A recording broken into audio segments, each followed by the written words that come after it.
guess, does that device cool the tobacco? Yeah, you put ice in there. It's got an ice catcher at the top. That's And when it smart. goes through it, it cools Nice. it.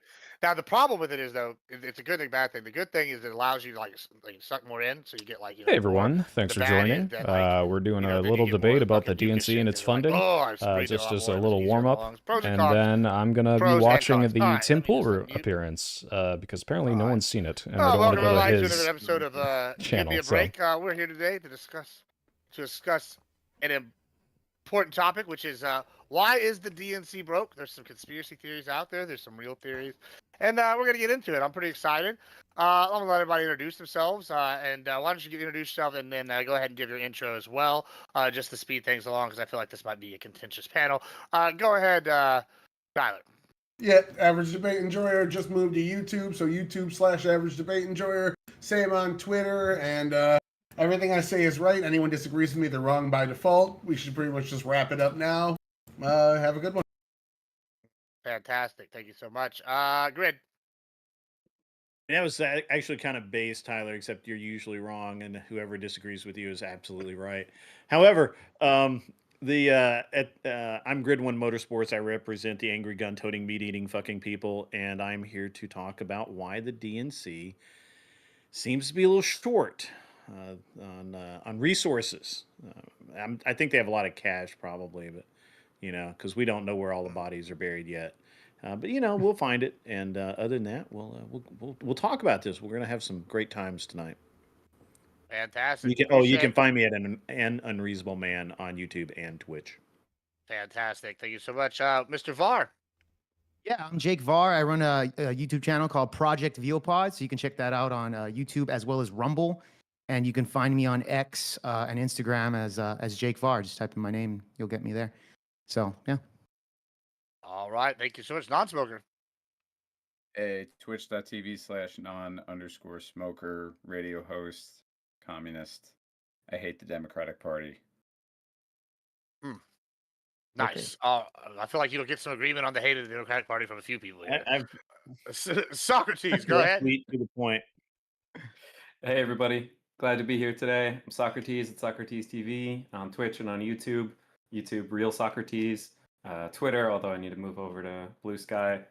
Yeah, I mean, wait, are we giving like a quick opening to the prompt as well? Okay. I mean, it seems pretty obvious. All the polling suggests that that Democratic voters want more progressive policies, and they think that the establishment wants more conservative policies. So the disconnect is there, and they're seeing Democrats not really fighting Trump the way they need to be. So it seems pretty straightforward. But it's fine. We're going to get a lot of right-wingers who hate the Democrats telling us that we need to be more conservative. So that'll You need to be more conservative, bro. Yeah. Yeah. Good call. And we're starting off great already. All right. And the swipe bill. Yeah, hey, what's up? I'm the Soy Pill. I joined because I heard that there's a bunch of people who think that the DNC isn't being funded because US aid cuts or some other crazy conspiracy. I thought I'd jump in because if you read 2 articles, you'll know that's not true, or just know that the funding is totally fine or in a totally fine spot. It's kind of interesting hearing all these crazy opinions, but yeah, let's have some fun. Yeah, and actually that's a perfect segue into the opening of the topic. I think before I let you go at it, there have been some interesting conspiracy theories. Some of them are claiming that USA not funding the NGOs anymore is now causing the DNC to be broke. There's some more pertinent, I think, real world theories that are, I think going to come into play. Like we've heard people say the approval rating's low. Yeah, the topics, all these things. On Twitch. Mute yourself on. Oh yeah. Sorry. And so there's a lot of these things I think that are going on. Rookie. It's my first time doing this. So there's a lot of these things going down. I think we're going to get into it. I'm pretty excited. What are y'all's reasons? What is the most prominent reason you think the DNC is hurting for funding right now? Because they went from record highs to record lows for funding. I would go with, personally, 2 reasons. One, there's a civil war in the party after the lost election. The leftists are trying to seize power. The DNC, Democratic National Socialists, or whatever the fuck they're called, versus the establishment right now. And in that, what they're doing is pushing a Palestine narrative that is isolating the #1 donating constituent in the United States, accounting for 2% of the population, yet 10% of the individual political donations. The Jewish voter generally is about 80% in favor of Israel. So hearing things like globalize the Antifada coming out of candidates is not turning them on to wanting to donate for the party. Yeah, that's a really strong point there. People really hate Zohran Mamdani. They were considering him an anti-Semite. So he's losing all support, not getting funding. Wait, sorry, is that true, or did he get the most funding anyone has ever gotten running We're for not mayor talking about in New him. York We're City? talking about the party itself. The losing. party itself. Like, so who are you talking about then? Who's a candidate? We're talking about the war chest for the two parties. Who's a One candidate? You said about- that candidates are saying stuff like about He's one of the Antifa. candidates saying stuff, but it's He got record it's a funding of anybody microcosm ever. of the party as a whole, because when you have 29 senators voting to defund weapons to Israel, when you have people Okay. saying that it's a genocide and things of those nature, you're signaling Sure. to the most pro-Israel group that also does the most per donations per capita that you don't want their support, and they are turning on the party. Not the most pro-Israel group. You have like Christian nationalists and evangelicals who love Israel, but who's this candidate who's saying this? So he's saying it and he's getting funding, but he's losing everybody else their funding. I don't quite get the. Yeah, yes, because it's a very local district in New York City. It's a tiny, but by comparison to the rest New York of City doesn't have Wait, any Jews. In it? Guys, Is before that we the- keep Let me- going deep let into me- this, Tyler, do you yeah. have any evidence that there are donors that are withholding funding because of the narrative on Palestine? I mean, Well, let me ask before you answer Like maybe one of them said it, or Yes, maybe yes, a group I of them think said it. Yes, Let me I think so, let me yeah. just ask this real quick of the panel. Do we all agree that the DNC, like when we're talking about the funding, I do mean more like the war chest, but I do think Socrates brings up an interesting point here. If the specific candidates are getting the funding, doesn't matter. Do we all agree that the DNC right now, like it's established fact, they're hurting for funding for the first time in a while, like overall? Yeah, Is that yeah. something I think No, we can all it's not an established fact. I can okay. actually read you a quote from an article here. Okay. So I thought it was. I mean, obviously they're being outfunded by the Republican Party, but it turns out this is kind of precedent for parties that lose. People get disheartened, especially on the last campaign where they raised more money than in a really long time and saw that go nowhere and saw the directionless kind of DNC not do what they wanted with that money. But here's just a quote from CBS News. The Martin-led, so Ken Martin, head of the DNC, has succeeded, however, in raising more money than the National Party organization did at the same stage in 2017 after their first loss to Trump. And in a recent news release, the DNC shared its finding that contributions during the first 5 months of Martin's leadership are $2 to $1 raised in the months after the 2016 election cycle. So apparently we're doing better than the loss in 2016. Obviously, we're hurting for funding insofar as Republicans have like 50 billion more, but this doesn't seem to be like some drastic dire situation. In fact, it's doing better than the recovery in 2017. So I thought this whole thing was kind of a weird prompt. Cool. Yeah.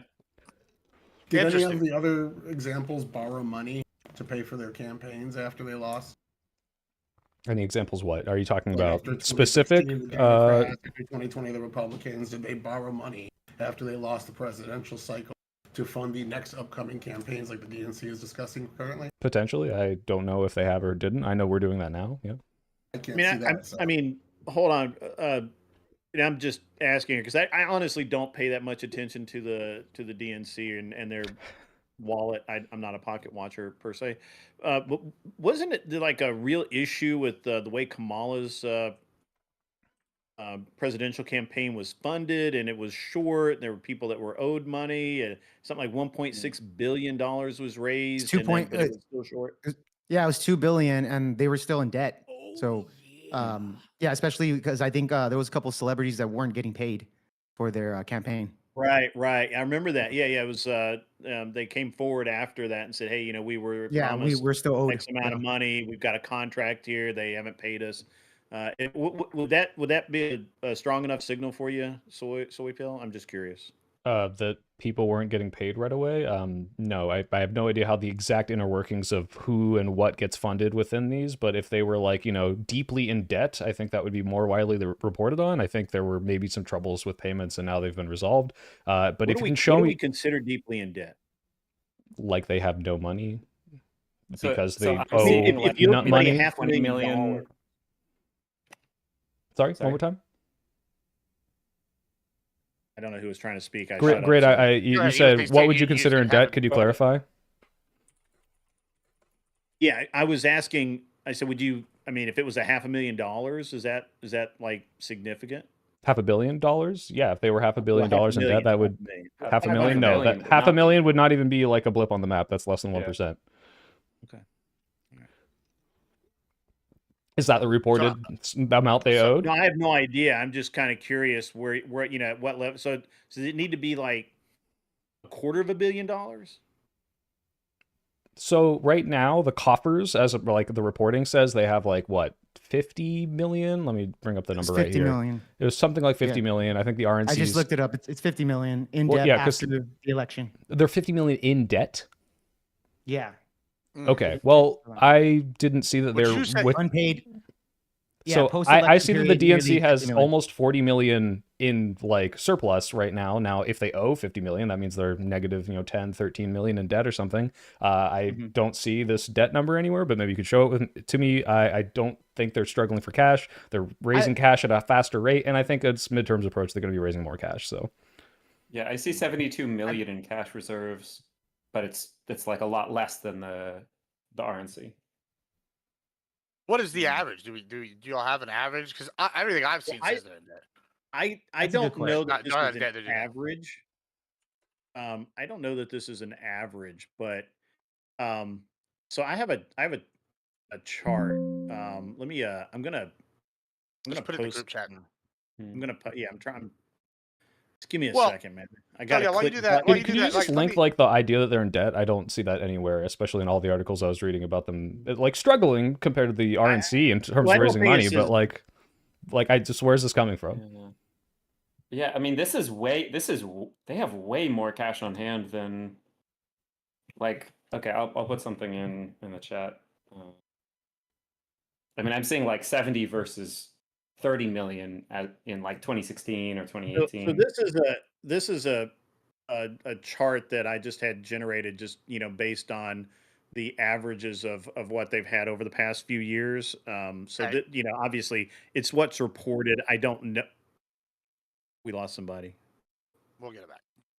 Anyway, just obviously I can't verify this because this is what is reported, not not what's real or what we might know is real, but it does show that there's a pretty steep decline in funding. I don't. What is this? This is funding in millions, DNC yearly funding, and there's first of all, there's no year for 2025, and the year's also not over yet, so I don't know why this would show anything. Yeah, right. The last year mentioned is 2024. Mm-hmm. And then it goes past that, so that would be. He said he generated it based off of. I just basically asked an AI. Did a search. Yeah, I just did a search and said, hey, what what are the averages, and then I threw it. Don't use AI to like generate you. Like those are always wrong. Every time. Well, I mean, the numbers are the numbers. This is like just as like a caution. I didn't use. Never mind. It doesn't matter. Well, I don't have the debt numbers. All right, so like in front of me, but I do have a lot of articles from like CNN, the New York Times that I can post that are saying that they are hurting for cash. There's cash crunch. There's the disparity of cash between the Republicans and the Dems. I see one here from the end of November saying, I mean, I don't know how this gets pretty old then, but they're saying they're worried about Harris's money intentions. The numbers on this website do not show what his silly graph is. Let me see if I can bring this graph up. So it seems like there are some sort of money problems, whether they're fundraising, whether they're debt, whether it's like a combination of like factors at different levels, like one candidate's debt, the DNC doesn't want to cover it, or some kind of thing. So we can let's just lay this down. I think we can argue there is some kind of financial situation in the DNC that's not good. Why do we think that is? I guess is my question. Just to rephrase that into exactly what's happening, the DNC has a lot of cash, a lot more than previous years, but less than the Republican National Convention.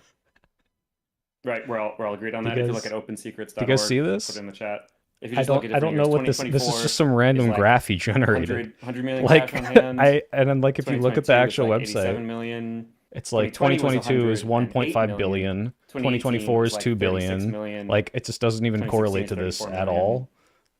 Like, 2014 is 20 million.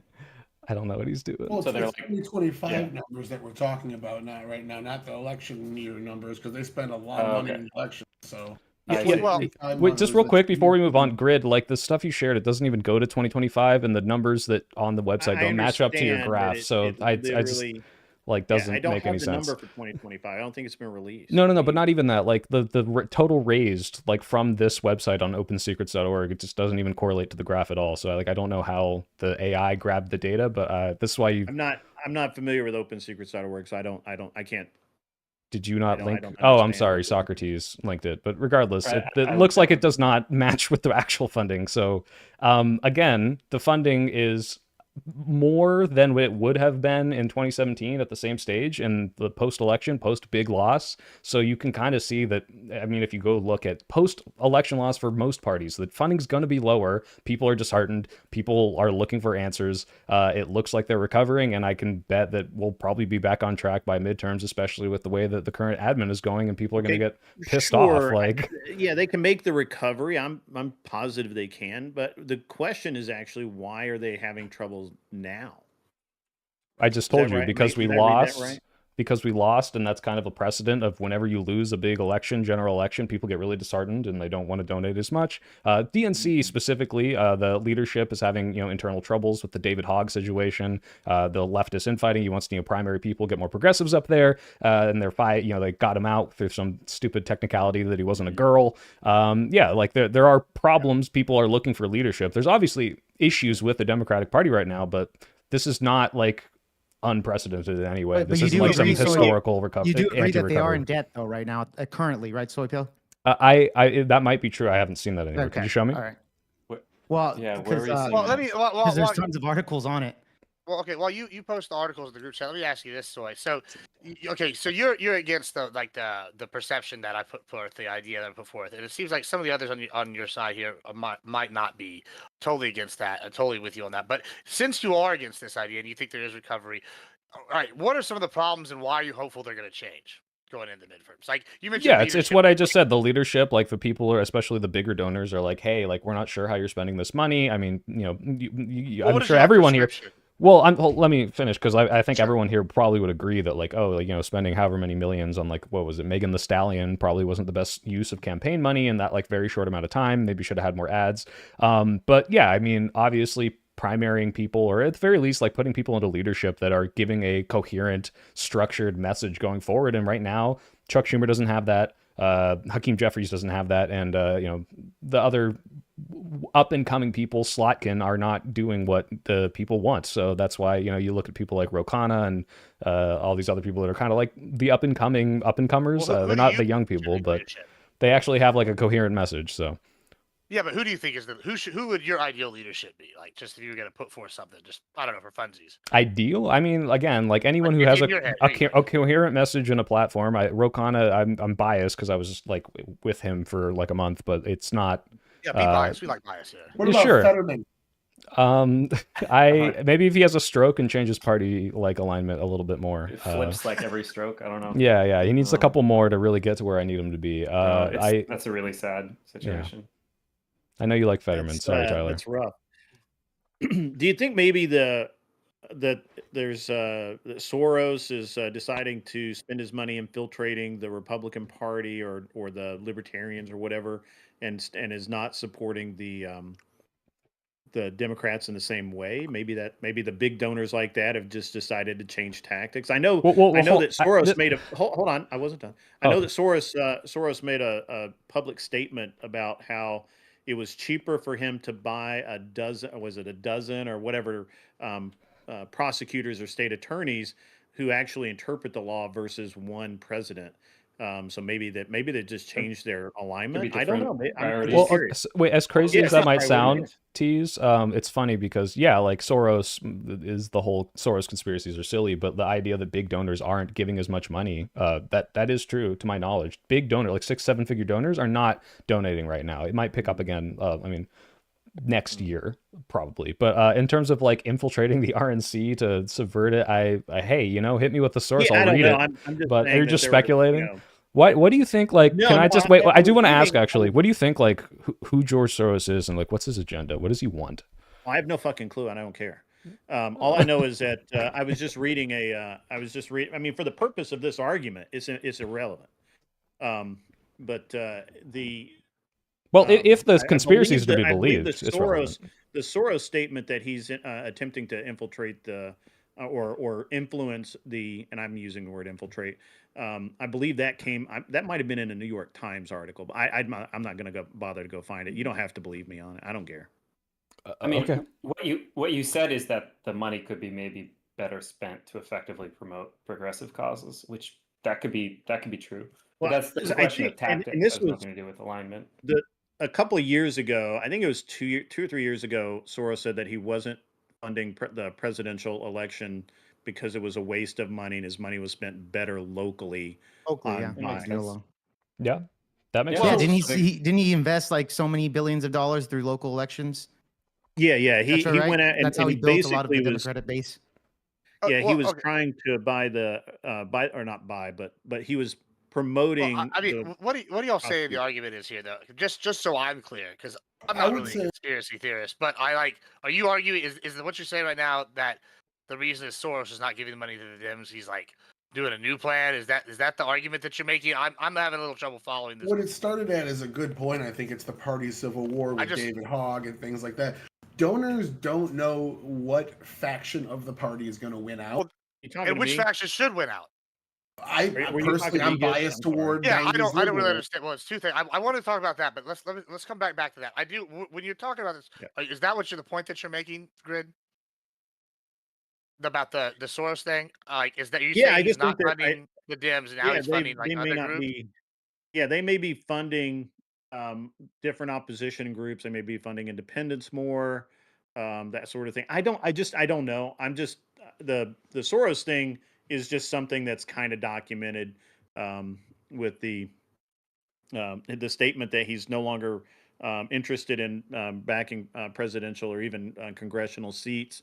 He's not spending the money there. He's spending it locally, So and so that's taking money away from the actual DNC, right? Because he can just spend that with their okay, local Could you offices. well, quantify let's. that, Grid? Do you think it's tens of millions? Do you think it's billions? Like this Yeah, is like I a do want to answer your completely question. like, don't get me wrong, I know that he's trying to probably focus on smaller elections, but this is just like completely wild, like, shot in the dark kind of speculation. Like if you have some I'm not speculating. He literally said that. I'm not speculating. sure, but He if this is said, the reason the DNC is struggling for funding, I that's a said very it's different. a reason. I don't. Okay. I mean, I Well, Well, yeah, but so I I haven't get given to it, them but- this year. That's a reason. That's like the $10 I would have given that I gave last Jay, year. go, So Jay, go ahead. What were you saying?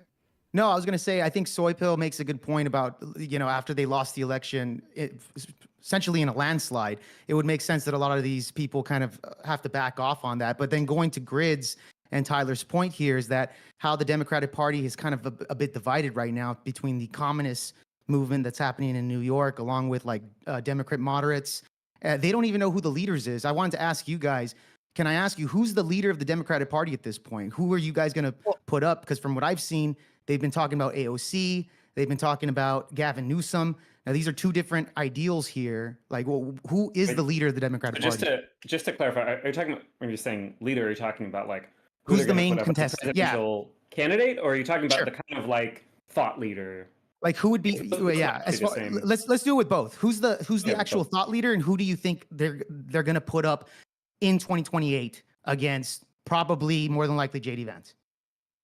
Sure. well, I mean, Hold on there. I don't think JD Vance wins the primary personally, but we'll get so- into that. I don't know who they're going to put up against, but Yeah, I that's a want to different ask. topic. Rubio! Yeah, it's a different topic. It's a different topic. Yeah, go ahead. Sorry, go ahead. But I do want to ask, like, who is the Sorry. leader at this point, the thought leader, and who do you think is going to be put up in 2028 against the Republicans? Like, who do they go for? Like, who do they donate to? Because I don't even know.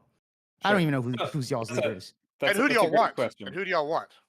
Yeah, I mean, so we can look at people that are really actually connecting with voters. So all the polling suggests that Democratic voters want a more progressive Progressive person. policy, more progressive person. And the people that are connecting really well are people like Zoran Mamdani, like Kat Abou-Gazela, David Hogg, AOC. like AOC, like Bernie Sanders. Those are the Sure. people who are actually speaking directly to the things that are happening now, or pushing for things that help regular working all people. And at the same time, the polling suggests that they feel like the establishment or the DNC is kind of in opposition to a lot of those things, is in opposition to universal health care, job guarantees, things like that. And then just to answer in terms of who might get put up as like a presidential candidate, I think Pete Buttigieg is pretty like. You really think Pete Buttigieg should? I don't think he has a shot, man. If they're going to put him out there, it's like, who is it? It's him. It's Gavin Newsom. I think Gavin Newsom has more of a shot because Gavin's a lot more charming. He could speak. He speaks very well. He's a better, debater on stage. He kind of reminds me of a Barack Obama-ish guy. I don't know if he's a little bit more hot-headed maybe than Obama ever was. He's contentious. He's a fighter. I mean, people like that. I don't know. He's got a lot of baggage from California. Anyone speculating on who's going to be the primary front runner in 2028 is just like shooting in the dark again. It's like you have no idea until like 2 or 3 years. But like the whole point of the first. Because I want to go to Soy Pill, and I want to go to Tyler with this question, right? Because we came to the Civil War topic a little bit earlier than I was expected to in this conversation. But all right, so. Yeah, I mean, we had a MAGA Civil War like last week. Movie. Yeah, I'm saying. Well, but let me ask you this. So like, I was kind of asking that to you earlier. I agree with you. Speculating who's going to win 2028 primary like now is ridiculous. For either side. But I do want to know, like, who do you think is the leadership, or who do you think, like, what is the message? Like, do you think y'all should go more progressive, or do you think, like, what I know Tyler's going to be the opposite side and say y'all should go more center? What do you think is the solution here? And then we'll go to Socrates as well. I know, like, from my lefties here. What are y'all's prescriptions? Yeah, no, obviously, I mean, you can see that there are hyper-progressive candidates winning, like Mamdani. The thing is, though, this is like, this is to Tyler's point, this is localized, and what I think is going to happen, especially running around with the campaign with Ro Khanna and it was Clyburn and a bunch of other people in South Carolina, I think there's going to be a pretty major toning down of a lot of the more what people might call woke messaging, not because they don't want to support it, but because they know that people see it and they get really poisoned. If you go to the, all these Baptist churches I was going to, people were not so much of a fan of the LGBTQ rhetoric, which means instead of throwing trans people under the bus, what's probably going to happen is they're going to switch to a more populist messaging so they can lift those people up without specifically calling them out and poisoning the well and letting the right run rampant with it. So I don't know if that means they're going to be more moderate. They might actually be able to do that with more populist takes, but I know for a fact they're probably going to shift a lot of the messaging that you might have seen from like 2020 to 2024. I don't think you're going to see nearly so many marginalized people front and centered, which is not great, but that, if you want to call that a moderate shift, I think they might do that. In terms of who's it going to be, Donnie a progressive? He's a communist, populist, sock dem, whatever you want to call him. I think a progressive. Yeah, he's pretty progressive. You said progressive. Well, you said progressive. What would you call him? A communist? Why is he a communist? Can we talk about this? Because he says he's a communist. Didn't he say he's a communist? Did he say that? I believe he did. Okay. I mean, maybe not. I definitely heard him call himself a socialist. I know Jake called him a communist. I want to go to Tyler, and then I never called him a communist. I wouldn't think that he would be, but he definitely did call himself a socialist. We can listen. I don't want a definition debate with Donnie right now. I want to get through this real quick, and then we can move on to the next thing. He did. He said, "quote No, I am not a communist." Okay, he's even saying exactly what a communist would say. That's what a communist would say. Exactly. Yeah. That's exactly what a communist would say. So let's go to Tyler. Socialist. Let's go to Tyler and Socrates, and I'll come to the conservative side. But because I want to hear, like, I know he's got the opposite position of what Soy Pill said. So let's go to him, and then we'll go to Socrates. Is there? Right now, looking at the polling out of the second quarter of 2025, Kamala Harris, out of the top 7 people, is the only one besides Elizabeth Warren eligible to run. I could see Harris or Warren being a shoo-in, but that would be like looking at Jeb Bush back in 2015. I could easily see someone like Fetterman, Shapiro, or what's her name, Gretchen Whitmer, walking into that spot and doing a pretty solid job because they need to win the Rust Belt. Those Rust Belt states are pivotal for them to win the election. Getting somebody from the Rust Belt that understands it is probably their best chance of taking those. I would think that's the best. They already have, like, the idea that they need to go more further to the left and adopt a lot of unpopular policies. I can name 4 I have written down here. Their stance on illegal immigration. There's multiple sanctuary states. Their stance on trans. There's multiple trans sanctuary cities and states now.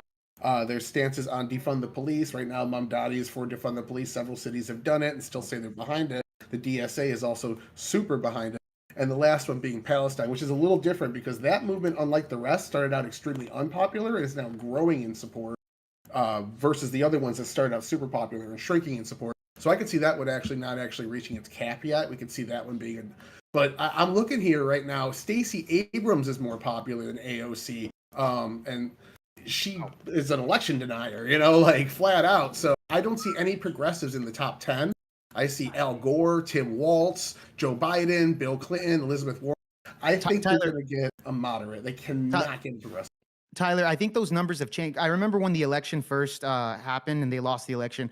I remember AOC was sitting at the top of that list. I saw one poll was at 42%. Yeah. Yeah, but I think 6 months later, I'm pretty sure that the more moderate Democrats have kind of reached in. So I could believe the stats now, but I do remember recalling AOC being very much popular, along with some other progressives like Bernie.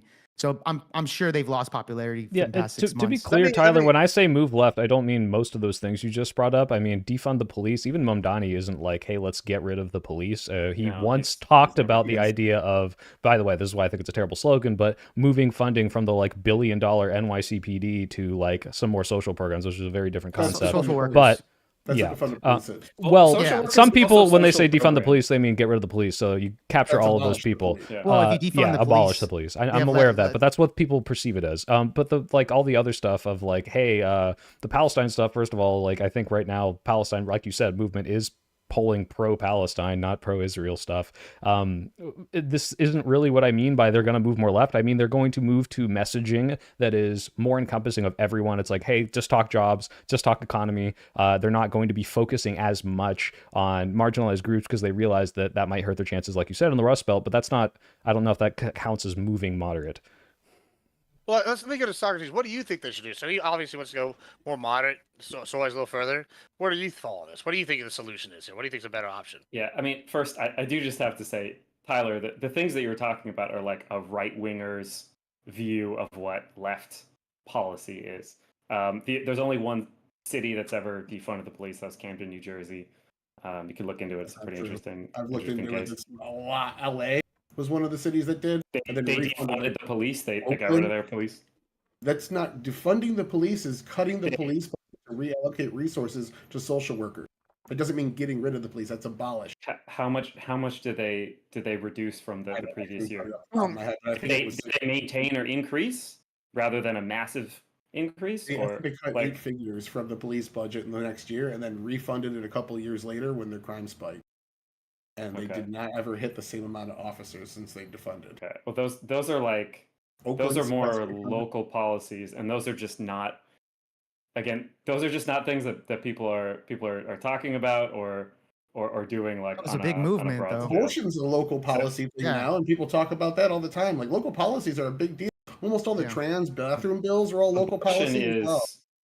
Abortion was just decided by the Supreme Court, no? Yeah, but now it's a local thing, and it was the local thing. That was the Supreme Court. That's kind of a federal thing, right? I'm just saying, local. There is no local anymore with the internet. Small anecdote: Roy Moore represented the entire Republican Party, and the whole party had to denounce him and take his funding away and kick him out of his seat in order to. Why did they denounce him? I don't remember. Was it a seat? You don't remember? A 17-year-old when he was 30 or something like that. Oh, you're minimizing that. Okay, that's not a big deal. I don't remember. No, he just doesn't remember. But the whole party, it's a local thing, and the whole party nationally had to go against. There's a whole lot of. It would suck for the whole Republican Party to have to disown someone just because they're a pedophile. That would. Yeah, it's not a good precedent they set with Roy Moore now that their leader is being. I don't believe in conspiracy theories. But the QAnon thing. Donald Trump being a pedophile is not QAnon. It's QAnon. That's a local issue. Okay, that was just one island. Okay, guys. And the well, go ahead. Sorry, other pieces. I'll just try to quickly get through these, and we can do some back and forth after. But the other thing is like having lots of illegal immigration. This is not something that any Democrat is ever talking about being for. Kamala was running on like a pretty strict immigration. Wait, but the Democrats would incentivize a lot of the illegal immigrants to come in. Like Biden literally had 10 million encounters at the border. To where compared to Trump, there's a lot of deterrence. So this is why it shot all the way down to 7,000 encounters a month. 2 months in a row where no undocumented were released. So obviously the Democrats, when you talk about how like this is the open border, right? We had the open border that Trump shot down. That was going to put a lot more agents at the border. I don't know what like. Bro, hold on, but that bill talking happened in about. the middle of 2024. It was already like 3.5 years worth of Yeah. 200,000 per month at the border, man. It's Okay, not like we're talking about right now, and you're talking about last year and saying that that's like. Well, not yeah, because that's what even the in scope. Democrats I don't did. know what- I'm saying that they were giving incentives, right, Yeah. with state funded. incentives? So wait, Tuition is Socrates, still legal Socrates. in To Norway. their credit, regardless of the actual policies, which no one on the right gives a shit about, the perception of the left is that they're way too soft on immigration, and I think the left will probably pivot to be like, no, we really need to enforce this because they lost on that issue. Sure. But yeah, they aren't soft on Trump is doing immigration. really poorly on immigration polling, but Yeah, for other reasons. I am bringing up contentious stuff, but I do just want to like at least get on the record of bidding for these different things. And the other thing being like trans sanctuaries or whatever. Again, Kamal literally didn't talk about this at all. We are trying to promote civil rights, but again, this is kind of like a weird thing because Democrats really aren't pushing any bills. I know you said it's not about the bills, it's just about like culture war, talking point stuff, whatever, right? But Democrats aren't really pushing a lot of bills about this. It's the Republicans who are spending all of their time focusing on attacking trans people. That's the main part. If it's a waste of time and nobody cares and it's not a big deal, why not just revert back to how it was 10 years ago? Then this is a gaslighting talking point. Kamala Harris not mentioning trans people for 2 months when it was her 15-year thing she brought up all the damn time. Nobody believed her. It was part of the reverting back. Hold on. We let you get your whole thing out before. No, you interrupted me. No, I waited till you were done. So Kamala Harris was also on record lying about Biden's age 15 times and going after Robert Hur, who was correct. Yes, about Biden's age issue. Okay, what is this? About him being non-cognitive. This has to do with the trust issue of the party. If she stops talking about something she was very adamant about for years and years, a decade plus, and for 2 months, nobody believed her. She didn't denounce it. She didn't say she was going to stop doing anything. She just didn't bring it up again. Hold on. Let Socrates finish this point, and then I'm gonna open it up again after. I want to hear this, but go ahead, Socrates. Finish your point. To talk about some actual leftist policies that are actually being pushed for, that are very, very popular, it's things like ending cash bail, providing generic drug alternatives, job guarantees, public internet, universal health care. Things like this. These are things that impact like everybody everywhere, and these are the things that are leftist and are pretty popular, and these are the things that politicians should be pushing for. You know, on public internet. On they should be pushing for public internet. That's instead of focusing on the border. What's the question? That they should be focusing on public internet. That's a policy that is very more popular and more important than the border.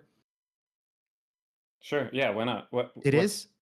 It's not. It's not right now. What's your question? This is fucking crazy. Yeah. So public internet. When you say that, like internet everywhere that's free, what do you mean public internet? Internet, like free internet? What do you mean by that? Sure. I mean, it should be a utility. It should be available for everybody. I don't know why not. Do you love Comcast? Like, what's the? Yeah, I don't think internet is a human right or a thing that should be free, bro. But I do believe that past each other a little bit. Yeah, I do think. And first of all, we could do two things, right? We could do internet on the border, right? Like, there's no. I don't know. Those are not directly in conflict. I don't get the. Like, you can because my question was jobs laying wire. Right. If you have more public internet, more immigrants will cross the border to get free internet, actually. So those are in conflict, Socrates. I hope you know that. That's true. Yeah. Well, they already get free. Yeah, they get free tuition and home care, right? But okay. Yeah, I think that would be an issue. I think a lot of those incentives are very unpopular, even amongst moderate left-wing people. Sorry, when you say incentive, you're talking. Yeah, like tuition, healthcare. What do you call it? Housing. Healthcare, yeah, housing assistance. Healthcare is unpopular, and these are all for illegals. What? For illegals. Most people don't. He was just talking about policies that left people should promote. This has nothing to do with giving it to illegals. Population of the U.S. right now? Do you think? I can't hear you, bro. Say that again. What percent of the population of the U.S. right now do you think are illegal immigrants? Like 50%, 70%, 90%? No, not 50. Hold on. No. If I had to guess, there's probably about 25 to 30 illegal immigrants here in this country right now. Let me just. Okay, listen. I don't know. Listen, as much as I like talking about immigration, we know that's my favorite topic. We're not doing the immigration debate. Okay, fair enough. Yeah, I'm just fine. kind of Well, shocked that'll he be a wants different thing. free internet is more important No, than border, but listen, okay. Shooting people that's on He the didn't internet. say Yeah, that. it's just wild to me. That's all, Gibbs. Well, But go on. So no, let me just come back to We the can internet talk thing. about it. We should, but Sure, we can talk about the internet thing in this context. Was it? Maybe I'm wrong, but Jon Stewart. What was that video Jon Stewart just did recently about the program that had all these hoops that had to go through, and it was like 19 things. Wasn't that internet, or was that for like public funding for like maybe? sure. I think it so was there's- internet, right? Like yeah, that seemed there's a like lot of that Green New seems Deal like things. okay, yeah. So I guess with I something can like speak to that, this point. yeah, yeah, absolutely. Let me just get this out here. My Please. thoughts on that are is like it seems like even when the Dems are doing something that's popular like internet, like I won't listen. I won't lie. I'm not in favor of universal health care. I'm not in favor of universal like internet. Like I don't want that myself. But if I could take that, and I would say even a lot of people that voted Republican would be okay with that, like as like centrist kind of thing. They would be like, yeah, why not? We're America. We should all have this shit, right? And I can see people, and I can even be sympathetic to that. So yeah, I think those are popular things. Why is it though when there is something popular like free internet that they put all these extra steps and just like shoot themselves in the foot? What is your thoughts? I can answer very, very directly, which is this is part of like the very watered down Green New Deal, or the infrastructure package that Biden pushed forward, which I think is like the biggest infrastructure bill maybe that we've ever had. It created a lot of jobs. It did do a lot of good, but it was a compromise with Republicans who wanted to put all of these regulations in place that would slow it down, that make it take forever. And so that's why those things exist. You can trace the lineage of those things being introduced into the bill. Those weren't like leftist things like, let's negotiate forever on these contracts, or, we can look at the details of what those things were that slowed it down. But those were based on compromises with the Republican Party. And this is where people like Ezra Klein, maybe that was the conversation we're talking about when he came on, Jon Stewart. We're talking for a while about this. I mean, I think it was Jon Stewart on somebody else's show. I think. Okay. It was like a 2-hour video. I can find it if y'all need to. Yeah. But I mean, these are things. So things like, and again, this is just to be clear, this is not free internet. Everybody literally gets internet for free, but this is a public option. So you don't have to go to like a monopoly. I've lived in places where it's literally there's only one option for internet inside the city. These are things that generally like rural people want that may have no option, or there's only one option, so it's a monopoly and it sucks. Yeah, it's just like the universal postage guarantee. It's just the idea that you always have an option to mail a letter. Like that's a very interesting thing that you said there. The rural people, may want something other than the internet that's offered. But if that's the case, why is it that a lot, and probably more than I am aware of the rural people are going to co-ops? I actually pay a co-op. And it's not regulated by obviously there's state regulations, but it's not funded or no shot. This guy who calls Mamdani a communist is part of a co-op. Like what? It's a provider co-op. Yeah, it's yeah. No, that's a wonderful option. I have like a why would we need a rural area and kind of like set up something similar. That's a great option. Any kind of like communist socialist programs like that, I think could be very effective, because there's no overhead of somebody like skimming off the top. You're just getting the utility that you need, and you don't have to have the state involved. Like, I think that's a great option. Yeah, if it exists. Organize and do that. Yeah. No, that's a great option. I think if we could promote and like, if there was a way for those people, so you said that was you. Well, Socrates, to be clear, yeah, like the problem that's private ownership. That's not necessarily communist or socialist. But you said it's a co-op. At any rate, how does any of this affect the way the funding for the DNC is going down? Okay, circle back to the topic. Let's square the circle. The idea is that all parties are going to struggle with funding post-election loss, and that they need a coherent message. And part of the reason that big donors are not donating, and they're like, hey, we don't know what you're going to do with our money. There is a little bit of infighting, and so that's why we're on what should we be promoting? And that's why Socrates brought up, hey, we need more messages about things that lift everyone up, like public internet, like Medicare, like jobs, like the economy, because that's going to be a more coherent message. You need to appeal to your base, basically. What you're saying is you need to appeal to the base. Well, if that's here. Well, okay, so let's talk about. So, what is the base? It seems like two of y'all are saying y'all need to go more left. Would that be a fair Well, assessment? to be clear, I don't think what that and even what Socrates is saying is necessarily more left. What it is a more shotgun approach of how do we just be more generic? Okay. Because clearly that's working for Trump. You don't really have to promise anything. You just have to say it will happen and not really mention any specifics, and it works. That's a good tactic. Yeah. Yeah, It's unfortunately a very good predictions, tactic. and then it happens. Well, that's interesting. So Golden it's Dome. interesting you say that. I saw that's someone happening. say this the other day, and they're like, the reason why they're not going to be able to replicate Trump in this, and tell me if you agree with this, is Trump has like 20, 30 years of on television persona, right? And he has evidences of failures, evidences of successes, but he's like kind of like hunk around. And it's kind of like this is the danger with ISIS. The longer they exist, the more legitimacy they have. So Trump's got this like air of legitimacy to like a certain group, like like to a lot of people, they think okay, he's legitimate, and it's compared that to like he's a ISIS. brand. Yeah, he's a little like ISIS, I guess. Sure. No, I know what you're saying, but no, it has nothing to do with that. It's because Republican voters don't give a shit about how any policy will pass, and a lot of Democratic voters are a little more intuitive and thinking about, hey, how are you going to do this? And that's why they'll sit out elections when there's like a little break and something about Palestine, and Republicans will be like, yes, Daddy Trump, I know you're a pedophile, but for the love of God, please just kill the Democrats, own the libs, I will suck your dick. So yeah, it's just a voting-based thing. Well, there's a lot more coalition I between don't the know right any. wing. I don't know any right winger that thinks that way, but okay. Well, let me Oh bring yeah. up Do you one more think? conspiracy. Would you support Donald Trump if he was in the Epstein files and convicted of, or at least you wouldn't support I him? wouldn't support Donald Trump. Of course Yeah? not. But Okay. So he is in the Epstein files. So are you not going to support him anymore? Well, he's in the logs. Yeah, sure, but that doesn't mean that he diddled kids, right? Okay. So would you people agree that that- accused hold on, him would of you agree diddling with- him, do you think hold they're on, all hold on. lying or? He's QAnon right now. I think they're just conspiracy theorists, just like QAnon would be, right? Like, do you I got believe them when they conspiracy say they second. diddled kids? Do you actually believe them? I believe the kids that You say they were obviously diddled by do. Trump and Epstein probably aren't lying about it. Sorry, the logs Which are in this kid- which pizza kid said place that? Hold on, called which kid said Comet that? Pizza. Which kid said Well, that? Do you want me to go bring up their names? I can get all the different Yeah, court bring cases. up their names. Go for it. Okay. Comet Well, Pizza well, has a he just- basement.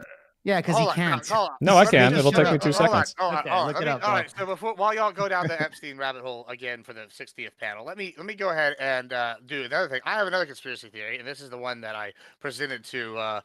So I was hoping one of my conservative brethren would take this up because it's not really my conspiracy theory, but it's the one I've been seeing in the circle that I associate with the most, and so I feel obligated to bring it up. Now Absolutely. I will admit I haven't seen the link. There's that last step. It's kind of like the missing link, right? Like there's a very big piece that I haven't found or I've seen presented to me, and I don't. So that I don't believe. And I'll But tell you in the again what it Epstein is. thing? No, of the conspiracy I'm about to give This you, is which it, is brand Okay. new. which is the one that I told you about earlier. Was Doge has cut U.S. aid. These NGOs were secretly sending money back to the U.S. and they're funding the Democratic Party through these programs such as that. And because of that, that's why the Democratic Party is now having to borrow money or attempting to for fundraising. And now I will admit, it is an appealing thing to me because I do like Doge, but I do find personally I haven't seen any. There's this big key piece of evidence, which is the link between the NGO and the group, like Sure. getting the money. Like there's this part that's not there. Now, maybe it's just not been presented yet. Maybe somebody's gonna find it. I don't know. But how realistic? And at the end, I want y'all to kind of tell me what are the probabilities of these. Like he's saying 0, but like I know the earlier one that Hugh mentioned was It's Soros. 50-50, Like, right? well, with the probability, these are things that are like actually the major reasons behind this. Like, I find this one maybe low until they find that link. I find the Soros thing, even if it is true, to be like only a tiny fraction of the funding. Like, how rich is Soros really, right? Like, and I think more of the Civil War is more kind of my take. What are y'all's thoughts here? Do you think there's any legitimacy to that conspiracy theory? Anybody? I honestly have never heard the conspiracy theory. Grid or Tyler, if you guys have. No, No, really. I talked a little bit about it with Gibbs the other day, and I that was the first I had kind of heard of it, but It's all I in my mean, feed. I don't know. yeah, I mean, it's possible. I'm sorry though, I was really distracted waiting for that list of names. Oh, I mean, you can go into any of the No, just I'm go to not doing sexual anything. You misconduct made on the the statement. Wikipedia I'm page. not doing I'm anything. linking Wikipedia. some of the stuff from Maria Let me look Farm. it up at Wikipedia. Well, you see, Wikipedia has this cool thing at the bottom that are sources to news articles. I know it's hard to do 2 clicks, but yeah, you can look at the Maria Farmer one. You can Okay. look at the Virginia Guruff or whatever the fuck. There's like dozens of these. Gibbs. With you can call them incredible. A lot of these were settled. A lot of these were silenced. Maybe it's all What are the you know. names? Grid. I just said two of them. Do you want me to keep reading more your names to actual you? question No, there? you named events, but you didn't give names. I said who Virginia are the names, who are the children? Guffrey, Maria Farmer. There's like a bunch of other names, but I They were on couldn't Epstein's find Island? them. I don't To your didn't say question, anything about the Dibs, island. I They said all these said these are Trump people middle- that have either accused Trump of raping them or seen Trump, going after kids. Like, could all be made up. Who knows? Maybe he was just really big friends with this pedophile for a really long time, but I don't know. The Tyler, what are you Democrat gonna say? donor. Hey, Clinton was friends with it too. I don't see me defending Yeah. Clinton because I'm not. I don't own Weinstein, P. Diddy. my I think he my puts the other Clinton side of the hat. medal. I'll get rid of my Clinton flag and my There's Clinton never hat and all heated that. anything I like guess that. if it turns out he was a pedophile, but Okay, so to your question, I searched and searched and searched because that's something you asked me earlier before the panel. I found no evidence to any ties between Democratic donations and USAID, even though some of the same NGOs that donate to Democrats also get money from USAID. That could just be because of good intentions, and until I see that corruption, it's basically saying all funding that goes to my opponents is corrupt. Wait, hold on. Wait, did you just say? It's a soy pill tactic. Did you just say you actually have? Wait, so you actually have evidence? No, of no, I NGOs looked. I looked out for 2 days. I couldn't find shit. from any NGO that got money from USAID. Okay, Oh, they so you got- did. I just couldn't find any link to show that their funding has slowed down for any particular reason. We might see that at the end of the cycle, but it's Okay. so fucking early. This is How my do question. we know? This is my question. The NGO got money from USAID, correct? Yes. And then you're saying you have evidence that those same NGOs give to Democrat candidates.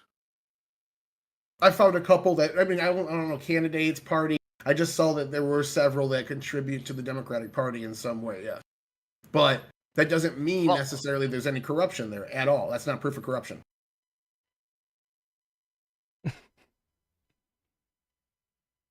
Okay. Like it's Democrat or Republicans can go pass laws that are good for guns, and then people that like guns, like the NRA, can donate to Republicans. That's not proof of corruption. That's this candidate wants to sponsor the things that are for me, and I vote for myself. So why would I not vote for this candidate? Like they are washing each other's hands, but it doesn't make it anything clandestine or corrupt. It just that's. Tyler, I You can't know, tell if you're being sarcastic, but I agree. not. I agree with you. Like, yeah, like the idea that I don't know if they're it's being funneling sarcastic money. or not, but like, So I get. see what you're saying, but this is how politics work. You go for the like a tell, company bro. is I going to can't make tell more who's money being if you cut. sarcastic or not. Donald Trump's Like- going to cut taxes, so big business people go with Donald Trump. He cuts taxes. They gave money to Why his aren't you campaign. this They good made when money we, off the when we tax. play poker? Why are you this bad? Like, I don't I understand. won the poker league. You didn't win a single round that I played. That's the crazy part. But now he's over here. I can't tell. Look if at my he's trophy, first place. Oh my god! Yeah, I mean, you still didn't beat me a single time. Crazy. I just don't understand.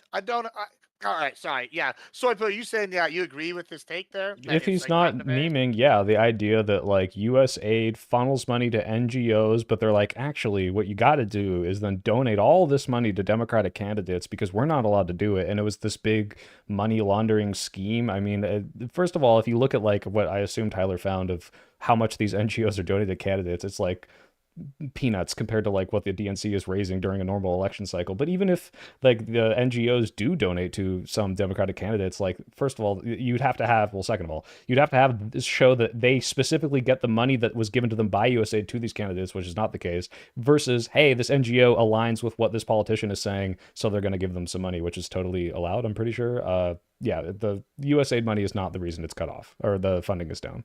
Grid, Jake, do y'all see anything sus about that, or am I the only one here? I mean, I believe the NRA was. I believe the NRA was actually investigated, and I think maybe sued over campaign contribution irregularities. So Yeah, that would so if what they're refute saying is everything that true- Soyfield just said. But I Yeah. don't know that. I'd have to go look it up, and I'm not researching shit. I for mean, that. what about you, Jake? You find what they're saying sus or like not sus? Because I didn't even know about what he's saying, and now I'm a little more sussed out than I was before.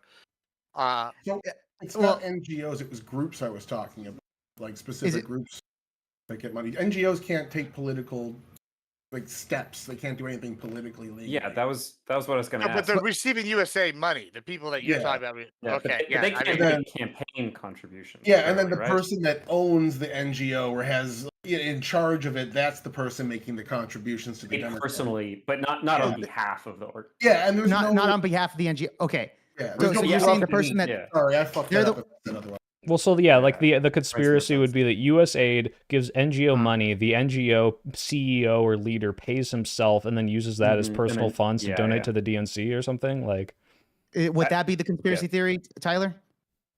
Yeah, it's exactly what I was saying about taxes. You Okay. cut taxes, the owner of the business makes more money, he donates to the Republican Party. Same exact Right. thing.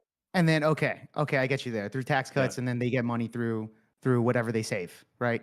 And they donate to whatever political party that they're. Yeah, I mean that does make sense to a degree. I mean, I think find we it see this sus? with politics. I do find it suspicious if that's the case. I mean, it sounds kind of legitimate in a way, but I haven't done the research to really have a deep dive into that. Yeah, So I mean, can't this is new speak to the information to proof. me too. I don't know. I'm finding it real sus as I hear it personally, but Yeah, I'd have to go There's into this thing deep I dive heard on that. about. Weren't there some corporations that were like getting like deregulated or getting some kind of like government subsidies and then donating Well, to let's just candidates take it or as like running let's ads ju- on behalf of them? Or I felt like I heard about. I don't know if well, that's ever happened. let's just for funsies, let's do a thought I think exercise real what you quick. might Okay, be thinking of was the NRA would support a local person in an election or something like that, and somehow the money. I'm not really sure that they were clean with the way the money was handled. Mm. Now that could, I'm sure that they said it was an accounting error. There was a lot of, and obviously, by the way, I do not belong to the NRA. I think that they're a very bad organization that do not have gun owners' rights at heart. Wayne LaPierre is a criminal and should be in jail. But based. all right. But that was some of the accusations were that Wayne LaPierre, acting as the president of the NRA, was participating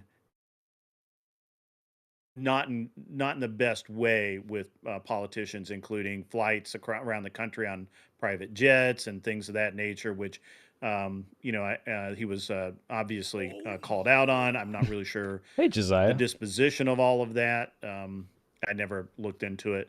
I just know that there were questions asked. I'm not sure that there were court cases or anything like that. I could look it up, or my chat will look it up. But I just found actually an article that goes into detail, and it's like really up to date. This is like July this year.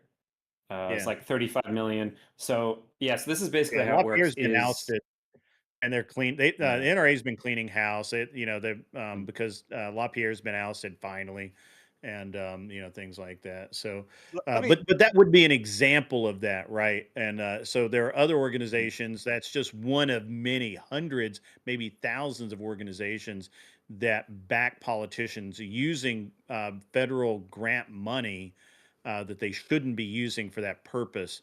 And I think that's what Tyler's talking about. And I'm just using one example from somebody that I do pay attention to refute what Soy Pill had to say. That's all. That's all I'm doing. Let me just for funsies here. Let's make it the thought exercise because I'm still not totally sold on this, and I was definitely like 0% sold on this as a conspiracy theory. But let's just for funsies say that it's 100% true. How much do y'all think of the percentage of the funding would be actually affected by this? Like, even if it was true, I'm having like trouble squaring. It would be very small. Yeah, that's the percentage. That's affecting it like on the day to day. I can't see how it'd be that high of a percentage. Like, There's no way that it's affecting even as bad as the economy hasn't really improved much in the last 3 years. Trump's slightly better than Biden's last year, but it was already kind of going that way to begin with. So I'd say that's probably a bigger factor than USAID losing funding is the fact that people are just donating less because they're kind of broke. Yeah, that could be it. Not only that, the $2 billion that Kamala Harris got donated prior before. Going back to Soy Pill's point, like I don't think they have a leader. So you can see, a lot of them kind of being cautious about the donations. But as far as the conspiracy theory, I don't think it's gonna make that big of a difference as far as the donations go. As far as like the leftover money. So I'm not too sure on that. I'm still sticking with my biggest factor. Man, they isolated the Jewish vote. The Jewish voter is per capita the largest donor in the country. Not That's only the that, that's a biggest good section point, of it. especially with the Jewish, I mean, especially APAC. I They can't do get a lot of refute it. politicians. I don't know that it's true. I can't refute it, but I don't know that it's true. Yeah. Why, I mean, I is guess that- my only contention with that, Tyler, is if that's the case, then why are we raising money at a 2-to-1 compared to 2017 when there wasn't like a big anti-Israel movement back then? Inflation. 2-to-1? 2-to-1. I mean, it's not. I looked at the numbers. I linked the actual DNC, what they said they confirmed right now. We're on pace. We're at 7 months in. If this rate continues, they'll actually be just slightly ahead of 8 years ago. And we've had, I think, 25% inflation since then. So I would argue that if you take inflation into account, they're probably going to raise less. I looked, they're at $60 million total raise contributions this so far in 7 months. And I think it was close to 200 between 2017 and 2018. I think it's the rate of donations. I don't know about the total amount. And like we said, the bigger donors are sitting out. If you can show that those are disproportionately Jewish, I guess I don't think that's what's going to happen. Look, it's a lot of speculation here. I think if you look at the donations a year from now, clip this, but I think it's going to be right back to where it was, and it won't have anything to do with an Israeli change in policy.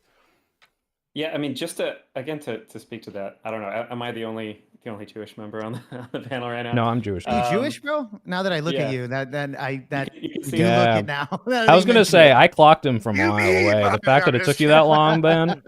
Am I the only Zionist? Do you fiddle on the roof? No, I'm kidding, bro. I mean, occasionally, I've been known to Occasionally, fiddle. you play the fiddle. I fuck with tradition.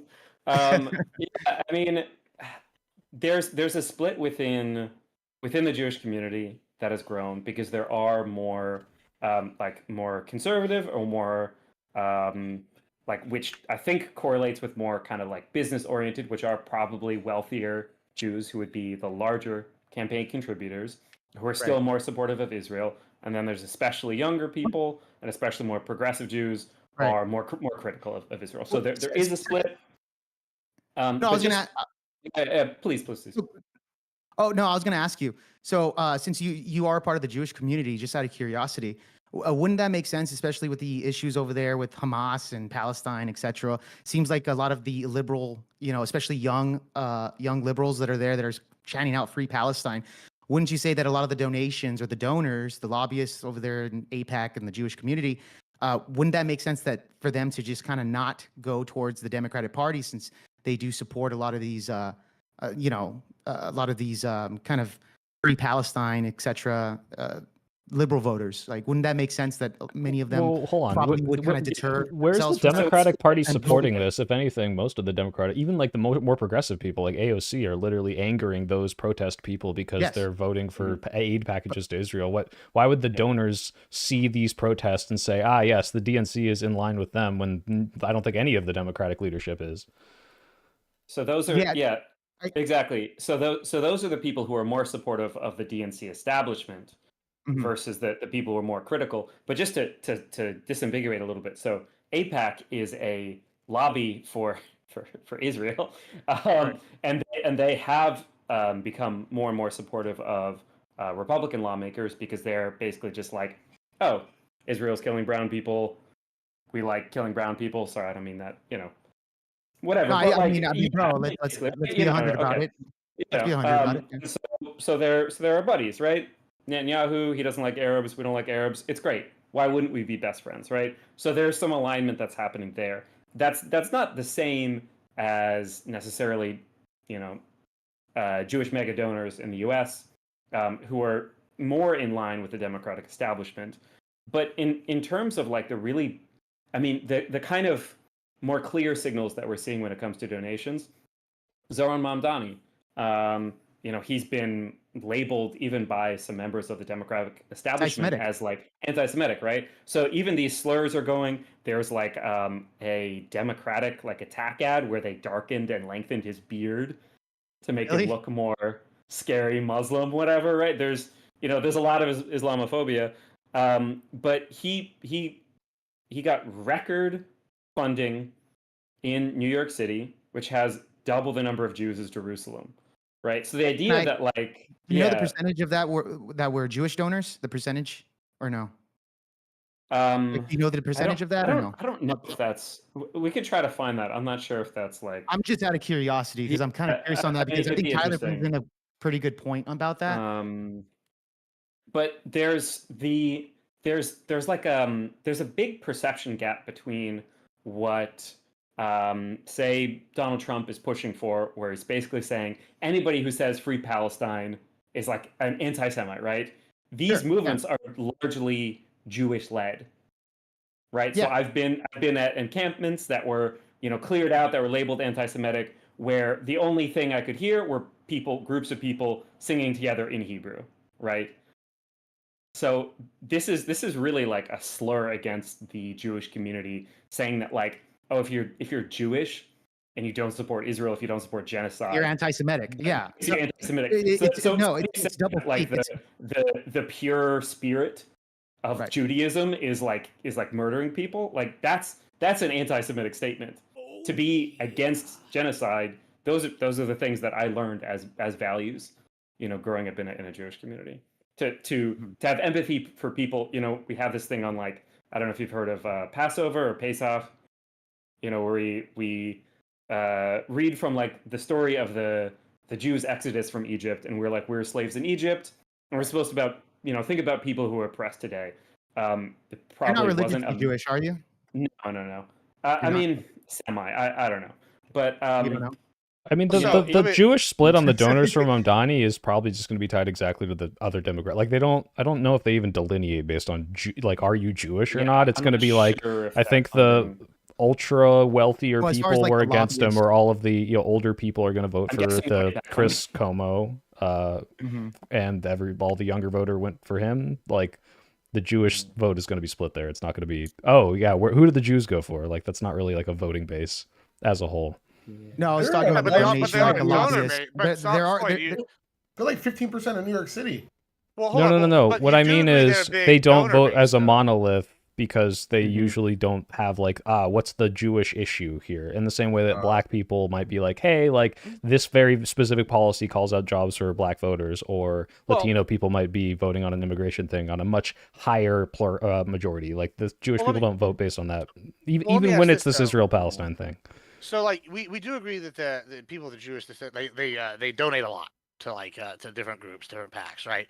And they do make up some portion of the voting base, especially in New York.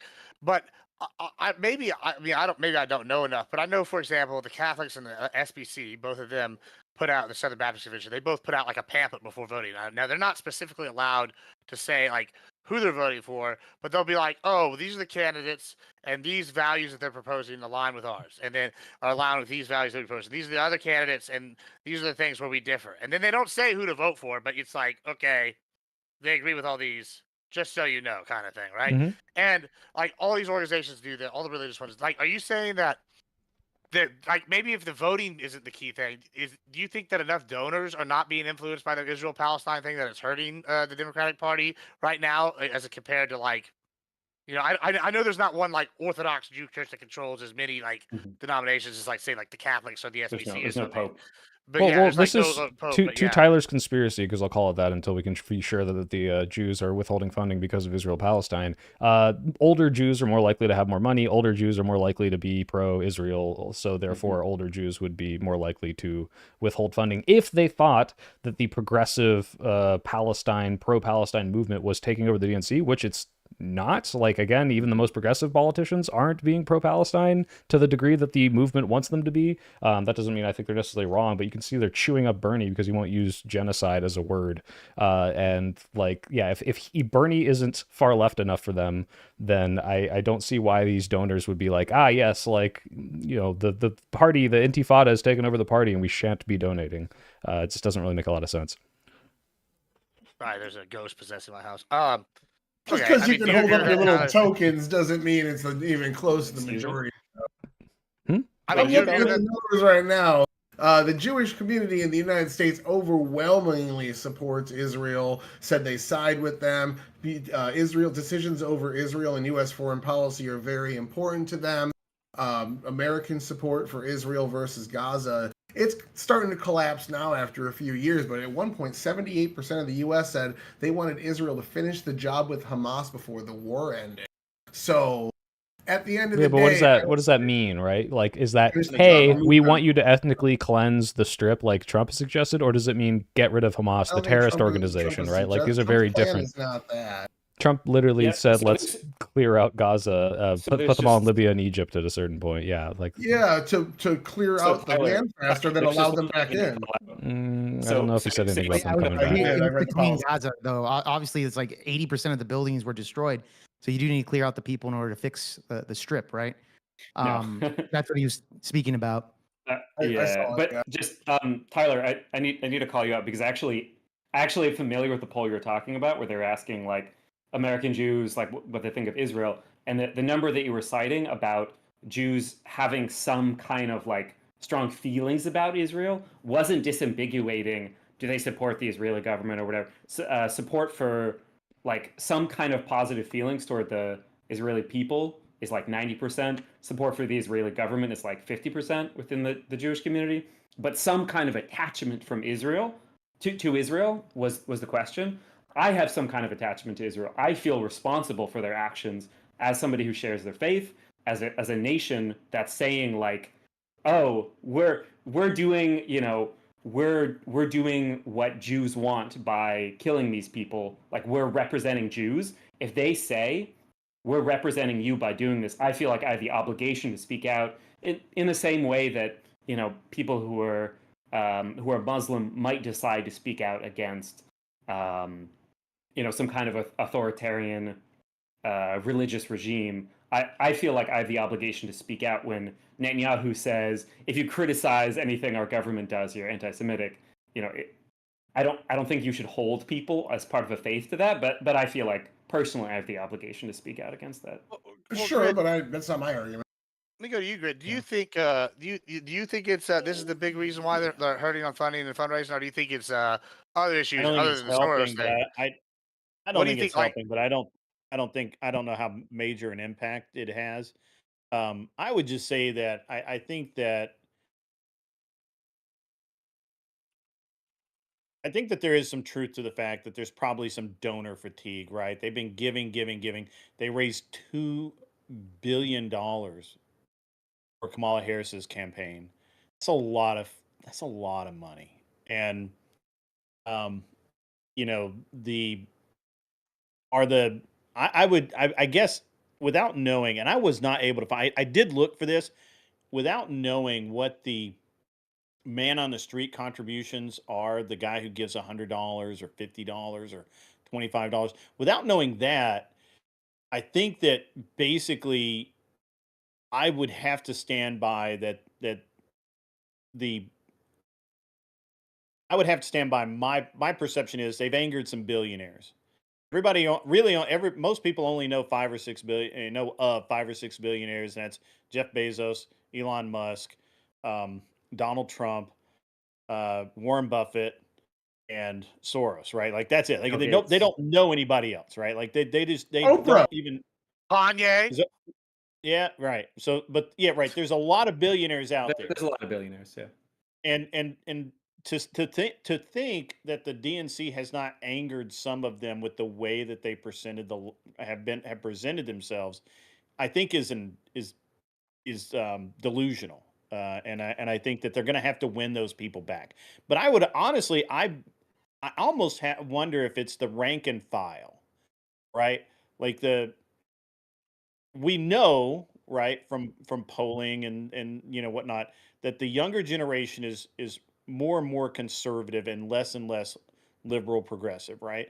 And if those people are not giving money, if those people are not opening their wallet or writing in, when you guys remember, maybe you don't, maybe it's just an old person thing, but when you went to college that first day and you paid your bill, you could like donate to your political party or whatever down at the end, and you could get like $5 or something, right?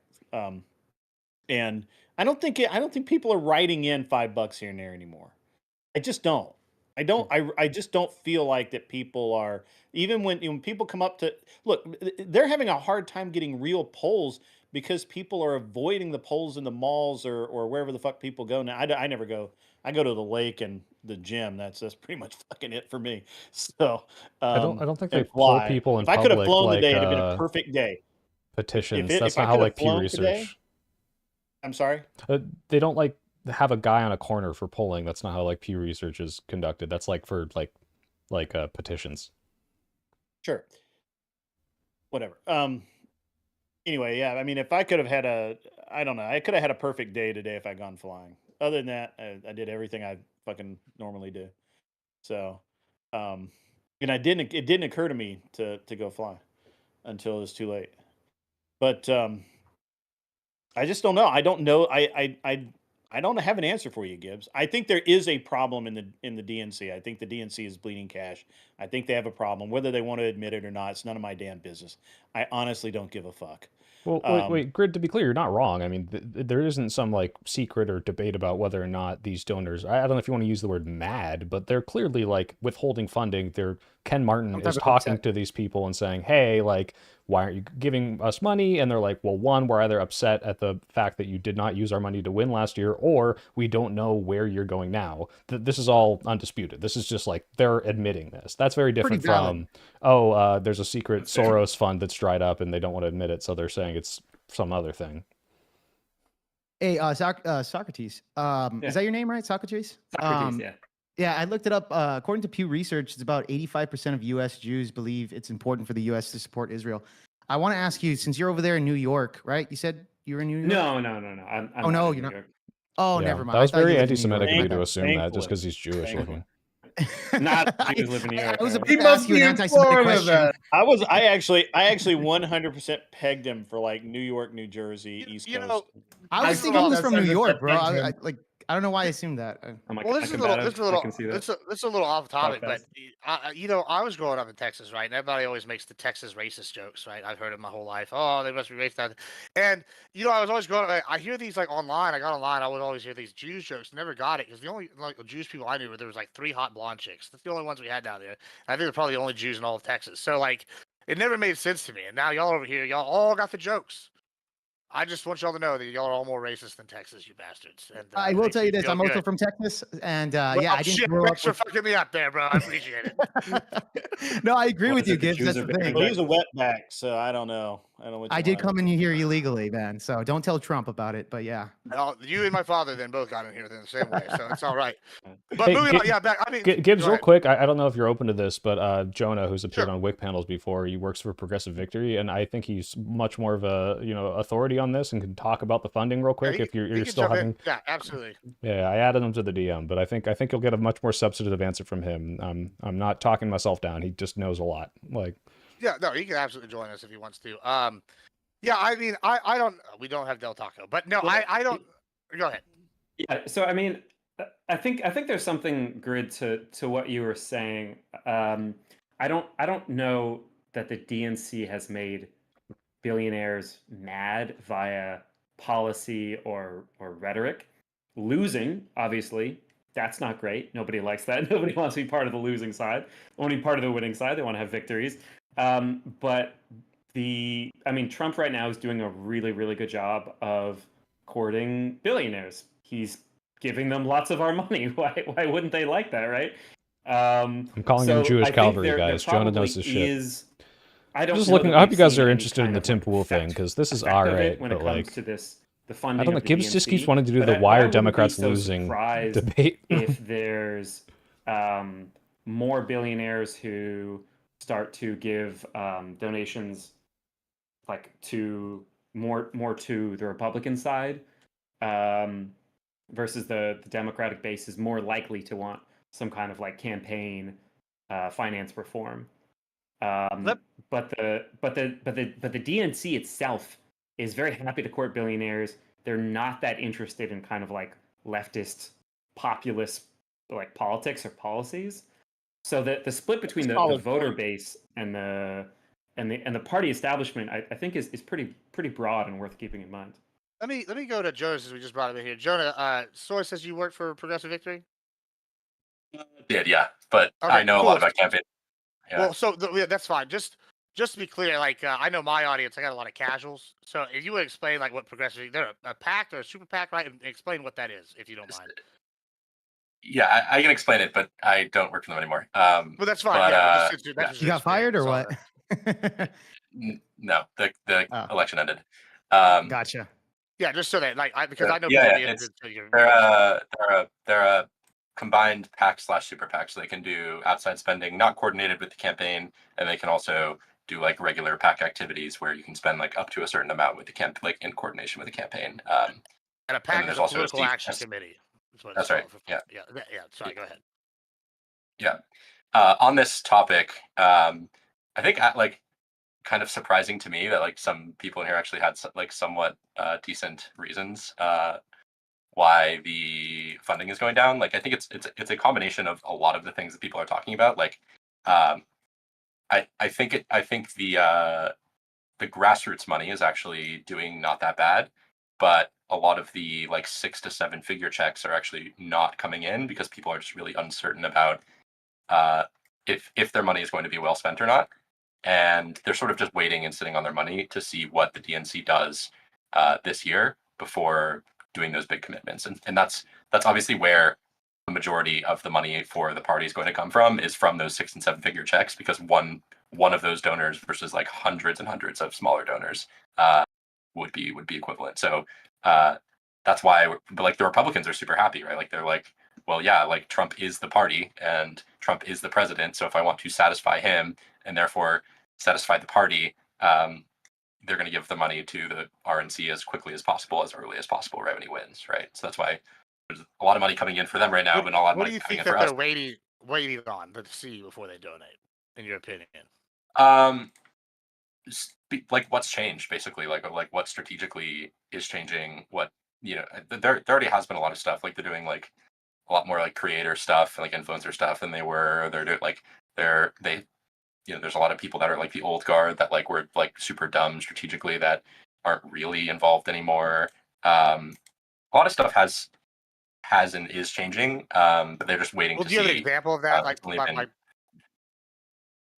Yeah, I mean, I don't know if I like this thing, but they announced like this, what's it, like the creator war room or something. Like they're doing like more content creator stuff, which is a good idea. I meant well, that too, but I meant of like an old guard person that they got replaced, put somebody new in. Like, do you have who's like the old guy out new? I'm not gonna name names on that. I didn't know. I didn't know. David Hogg was the old guard. He's the reason actually they lost in 2024, and they replaced him with Ken Martin, who's a much younger, virile man. Yeah, I mean, I don't. David Hogg was the chair of the DNC. Yeah. But yeah, go on with what else you're saying. I'm sorry. Virile, are you making an assumption that maybe he's got a little too much soy in his diet? No, David Hogg has too much soy, but the Ken Martin, he's a big, strong man, and he knows exactly what to do. That's why the Democratic Party is headed in the right direction. It's low-hanging fruit, man. I got to go for it. It's low-hanging. I wanted to say that like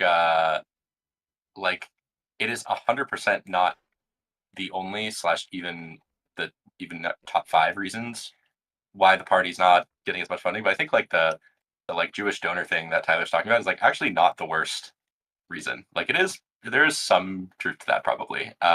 Just knowing like how frustrating a lot of sign? Like, if you like had to just wager, like 5 to 10 or something like that, probably. Because all it takes is 1 to 2 pissed off like 100 millionaire or billionaire like old, like super old Zionist Jewish donors to not get like an $800,000 check or something, right? Like, and then like like you get 3 of those, and there's a couple $1 million that you're not getting now that you would have gotten really early on in the election cycle. That are just not being accounted for, and they probably will eventually give, right? Like these people are just like solid Democrats who have always voted Democrat, but they just might be pissed off right now about Zoran, about whatever, and they like blame the party for it, even if it's like kind of silly to blame the party for it. I don't know. Those 29 votes in the Senate the other day is a way to link it to the party. That came after Zoran. The Bernie Sanders thing to defund all of the offensive weapons going to Israel. Well, But other than that, yeah. okay, so let me ask you this. So you're Bernie just saying, did wait, that to let you know he's still alive. well, okay, let me just do this. So all right, you're saying that these donors are saying they're going to wait. Soy Pills also kind of echoed that. How much do y'all think that this is going to affect? I know Soy's arguing that they're going to start doing as midterms wrap up. How important do you think these early like months are, like now? Like strategic wise, not having this money real. How much do you think it's going to affect them in the midterms? Is it going to really hurt them? Is it going to be not so important? What are our thoughts on this? Is it like a major issue? Like I think it might be something, but if you go don't ahead. even have a coherent message to disseminate with all the money that you would have to spend on ads and all that, I guess, can you still hear me? I mean, you asked the question. I can hear you. Okay, Yeah, okay, sorry. sick. I was like, all right, am I wasting my breath? Yeah. Yeah, no, No, it's no, like I got you. this is not going to make a huge difference. I mean, I think even like if there was no money in the DNC, which obviously matters, but if there was none, like the messaging of the primary politicians of like, hey, how bad is Donald Trump doing in this election cycle is going to make such a big difference compared to like whether or not the Democrats are able to run an ad that demonstrates that he's doing a bad job. It matters obviously, but like, yeah, this is not going to be like the changing factor. It's also not going to be that big of a deal that the money is not there now, because I think, like Jonah will probably agree, I don't know if you will, the money's going to come around in the midterms because everyone's going to get fired up. Big things are going to happen. You're going to get all the October surprises. I mean, I, for one, am not donating to the Democratic Party right now, but I did last year. That was to offset some Trump merch that I bought, though. So. Yeah, to be honest, I got to agree with Soy over here, because at the end of the day, when the midterms come around, they're going to get fired up. They're going to have to win. Especially when it comes to history. Usually, us as Republicans might expect to either lose the House or the Senate or something here. So they're going to go hard at least to get one of those. One of them, either the House or the Senate, but it has to happen. Eventually, they're going to have to get together, decide of what direction they're going to go to, leading into the midterms. Like, I agree.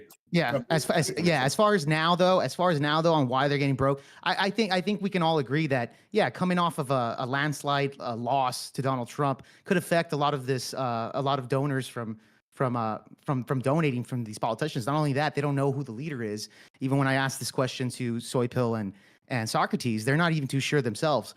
So I think the Democratic Party's strategy moving forward is to pick a direction. I saw Elizabeth Warren is already kind of jumping ship on a direction that she wants with, I believe it's the guy that won the primaries over there in New York, the Muslim Mamdani. Thank you.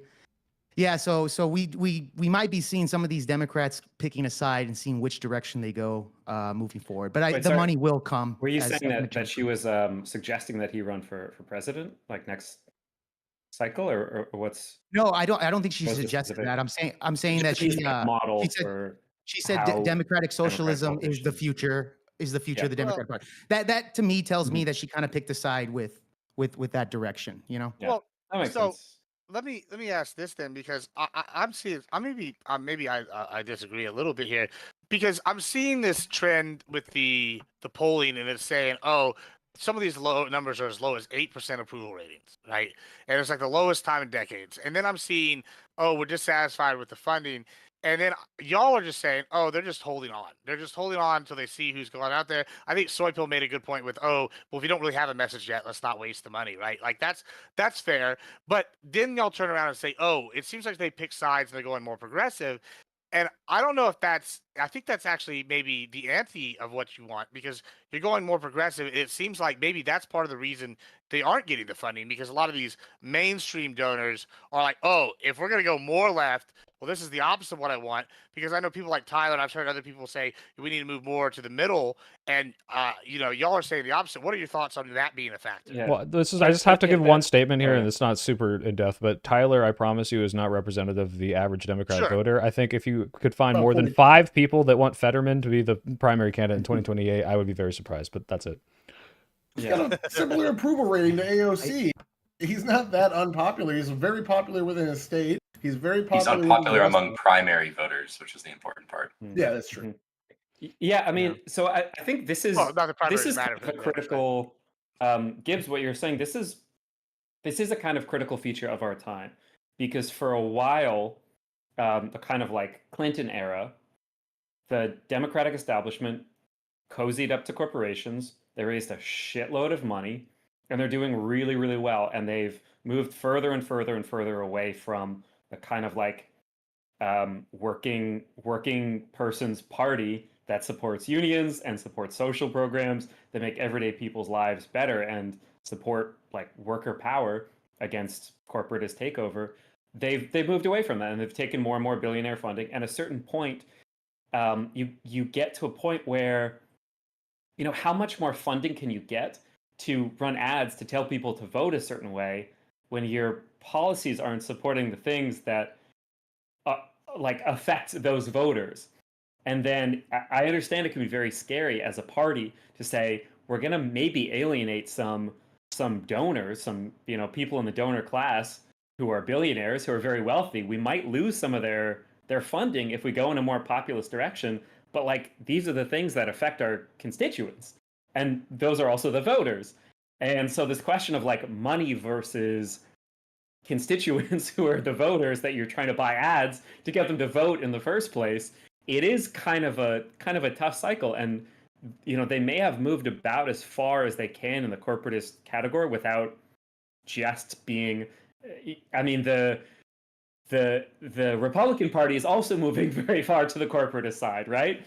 You know, the big beautiful bill that's, you know, increasing the deficit by whatever $1 trillion and giving all of that money to billionaires.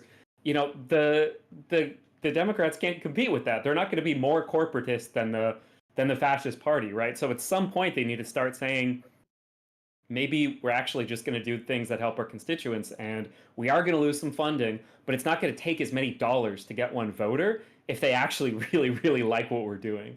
Like, you think that's a winning strategy moving forward, especially with the midterms coming up? I mean, that's the question there.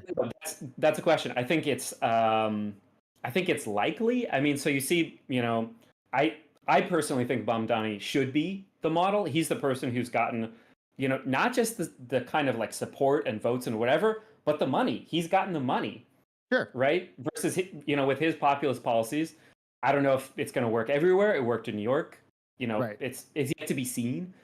I think it's a reasonable direction, and I don't know that there's a lot of choice, because I don't know what kind of moves they can make in that direction, versus there's a lot of open field for populist policies that your constituents want. Like, yeah, it's a reasonable strategy to go in that direction. But I'm not, you know. Can I just give you a little bit of pushback on that? Historically, historically though, from what I've noticed, usually with those types of politicians, they don't tend to have too much success moving forward, especially on the higher ranking of the presidency and stuff like that. So that's why I'm saying, like, I don't know if that's a good strategy. I think you guys should move more towards the center, and I think that's the winning strategy moving forward, man. Historic wise, further to the center part instead of going farther left with like the socialism. Well, I mean, they've been moving further right for a long time. Sure. Yeah, further right, more towards the center. I'm not saying be a Trump supporter or nothing like that. Mm-hmm. But what I am saying is that I think that's more of a winning strategy than going that direction of the socialism, right? Okay. So what's the reason for that then? Or like, why do you? Because historically, historically, it's usually Bernie Sanders that has been kind of successful on that. But outside of Bernie, there hasn't been too many politicians that kind of push that type of agenda that's been successful until recently with what's his name, the guy over there in New York, Benghazi, whatever. Mangadi, thank you. Whatever Benghazi, whatever the fuck his name is, man. Something Muslim or Indian, whatever the fuck he is. Sure, but you've been told like 4 times now. Something like that. But I'm just saying, like, I think the winning strategy for the Democrats would be kind of going towards that moderate position. I mean, Jake, I just have a question. As a Trump supporter, would you like be honest with us? Like, if you really did think it would work, or would you want us to lose? Yeah, well, the only reason I say that is because historically, like, Bernie has kind of been, you know, like, especially in 2016, Bernie got kind of fucked over. I just don't see the Democratic Party kind of embracing a lot of these progressive ideas. I mean, they may not, but we're talking about what they should do. And if they had gone like wholeheartedly behind Bernie, there's a good chance that he would have won the general. I guess I don't know, man. Let me. I want to differentiate here, because I think there's a big difference between going more left, like what you might say to go towards more of Bernie, or even what Mamdani is doing, versus being more populist. And what I'm seeing from these people, like, you know, Ro Khanna and not Warren so much, but these other people, even Newsom, is, yeah, they're maybe you could say moving right because they're not being as progressive with their talks on trans issues or any of these things, but they're not doing it in a way that's like, hey, we're changing our policy on these things. They're just saying, I'm going to mention LGBT people less because I know that some people think it's too woke. And even though that means that I'm going to pass policies like, you know, Medicare that is going to lift all groups up, I'm just not going to hyper focus on those. And that's not a movement left, and that's not really a movement right. That's just a change in messaging that will alienate fewer people. And I think that's probably the right way to go. And Okay. that's Yeah, mostly differentiation of like what is it, like social versus economic, or something like that. Sure, yeah. Right. They're it's Maybe like just economic populism going is economic super populism. double down on the economy. Yeah. I think going through Mandani maybe quotes. to clarify what I think Viopod is asking, do you think that the Democrat will appeal more to its the Democratic Party would appeal more to its base if it had a candidate that was more like a Kennedy Democrat, a Blue Dog Democrat, what like kind of like our buddy Tyler over here, who considers himself a classic liberal. Clinton Democrat. Gross. You're a classic liberal. Oh, dude, Clinton get out of here. Democrat. Like a He's not 90s like new that guy. Democrat. New Yeah, Democrat. I mean, He's Do Democrat you like think Temple is that would Democrat. appeal more to their actual base than being more like Bernie and AOC and No, those I have that answer. No, So I mean- looking at polling, 60-40, it favors more moving to the left within the party. Same way, 60-40, it favors going after Trump's policies and not waiting to see any actual results from them. Like 60-40, it's in favor of doing all these unpopular. If you go through a lot of Mondani's preferred stances, defund the police, trans sanctuary city, undocumented sanctuary city, these are not popular policies. those are also not his main policies, right? Those are not the things he talks about. Those are not the what things does it he matter if it's his highlights. main policy or not? Fine, yeah, whatever. Just say Is whatever. It's he like have the a reason policy people that vote wants for to him, white you know. neighborhoods? I That think no, that's he kind of- just said that poorly. That was he wants to tax more affluent neighborhoods. That's all. I do want to jump in here real quick. I know I'm moderating, but I actually want to answer Soy Pill's question because I find it kind of interesting. Which was the one about, as Republicans, would we be honest with you? I mean, now listen, people can say a lot of things about me, but I will be honest with you. And this is what I think is the funniest thing is I'm listening to what you're saying right now, and y'all are saying go left, and I'm reading the tea leaves wrong, and sure, it happens, right? But the tea leaves I'm reading are saying that the reason why y'all are winning in these states that y'all are winning is because they're ultra left state strongholds, right? Like these areas that have been like Democrat for a while. Yes, those places are going to vote more. They want to see the change, and so they're going to put forth these really progressive candidates, and they're going to be excited, and they want to. Like, now is our time. The party's in disarray. We got to put these guys now. Okay, that makes sense to me. However, I think that the lesson you're learning is the wrong lesson, and I will be honest with you because I think that me telling you this, y'all are still not going to believe me, and then y'all are going to keep doing the same thing you're doing, and I think that's actually going to lead you astray, which begins. Then I'm going to be like, haha, I have another point to say. I told you so. Gibbs, I So always won't lie believe to you. You told me that you wouldn't care if all the elders who got kicked off Social Security died, and you're very honest about that. So that's absolutely true. Yeah, I mean, I wouldn't. It would be. It's a sad time. You can call me evil for that, but that's fine. But when I'm sitting here hearing these things, I'm going, okay, y'all are pushing this agenda, and you're going to move this way, and these guys, and I think the initial results are going to show the data that you think it does, right? It's going to be, these groups are all motivated. Yes, they're pushing these progressive leaders. Then you're going to come, I don't know about midterms, but you're going to come maybe to the next election, and y'all are going to be even more extreme, which is going to alienate the voters. Like, MAGA is actually a move left for the most of the right.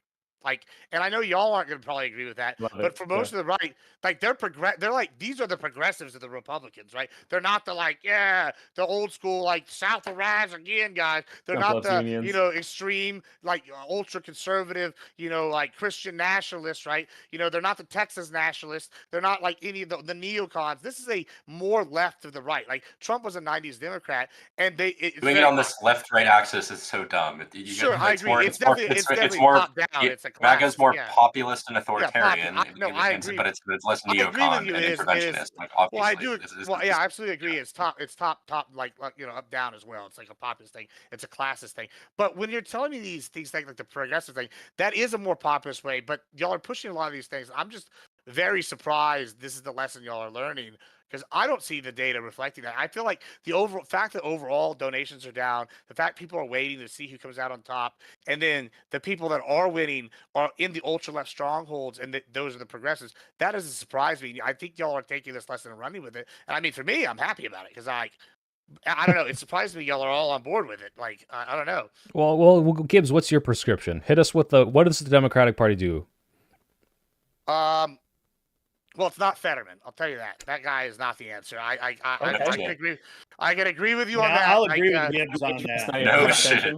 Listen, the guy's got, Gibbs. yeah, he's had a stroke. Like, no offense, I can make an Abbott joke. He's like, listen, he's not making it to the finish line on it, whatever. The point is, like, the guy's had a stroke. He's got no fucking like charisma at this point, right? Like, he keeps saying he doesn't want to be there. It's genuinely sad.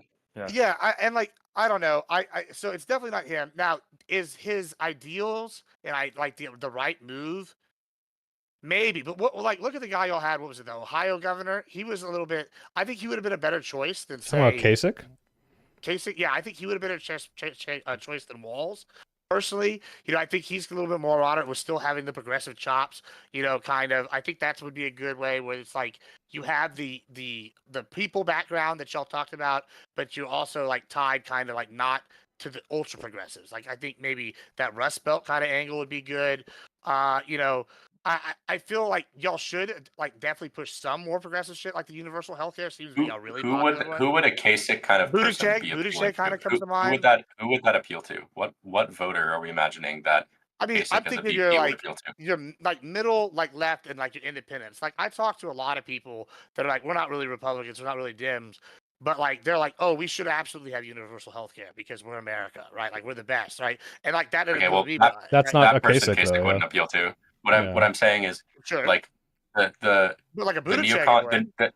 neocon types who are still neocon now somehow they have already made their choice, right? Like they've already decided if they're like an anti-Trump Democrat / not voting, or if they've gotten on the Trump train and like compromised their values and don't care anymore, right? Like so those people have already picked. So I don't know who we're imagining that like a Kasich type like centrist Republican, like not even really a Republican anymore. Yeah, I mean, like Buttigieg, that's completely different. You're talking about a different thing. Because he's not a former Republican governor. He was like, yeah, but he's also not an ultra lefty, like an extreme leftist, right? Like I mean, that has other problems. He's got a few, but like. But I think Buttigieg could win, pretty much exclusively because he's gay, and unfortunately, this country wouldn't accept a gay candidate. Like, we're just not there. And I'm not just saying that, although I am biased because I just spent 3 days in the Black Baptist South, so. Yeah. Yeah, his numbers with black Democrats is 0% in polls. Not a single. Buttigieg? Really?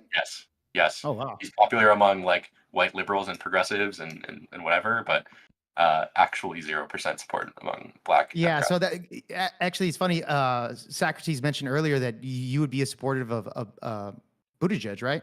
I think that he could be like one of the top people offered up. I'm not crazy about Buttigieg. I feel like he speaks very well.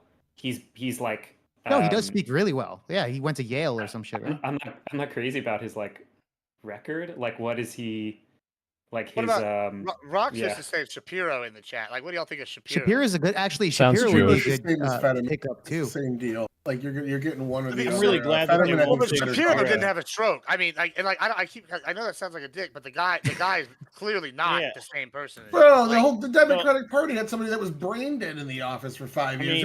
I guess they vote for anything at that point, right? Yeah, good point there. Hold on. So progressive. I got this point. I've been sitting up for 15 minutes. Give me a second. I got a point. I've been sitting up before I move on. They won't vote. I'm thrilled that they won't have anything to do with Shapiro because he could win.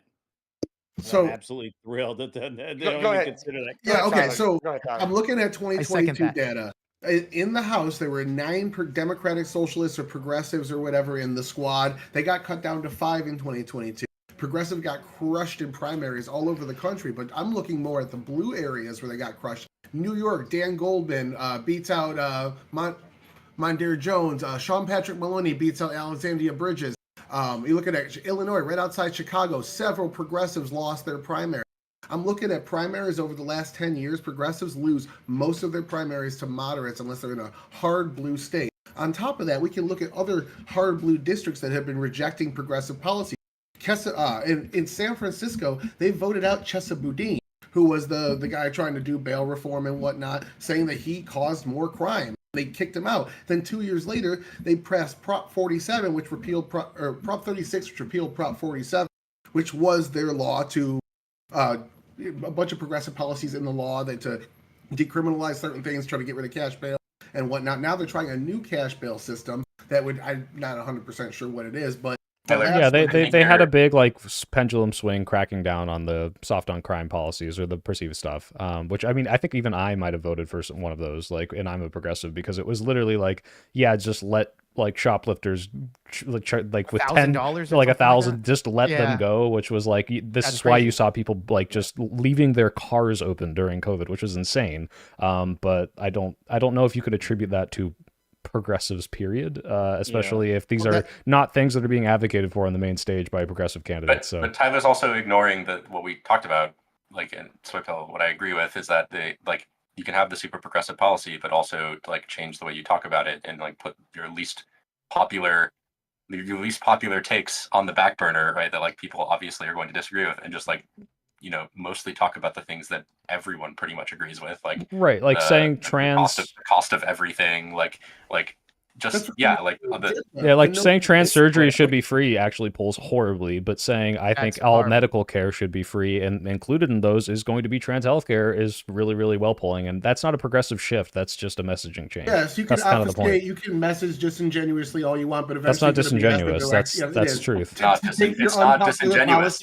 Yes, it's obfuscation to take your unpopular policy and bury them in the back and just not talk about them. The point is, Tyler, it's disingenuous. No, Tyler, wait, can I clarify this, Gibbs? Because Tyler, the point is not, hey, my main policy is trans people and that's the constituency I'm reaching out to. The reason they were speaking on those policies is because that is the forefront of the progressive movement of, hey, trans people are like, you know, this hot topic we need to be talking about and signaling to our base that we're with this, you know, pro-progressive movement. And now they're seeing that is not working as messaging. It's not lying to say, well, I'm not going to hyper focus on that. It's, hey, I'm going to do policies that are going to help trans people. I'm just not going to specifically call them a trans policy because it's not one. That they're just part of a group that's going to be helped by this. Let me ask you have people showing up at your rallies like AOC yelling, "Why don't you call it a genocide?" over and over and over again because they're not messaging in the way that they want. Let me ask this just for fun. This is what they're doing now. Hold on, let me just you know, the advocate here, Soypill. Let me just ask you this. So say I was going to present a bill.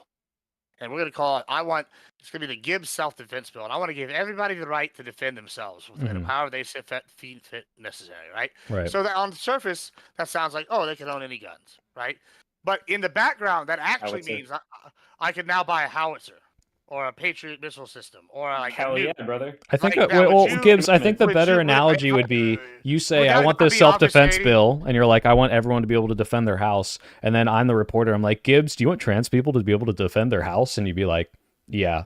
And then I'd be like, oh, so you're pro-trans self-defense? No, it would be like, oh, Gibbs, you want everybody to defend your house? And then you turn around, I go, yes. And then they go, do you want everybody to be able to own a nuke? And I go, yes. Like, I mean, you know what I'm saying? Like, that's the analogy I'm trying to make here. Like, right. So, and what you're going to see happen is, I know we all do need a C-Wiz for our front lawn. Well, to be clear, I asked like Rokana, for example, this question. I said, like, how do you like promote these things that are not hyper focused on an identity group, but still not push them aside? And he's like, look, like if someone asks me, should, you know, trans people get healthcare, that he's just going to say, yeah, I think everyone should get healthcare. And that's just a much better resounding message than, you know, someone going out there and talking about, you know, a very specific marginalized group the entire time, because that signals to people, oh, what about me? That's unfortunately got to dumb it down and make it a more shotgun approach.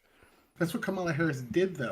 When she was asked about, she had like 3 months, and like you said, there are 10 years of her saying pro-trans things, and that's what's going to get blasted in the like super hyper paid for Trump ads. But when she went into, they asked her, "What about men or trans women in women's space?" And what her answer was, "I'm going to follow the law," and that she didn't answer the question directly. People on one side said, "Look, she's not even talking about these issues as much as she's supposed to be," and then the other side said she's still for them. She never denounced them. So it's just taking them. It's not answering the question. It's hiding the answer. It's disingenuous. It's literally what disingenuous is. Well, That's I don't. obfuscating. But that's also not what I'm advocating for. Saying I'm going to follow the law is okay. Well, that's ambiguous. You're not actually giving position. Versus, Yeah. hey, I think that these people deserve respect just like everyone else is probably what people are going to be shifting to. And like how that pans out legally and what policy, it'll depend on which thing they're talking about. But clearly, whatever Kamala did, she only had a couple months to scrap together some sort of like, how do I appeal to the most people in just 8 weeks or however many, 107 days? Like, it's kind of a different ball game. Now they've got 3 years to figure it out. So I feel like she would have won if she only had 50 days. It was her talking that ruined it for her. that actually, unironically, might be the one thing I agree with you with, especially giving the polling like right after they announced her. Fantastic rollout. Everything else when that was done. But Well- no, I'm just looking at all these fucking progressives have been trying and losing to moderate. And like these are all purple districts, purple states. Unless you just want to hold down blue states, lock down blue states with progressive and have a minority in the Senate and House. Let me ask this, all right? Because to the people that are more left than you here, so I gave y'all my prescriptions, right? And y'all are sitting here going, no, we want the more progressives. I was like, okay, how do you see the pathway to victory? Do you see the pathway to victory being we need to rally the like these people are going to be more likely to vote, the ones that are left, and we can get a large enough percentage of these people to vote, or is it like what Tyler? I know Tyler and I've seen others present. Oh, is we need to move more to the middle, and we need to get these people that like are independents, yada yada. How do you see the pathway to victory working? Because Tyler's saying you're not going to win these other states, right? Well- So what do you think is the pathway then? I need to clarify, Gibbs, because first of all, I don't know about Socrates, and maybe Jonah has a different. I mean, just because he worked for Progressive Victory, might be a little more progressive than me. But I'm not saying we need to move more progressive. In fact, what I'm saying about this messaging stuff is actually what is going to be perceived as a rightward shift, even if the policies are not moving rightward. So it's not necessarily some sort of, hey, we need to be more like Bernie. As much as I'm a Bernie supporter, yeah, clearly he's not doing as well in some of these purple areas. He didn't even win the primary. It's more of how do we change this messaging to be more encompassing to more voters? It's making it a little more populist because it's either countering the Trump populism or disambiguating the whole like identity politics thing that doesn't play as well in certain places. But that's not moving more progressive necessarily, even if they are on a shift to be more progressive. Also, I have to go in 5 minutes, so I don't know when we're wrapping up. Oh yeah, we're wrapping up right now. Actually, like let's give out closing. Yeah, we're a little long. I think, yeah. We're not long. Yeah, I mean 7:30 to 9:30 is 2 hours, but Let me just ask a quick question. Would you guys rather have Joe Manchin and Kirsten Sinema or a minority in the Senate if you just have that binary? The first one, obviously. Yeah. Well. Exactly. So you need moderate. Yeah, Well, no okay, shit. I don't think so- anyone. I'm sorry. Wait, nobody is saying that we don't need moderates, especially in Congress and purple districts and purple states. Like no shit. Obviously, I think for presidency, it's different in that you can have the vibes of like a populist left wing person, and that like won't necessarily hurt you as much as like a like boring centrist like would hurt you. Like someone who's like, say Josh Shapiro is like turns out like Ron He is DeSantis, fucking but he's boring. like say he just like super boring, no riz, no like, but like a great centrist, really productive guy and really well liked in his state. Doesn't fucking matter if you don't have the riz, if you don't have the people, like the young people that get behind you, and like the people who don't pay attention to politics to get behind you, then it doesn't matter. So you can have someone who has the like it factor, the riz to like actually get people caring, the people who don't pay attention to politics, and that person can have left wing populism as like their value and still be super progressive. And it won't matter. It won't turn off more people than it will appeal to. It's true. let's just go ahead and give closings here since we got like 4 minutes left. Go ahead and closing thoughts and where to find your stuff. We can start with you, Jonah, since you just went here. Any final thoughts on that and where to find you and whatnot? Nope. I think he just like He's- disconnected hello. at the very I'm back. end. No, All he's right, I'm back. back. I'm back. You can't Yeah, go do if you you're want- watching. Yeah, did you want to give any final thoughts on where to find you and whatnot?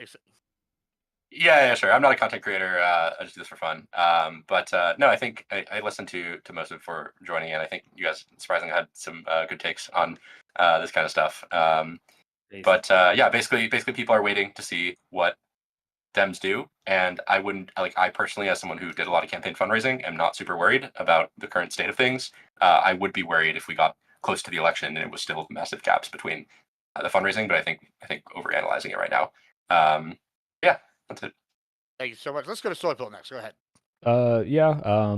Jonah was feeding me talking points this entire time. I have no will of my own. I'm a progressive victory shill, which is directly funded by George Soros, and I love all the Jewish money that comes down. That's why there's no money in the DNC.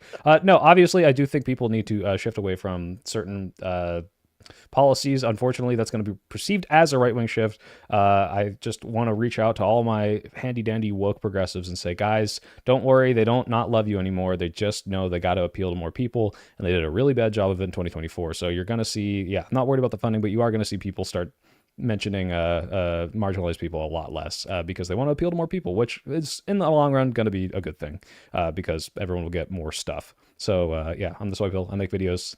Check me out. All right, thank you so much, Socrates. Hey, yeah, thank you so much for having me on this. And anybody who wants to chat more about this, like one-on-one, feel free to take me up. You can reach me at Socrates TV at Twitch, Real Socrates on YouTube. So there's an issue that I have a lot of the time, and it's really not your guys' fault that you're a little tripped up on this, because I would blame a lot of like online lefties. This kind of idea that like being further left means you just say more and more stupid kind of lefty sounding stuff, right? Like and that's free what Palestine. being more left. Yeah. No, I mean that's a reasonable thing, but like the things that Mamdani pushed forward and ran on are lefty policies, and here's what they are. You can't afford rent. You need to pay rent. Everybody's stressed about rent every single month. How do you get to your work? You take the bus. The buses don't come. We need the buses to come. Where do you stop by on your way home from work? The grocery store. You can't afford groceries. We need to lower the cost of groceries. What are you doing? Like, what's happening while you're away? You're paying for childcare. Childcare is unaffordable. We need to lower the cost of childcare. These are really, really basic things that everybody deals with all the. Okay, not everybody has kids, right? Or everybody takes the bus, but in a metropolis, a lot of people take the bus. But these are things that people deal with constantly in their lives that are really, really, really impactful. And these are lefty solutions to say, some of these things, we're going to create some kind of public option. To do that, maybe we need to tax people who have more than enough money. Maybe that's a crazy thing to do, but people seem to like it, and people of all stripes seem to like it. You don't have to be some crazy screaming at libs of TikTok, X account who's some online lefty to like that stuff. You don't have to be, biggest free Palestine person in the world to like that, but those are things that are lefty and they're really, really popular. And this idea that it's not lefty enough because you're not screaming at somebody or you're not like woke scolding, whatever, that just needs to die. Thank you. All right, Gibbs, I got to bounce. Sorry, I can't hear everyone, but I'll watch it in the waters. Bye, guys. You have a good one. All right, well, that wasn't the worst conversation in the world. Hope you guys had a little fun there. But now we're going to watch the Tim Pool thing, which I promised at 7:30. And by now, I mean, give me 30 seconds because I have to use the restroom. But what are we doing here? We're going over it. I mean, look, a bunch of people keep asking for this because apparently no one's seen it or didn't even know it was happening or are like, well, I knew it happened, but I didn't want to give Tim Pool the views, so I guess we're doing one of those. So give me 1 sec. I'm going to go to the restroom real quick. You're going to get the live chair react, and I will be right back. What's under the beanie? The Mark of the Beast, obviously. But yeah, give me a second, guys.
Oh, yeah.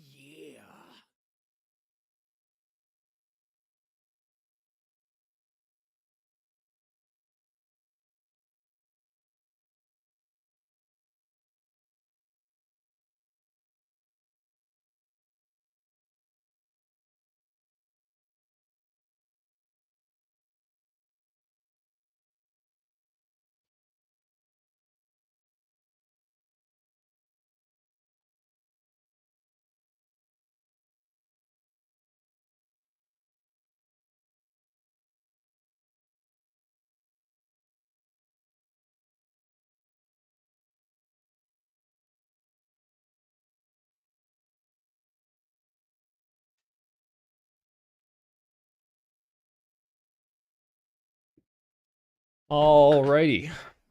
Real quick, let me read the super chats just because they're all going to be relevant to the previous thing. Mirror of Faith, thank you for the $5. Roast the hell out of Timmy Turner. Guys, just to be clear, this is in the past.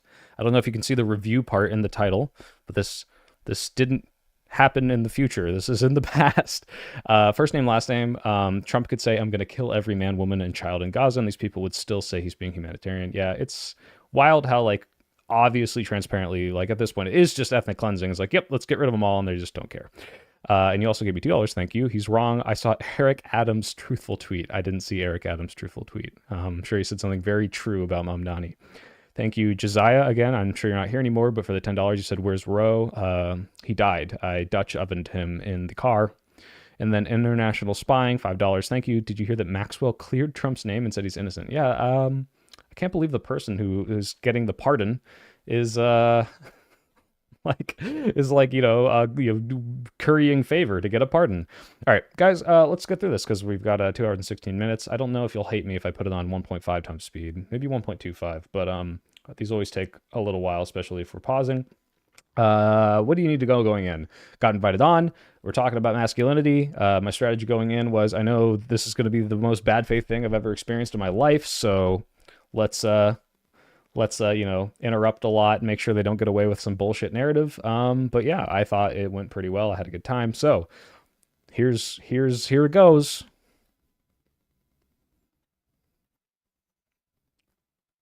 Off to a good start. I started it too early. Liberal men are soy boys. Debate me. Okay, that's the debate tonight. I always think it's nighttime. I'm just, doing live in the morning. This morning, our debate is liberalism rejecting masculinity. We got a couple of gentlemen joining us to have this debate. Sir, would you like to introduce yourself first? Yeah, before we start, one of us is going to have to change, right? Well, we're not completely wearing the same thing, but I was wearing it first. So. To be clear, yes, I did wear a beanie just for this specific occasion, and they didn't think it was that funny. In fact, I have a lot of misfires of jokes on here because we didn't have the same sense of humor, so that was a little weird. But it was very surreal being in the Tim Pool compound. It's I was like, wow, I used to watch this, and now I'm on it. Well, so I've been told by Alex Jones that you wear the beanie because you have the, what did he say? He said, Tim Pool has the mark of the beast on his forehead, and he hides it because he's the Antichrist. Well, he calls the mark of the beast a pentagram. Okay, but yeah, I'm the soy pill.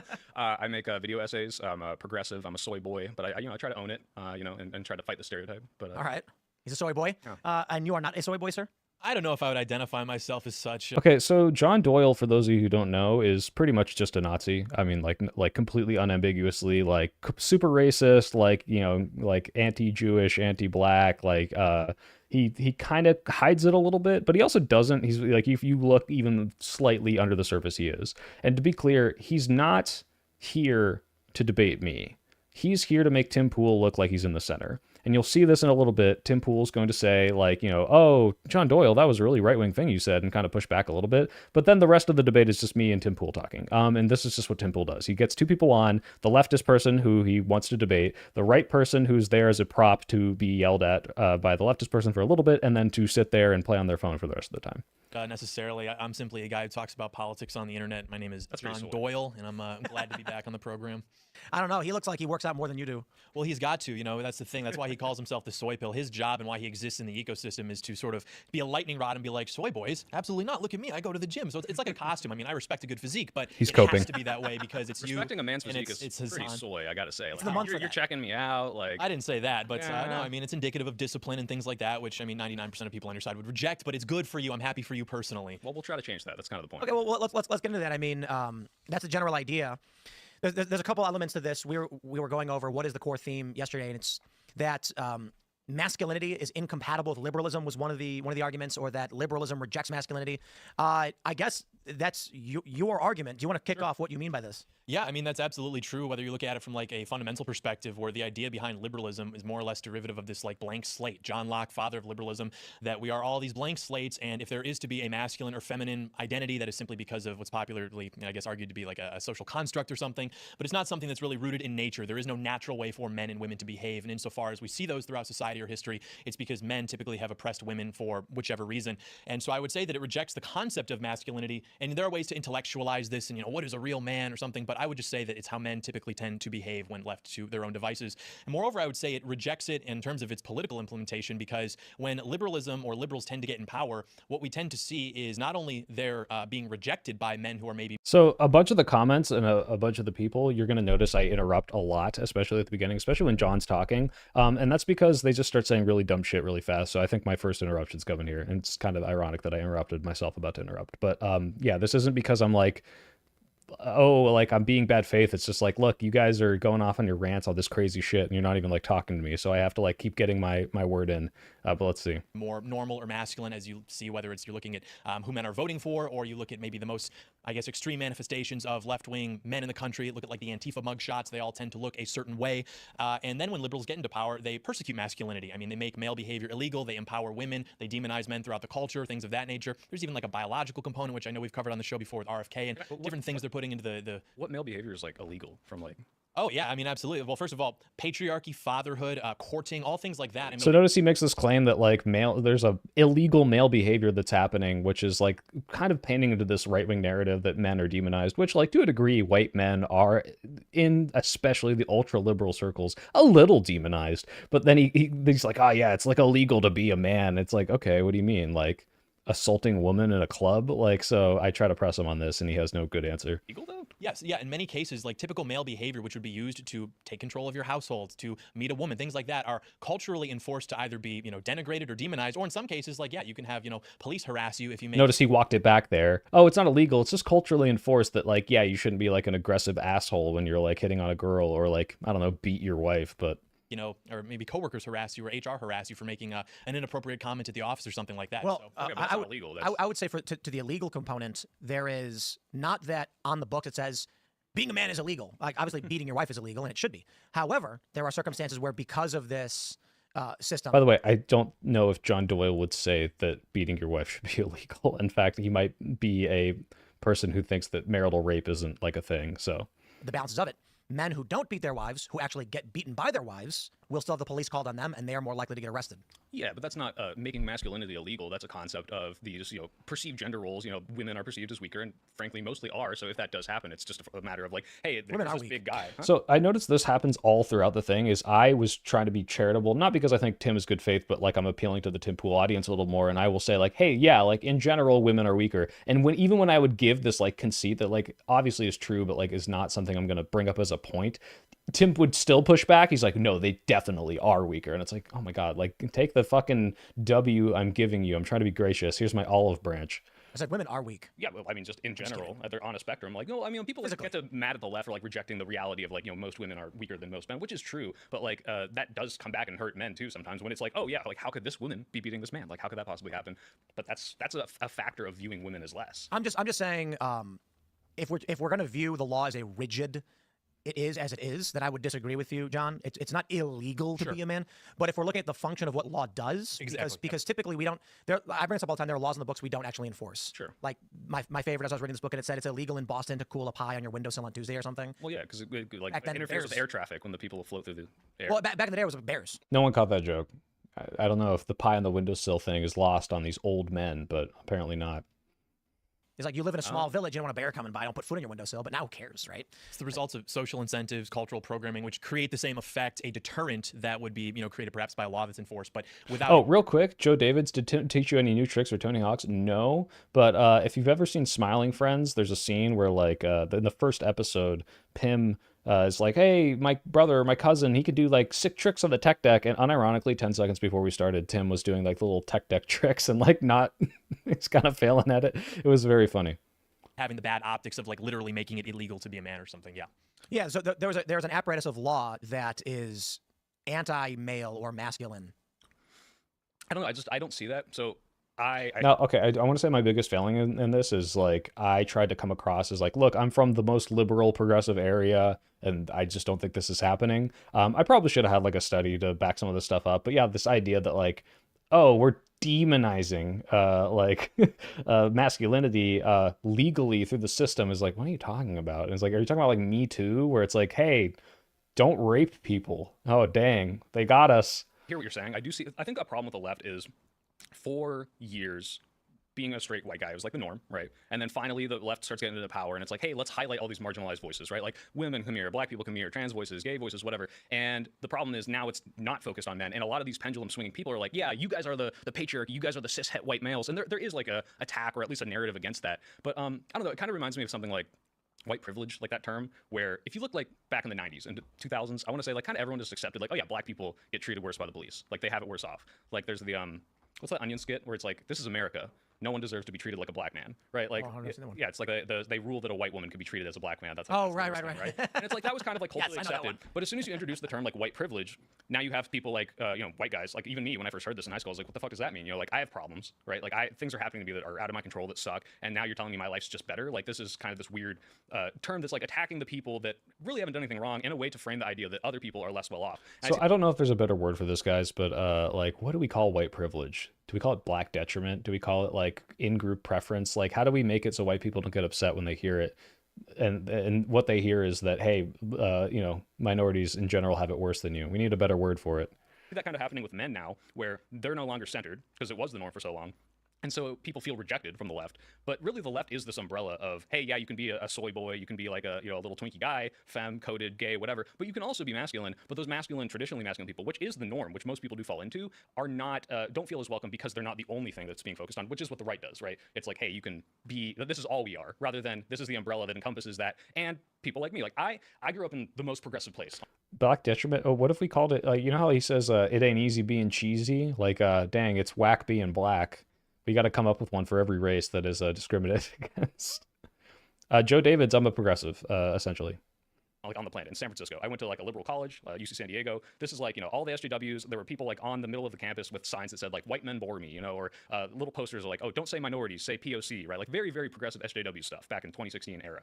And like none of that made me less masculine or make me want to be less masculine. It's just made me to say, be a Jew. Okay, that's kind of annoying, or like that's weird. But like the idea that it's such a turnoff that it's pushing you into a different party is weird to me, because like my ideals haven't changed. It's just like, oh, okay, like I can still be me, I can still be this in this party. I'm just not the sole focus. I don't think it's about sole focus or centering or anything. I mean, if you even are familiar with like the average temperament or disposition of a conservative or a Republican, these are people who fundamentally like just want to be left alone. Like you don't have to go and talk. Okay, this is so wild to me. He's like, conservatives just want to, be left alone. It's like, dude, no. And especially like his politics are all about like enforcing this like trad, like super ultra far right fascy stuff on the entire country. So he just has to like crypto this, I guess, on Tim Pool's show. It's very weird. To a bunch of like Trump supporters and appeal to them as like the white vote or the straight vote or things of that nature. And I think it is actually pushing people who otherwise would have preferred to identify themselves with like the predominant party into the arms of Republicans or Trump, as has been the case with a lot of media personalities, for example, because they do feel ostracized, not just because of maybe some of the excesses that you see on the college campus with like a sign or a t-shirt that says like boys are icky or like down with white power or something,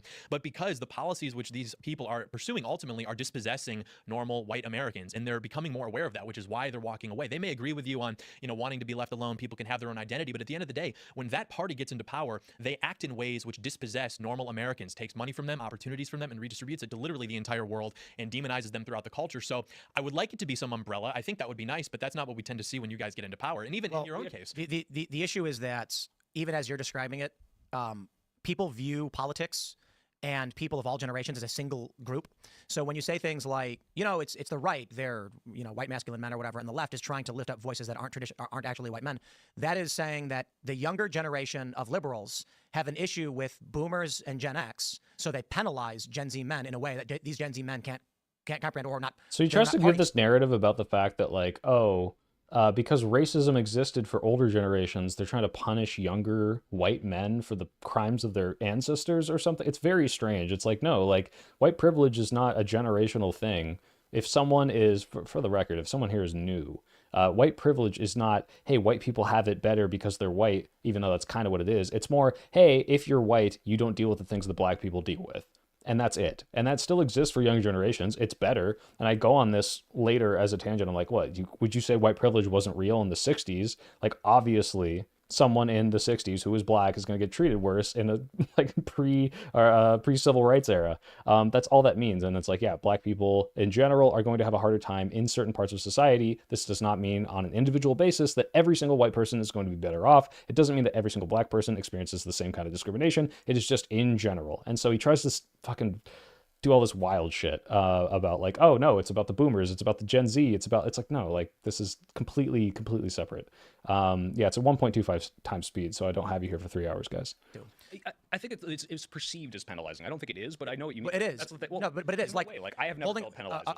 A group attacking white people, insulting white people, and then they're allowed to do it, is creating a condition by which you're allowed to be racist to a group of men that did not experience this white privilege that was described. Sure, but like, so that's penalizing. First of all, again, as much as I have a problem with the term white privilege, I think that you can look at like statistics of do white people Thanks get for joining as much shit as Big Dick black Swinging. people? Great. Now let's go back to what I was saying about Gen Z. I'm just saying, like, how about we do experience it, but the problem is like let's talk about my point. We can. An 18-year-old man did not experience the white privilege of a 55-year-old white man. Oh, you're and saying so like an 18, economics, like, an 18-year-old who's entering the world and saying, "Man, it's really hard on me," and then the left in these colleges say, "Ha, you're white, you're bad, you're stupid, you bore me," and when they go, "Please stop making fun of me," they go, "No, you have white privilege," and he goes, "No, the old guy might have, but I don't." Well, that's the thing is when I say, hey, generationally, you can look at the way that these races have been treated, and yeah, like you're not experiencing the boomer housing market, right? Like I'm not as well off as my parents. They bought a house for like, 300 grand and it's now worth like $1 bajillion. I would never be able to afford that. I probably never will be able to. I just have to wait for them to die. But that's not the same thing as white privilege. BlackRock will get it before that. Huh? BlackRock will get it before that. That's true. That's true. Not even joking. Yeah. No. The idea that like that has something to do with like the way that different races are treated by some sort of system, I think is irrelevant. But the point is, that's what I'm saying is like you don't feel white privilege. I'm not like, oh boy, what a great day. Well, I am like, what a great day to be white, because like let's be real, it's kind of hard to be all the other races. But you're not feeling this advantage. It's the point is like if it was framed as something like black detriment. I actually disagree with you about it's so hard to be the other races. Harder? Oh, because you're Korean? Yeah, when I was growing up, I was told that if I put down that I was Mexican, I would get free stuff. Yeah. Yeah. So it's like, so my parents told me not to put down that I was Asian when I was applying for anything because I'd be discriminated against. You're talking about like DEI policies and how like, or maybe like an affirmative action thing that's like trying to correct a historical record. So like a white person might feel like, well, this guy, because this happened to me in college. Like I saw people that were maybe not as like smart as me get advantages, maybe because it was like a, SWE is like Society of Women Engineers. Like they'd get certain opportunities or scholarships, and it's like, well, shit, like I didn't get 10 grand to just go and do this like one particular thing. It's literally just because you have a vagina. That does happen. No privilege. Yeah, so he's going to describe people getting, scholarships for being a woman is anti-white, and therefore white people don't have privilege.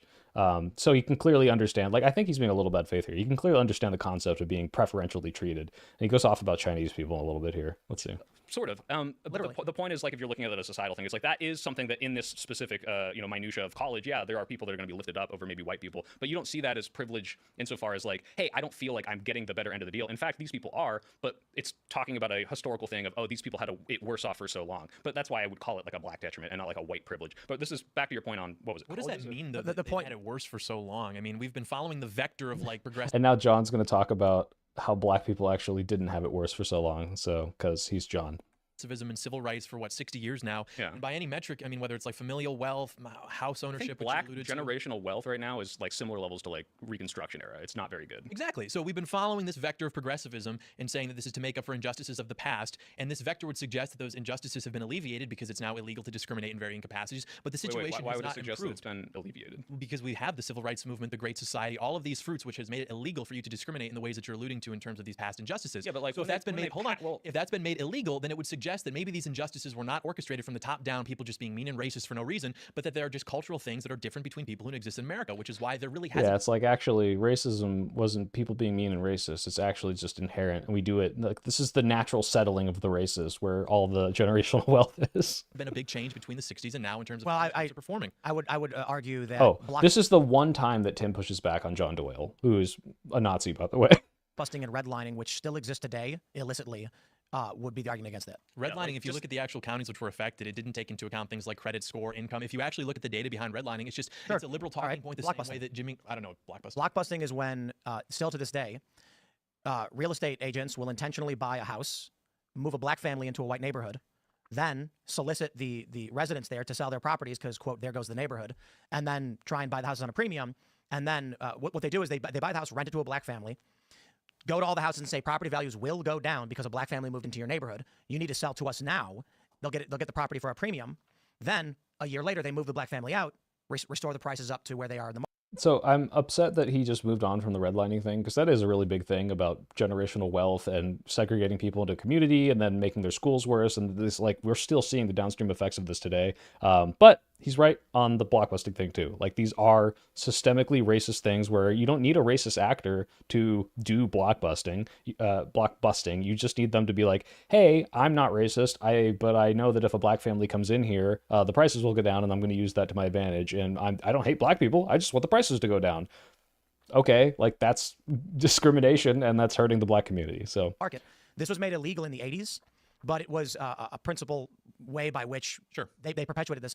We still see this today, where it is typically recognized as a racist market fact. Like, I'm not saying there's an individual who's racist against black people, but you go to any real estate agent and out of ask them, like, context, hey, Tim seems liberal here almost. What would you do if a black family moved next to your investment property? They're going to tell you they're going to sell. Yeah. And they're going to say, look, I've got no problem with a black family. Tons of friends are black, but the market will react negatively to this, so I probably don't want to lose money, and I would sell. That concept perpetuates since the 80s. So I don't know how you get rid of this. You know, it's funny because even liberals do it. Like the story that I've told is a woman that I worked with who was this progressive Hispanic woman. She said that she inherited a property in New York City from her. The reason I bring up anecdotes so much too is because it's a Tim thing. I thought maybe if I do anecdotes to counter his anecdotes, but it's not a normal thing I'd do. You know, grandpa or from her family or whatever. She was woke, as one could describe woke. And I said, what would you do if a black family moved next door to your property? She goes, oh, I'd sell right away. And I was like, isn't that racist? And she goes, I'm not trying to be racist, but like, my property would lose all its value right away. And I'm like, okay, so long as you believe that and perpetuate it, that's going to cause problems to the net worth and like the generational wealth of black families. Right, so it's not illegal, right? And it's not illegal. Like, stuff like that happens all the time. That's kind of what people describe when they talk about systemic racism. It doesn't take a single individual being like, oh, I hate black people, like, throw them in jail, although that does still happen. And that's the other thing is, like, you talk about, like, yeah, it is illegal. Yeah, we did pass a civil rights law, but, like, you know, kicking and screaming, half the country was fighting against it. And those people didn't disappear, and their kids, you know, probably have very... Joe, that wasn't, this is not edited out of context. This was live streamed. I don't think they took anything I said out. So, you know, I'll give them that, I guess. Similar values. We are becoming more progressive, but the idea that, like, oh, well, because it's illegal, it's gone now, is just, like, not borne out. Like, these things absolutely still happen. These people still hold these views in a lot of different places. So of course it is. I mean, if there were any evidence that it were actually happening, even on the individual level, like, this is the example that comes to mind. Look at, like, what happened to Papa John. Papa John literally said the N-word in a meeting, telling employees of what not to say. No. He was quoting someone, right? Papa John said something to the effect of, how come Colonel Sanders said N-word and he got no flack for this? Okay. Why is that acceptable? He was condemning that Colonel Sanders used the slur and no one cared, and they used that against him to strip him of everything. The point being, it's such a hot I can use this to pivot back to the topic, though, actually. Any instance of racism, you can file civil suits, you can do whatever, it can become a national media thing, you can get a book tour, whatever it is, if these instances were actually existing, even at the individual level. I can't tell if he's genuinely this dumb. I think he's being bad faith, but like, oh, like, if rapes were happening at this level, like, you would see more rape, like, you know, convictions. It's like, well, some people just don't report them. Some people don't think that the cops will follow through on them. It's like, yeah, if racism was to the extent you're describing, and obviously you could look at arrest statistics, you could look at like any sort of comparisons with hiring practices, and like look at the actual evidence for systemic racism, which we have.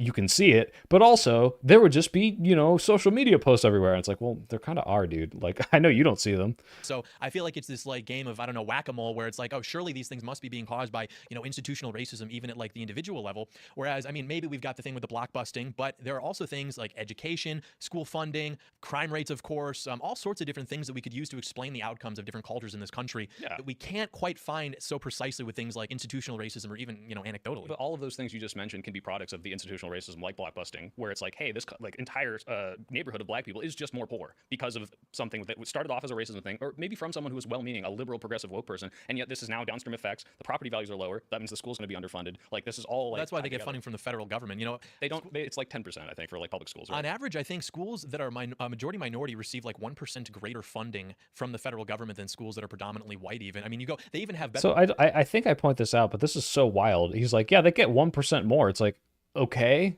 That's like nothing, especially compared to like the like how much lower the property values are and how their schools don't get fucking funded. But all right, buddy, like nice try. Like the argument, like, yeah, the black schools are just better and they're still not doing well. credentialed teachers with advanced degrees.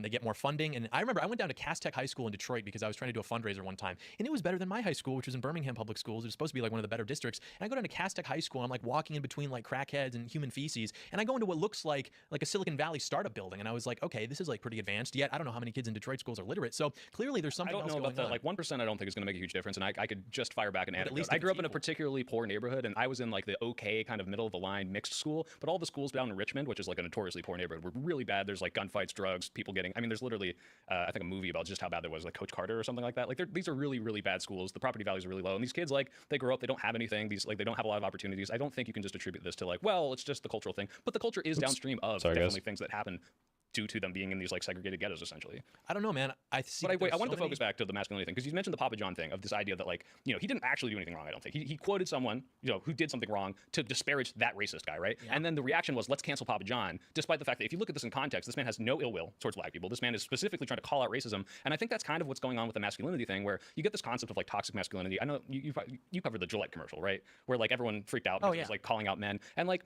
It wasn't calling out men. It was it's like men stereotyping better, right? and disparaging them. Right. And like this idea that like the pendulum swing back to the left is, hey, for so long we've seen these bad behaviors, and rather than try to like integrate and like, hey, men, like let's fix men as men, it's more of this like, hey, guys, like look at patriarchy. Look at this, like, you know, the men control everything. The white people are oppressing us. And like this idea does alienate people because you hear this and like you're like, well, even if you're not one of those people, it's like, oh, well, why are you being mean to me? Like you said, like, why are you pushing this on me? And the reaction of like the concept of toxic masculinity becomes this like, oh, so being masculine is bad, even though it's trying to describe the worst parts of masculinity. It's unfortunate that like people just hear that and they get turned off instantly, and it's like this overreaction from the left that causes an even more overreaction from the right to push them away. I have a question. How come the toxic masculinity and patriarchy and white supremacy narratives don't exist in other countries to their okay, this is the weirdest point that he brings up. He's like, well, why don't they have white supremacy in China? And it's like, dude, because they're in China. What? And like, I'm like, well, I guess you could call it Han supremacy. I'm like, yeah. Or like Uyghur detriment, or like literally, you know, be any other race than Chinese, you'll get discriminated against in China because it's much more monoethnic. Like, yes, this exists. And like, he pretends like this is a gotcha to like, oh, well, this is why white privilege doesn't exist. It's so weird. Like in China, how come there's no like left side of their, you know, political spectrum saying Han supremacy is bad and, you know, Chinese people are oppressors? Well, I don't know specifically much about China. Do they not like lock up dissidents to a degree there? Or? Oh yeah, it's the point being like, where is their political movement calling out their moral or racial or ethnic supremacy? I don't know if there is one for like racial or moral. I mean, you can look at it seems like the concept of Taiwan or Hong Kong and these people kind of rebelling against the leadership there. But they're the I same can't speak. ethnic background.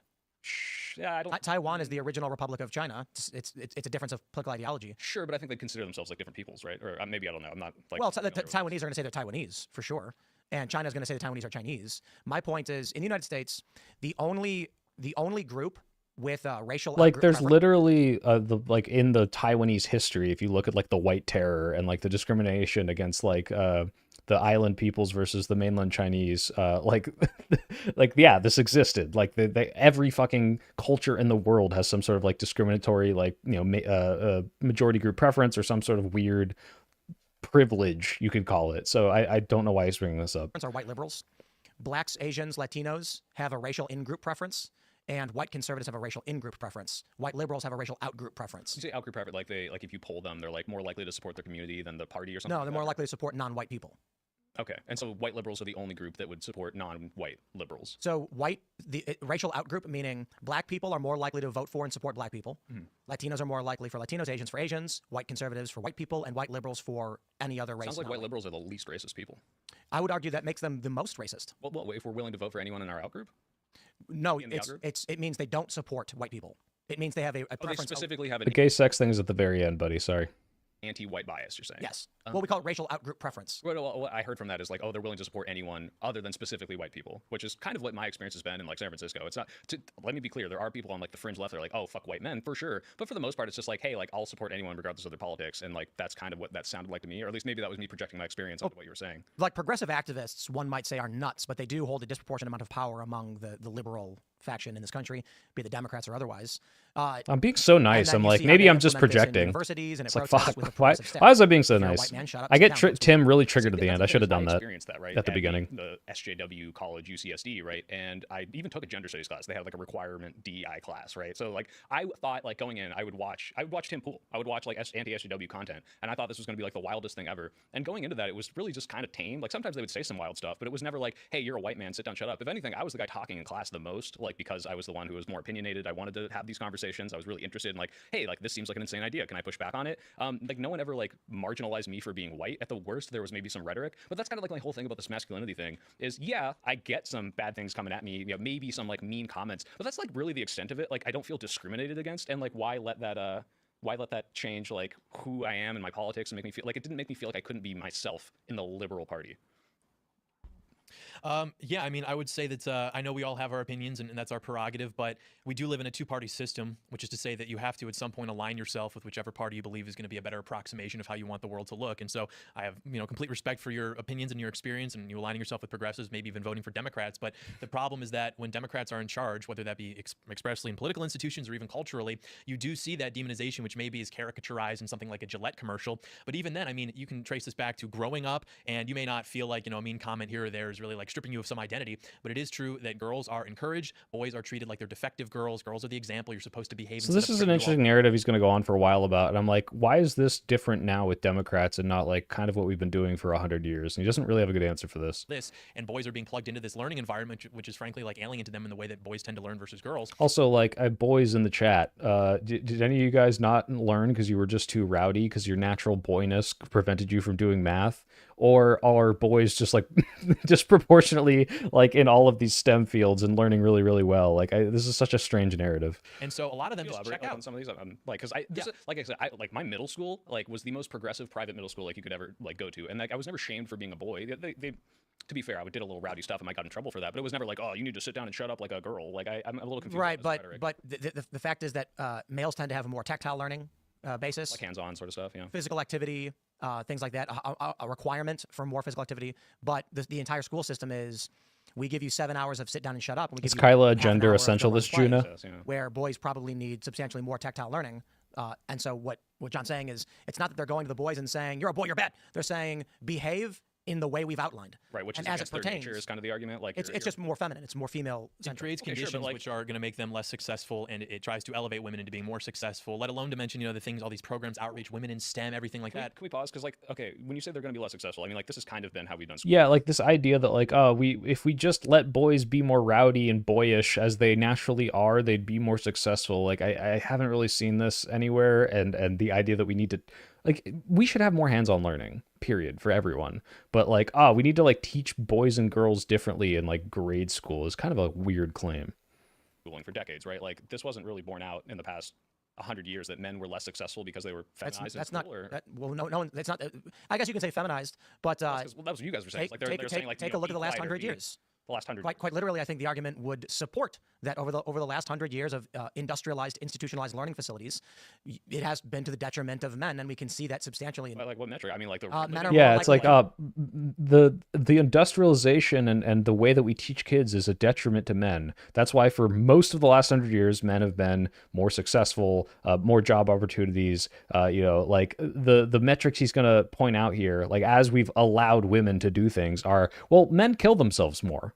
And it's like, what? Like, how are you attaching this to the way that we treat boys in school? Like, as if that's majorly shifted to the point where like men die more? What? Commit suicide. They don't live as long. I think they're more likely to be unemployed. They're more likely to be unemployed.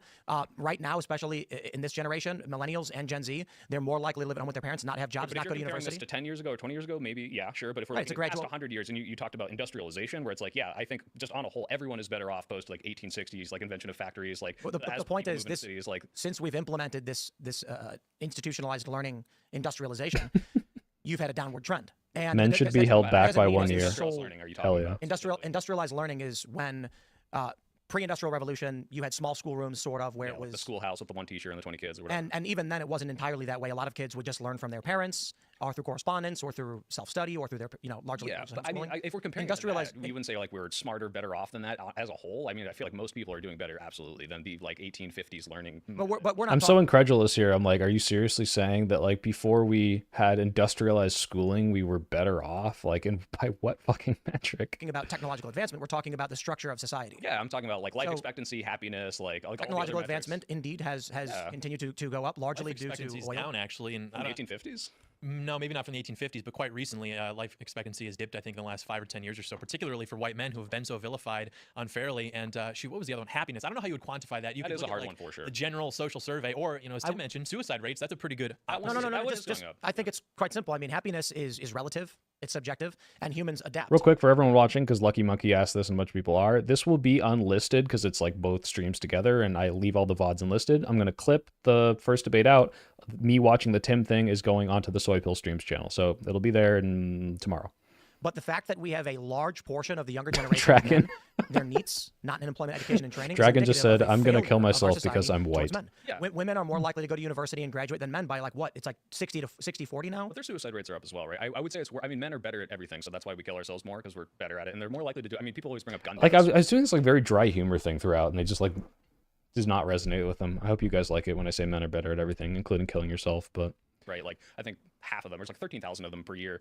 Liberals will complain about this. Like gun. Yeah, most of them are suicides. And like if you have a gun, it's easier. And women tend to do things like what, like wrist stuff, pills, things that you can recover from. And I think like it's one of those things where people are unhappier in the trends right now because of what you're talking about, because you look at your boomer dad and your Gen X dad and it's like, well, what the fuck? Like you got all these opportunities and I don't get any of these. And there's all these expectations. It's like, what's the big lie of like, just go to college, you'll be successful. And like, I graduated college. I was one of the lucky ones. A lot of people just didn't get jobs out of college. They're struggling. I can't afford a house. The only people I know in my generation, I'm 29, that have a house are the 2 engineers that got married. And even then they're not in California. They're in like Colorado. They're in, some other place where the cost of living is much easier. So like, I think this idea that this is because of the demonization of men is not nearly so borne out as it is. People had this expectation of what life was supposed to be, and it's just not happening. And so all these, like, as a whole society in our generation is more unhappy because we're not getting what we want. We don't have the house. We don't have the white picket fence. So once again, the issue is if you're an 18-year-old white man and you grew up in a society, you've experienced no privilege.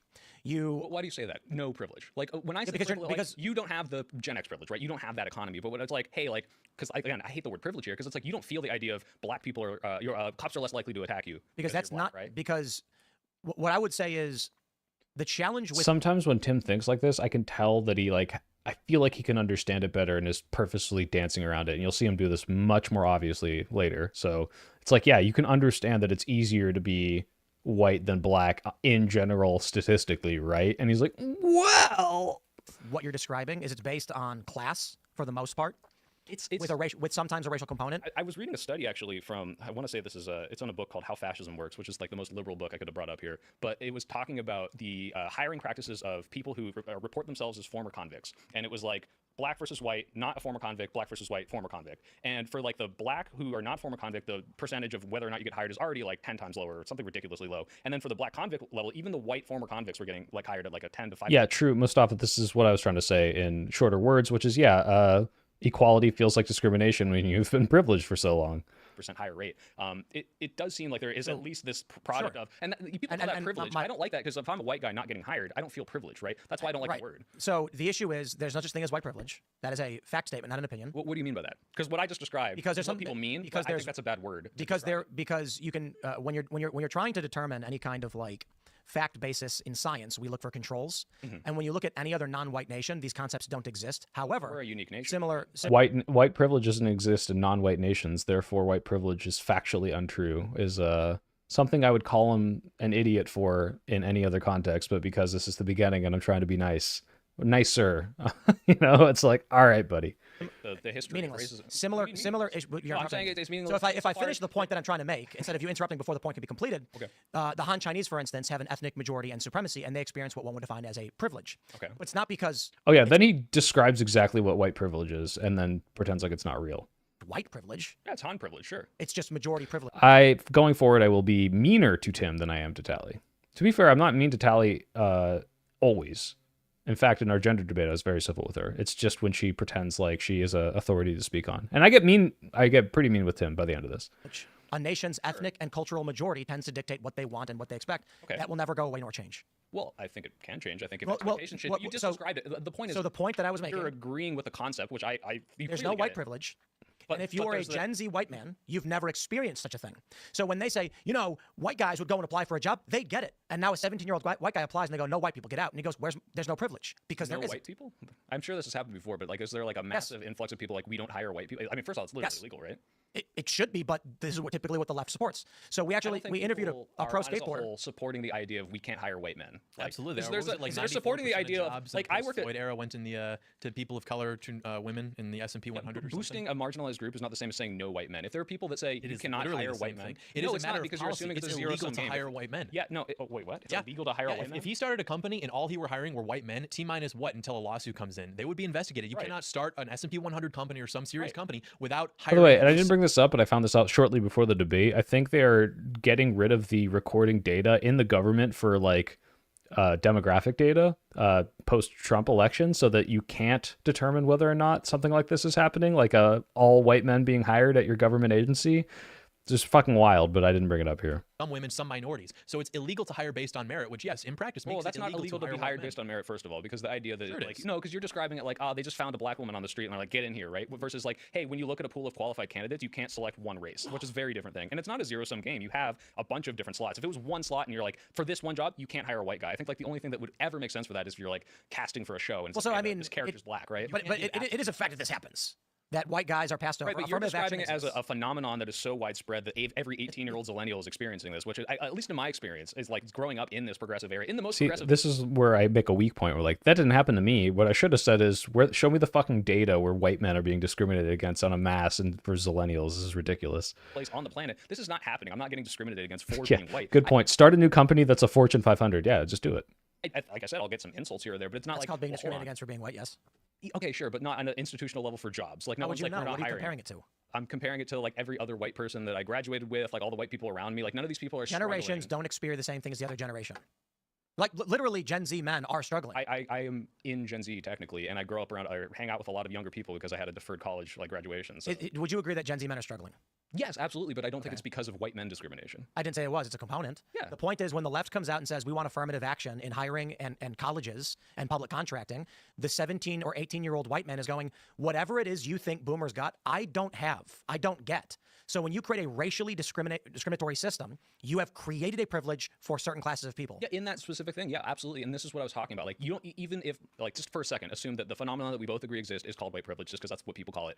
It exists insofar as, like, yeah, this person might be preference in this specific area, or, you might not just face the same problem as a black person here, but you don't experience white privilege. You don't. I don't feel the absence of something. Well, you agree the majority group in control is going to have some sort of like in-group preference for that same. Which for the past 15, 20 years has been liberal left. So they're white critical. To an extent, yeah, so he's now saying that the majority group of America is liberal left. And in hiring in like institutions, and then his only examples he can think of is like Twitter. So let's see. Our country is not like a liberal left majority ruled by. They're not like the majority. When Jack Dorsey was in charge of X, for instance, if you post FBI crime stats, you'd get banned. I'm sorry, your example of whether or not white men or liberals are in control is just Twitter not allowing like. Perhaps I could describe it as Facebook, YouTube, and X, the three largest social media platforms in the country and the world, is a big component of banning our lives, people for posting fact data because it was deemed racist. Yeah, but that's not just posting the fact data. Almost if you're posting like 1350 stuff, it's because you're trying to paint a greater narrative of, black people have a crime gene or something. So you're not disagreeing with me? I'm saying that if you're using the example of like, oh, look at our institutions and how they're overwhelmingly liberal. If you're talking about social media, yeah, they were for a while. I think that has since shifted, obviously, especially and major cities, institutions are liberal as well. Major cities, yeah, but if you're talking about like the country as a whole, jobs, like all these places, this is not like everything everywhere. Like it is absolutely part of it, 100%, and like half the country sure is like liberal, progressive, not progressive, liberal at the very least. But the idea that like that is the same as saying like a white majority in group is just not like borne out. There's not like, I guess you might say like certain people might discriminate against your politics in certain areas. Definitely in San Francisco, I've had people who are MAGA leaning at the least, but like that is not the same as like a white in group preference. This is like there's not a debate on this issue. This is a fact statement.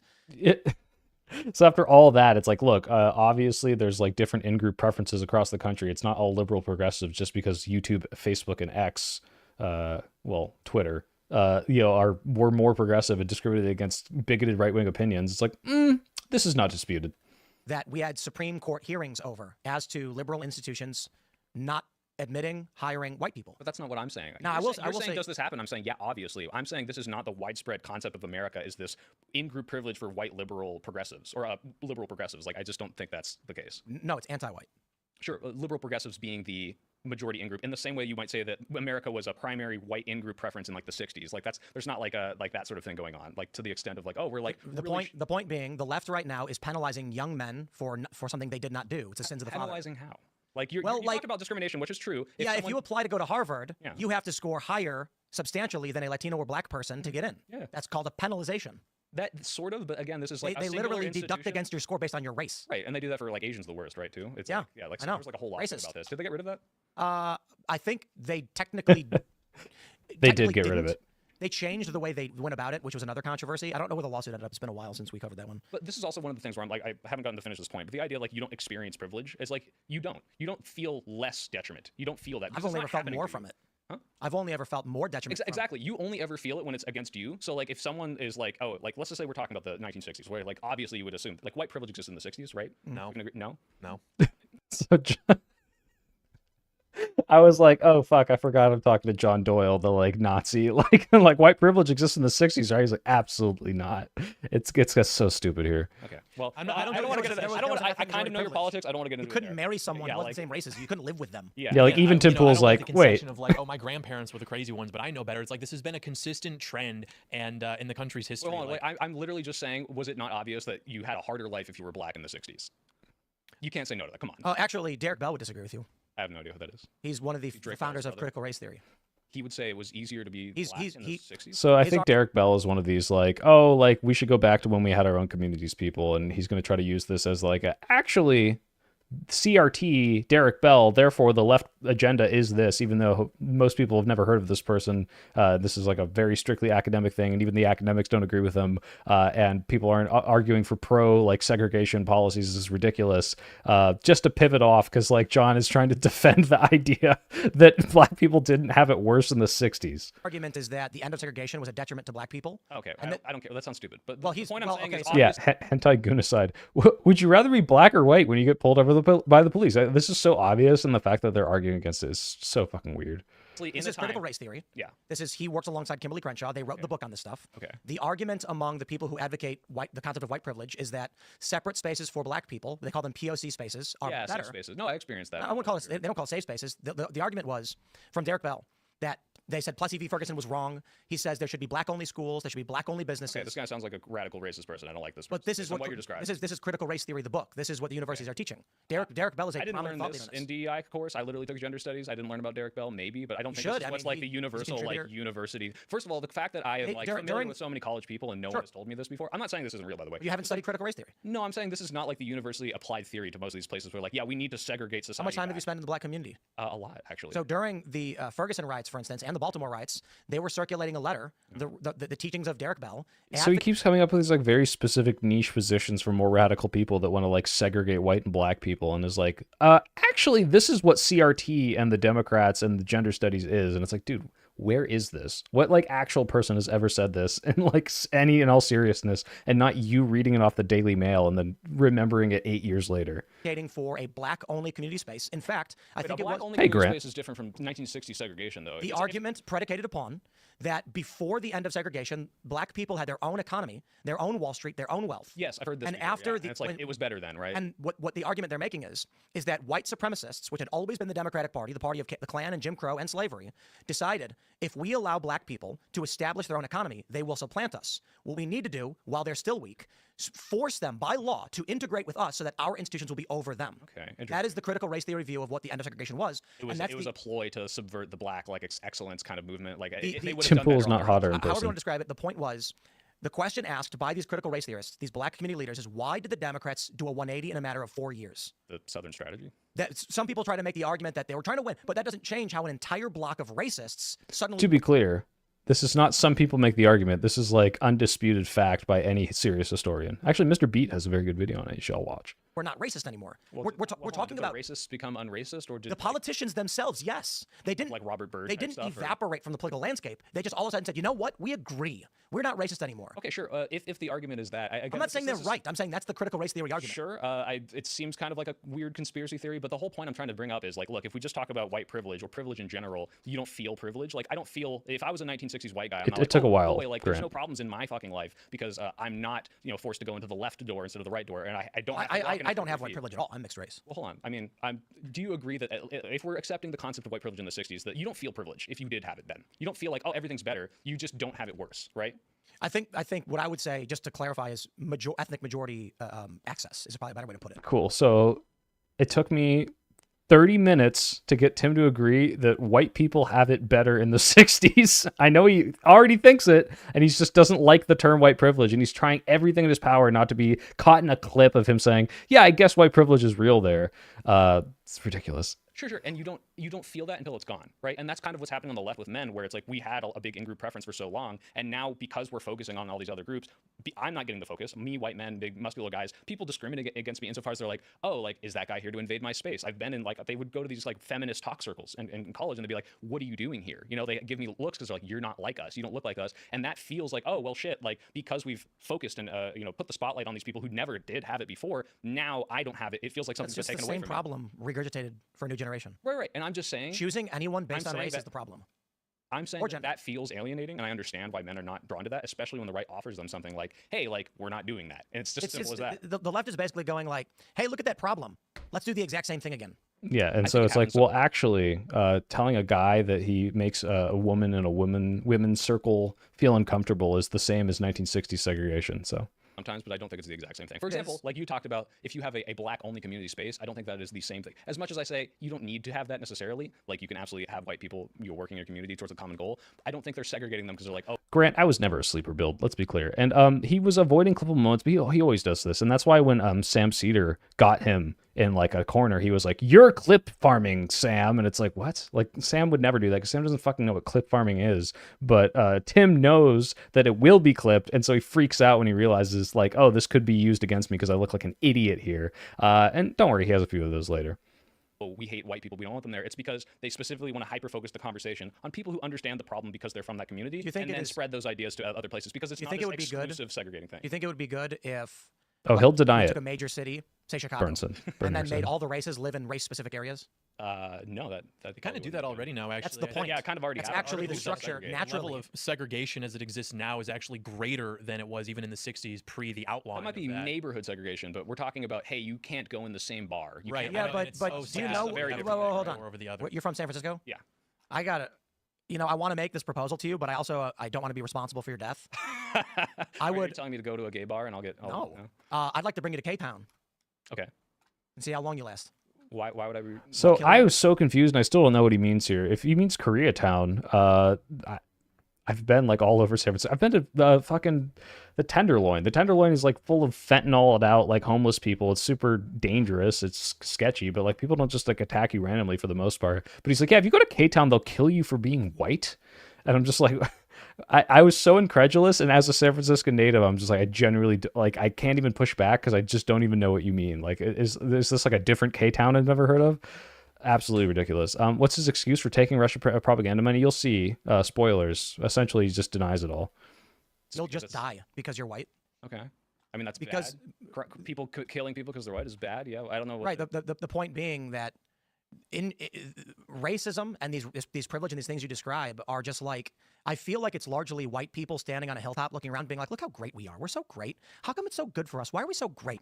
These poor minorities. Sniper, the good stuff is in the second half of this when I confront him on his politics and I confront him on the Russia stuff. Like, take a stroll through a black neighborhood in Chicago and see what happens. To be fair, like Hyde Park, super nice. Is that not an indication? Because everyone is mad at white people all the time for no reason. Adjacent to the data you mentioned earlier about in-group versus out-group, there's data even showing how races rank each other. If you look at how white people rank themselves relative to other races, it's pretty much a straight line. If you look at how black people rank themselves, it's the first, every other race not so much, white people last. You need Same white boy thing- magic, Same like thing with black boy magic. Hispanics, same thing with Asians. They all like themselves the most so and stupid. dislike white people the most. And so that creates a problem when you have these communities. Like you're saying, if you walk through, I know you mentioned in the car you were Jewish, but if you walk through and they identify you as a white guy, that's going to be a problem in these neighborhoods. And so why that is, I mean, do you really think that this What, do you think if I said stop, I'm Jewish, they wouldn't kill me? No, I don't think they understand sort of the problem there. But I Well, would say that, if you're in New York, you just stop. I'm Jewish. You'd get. They'd kill me extra. Have you seen what's been going on in New York? Oh, I saw the thing that happened at that. Well, it's called the knockout museum. game, and what you have is this is this is something else. Okay. black men, I was thinking about teenagers have been going around New York attacking Jews. Jewish people. Yeah. Wow. that's been going on for, I remember that was an Obama era thing as well. But the point they're bringing up here is, by the way, it's worse for you if you're Jewish. In New York, Jews, it's very not safe for that's why there's so many Jews in New York, because it's so unsafe there. Make there is if we can agree that, say, minorities are not getting the same access to education that white students are, which maybe I would disagree with, but let's pretend that's the case.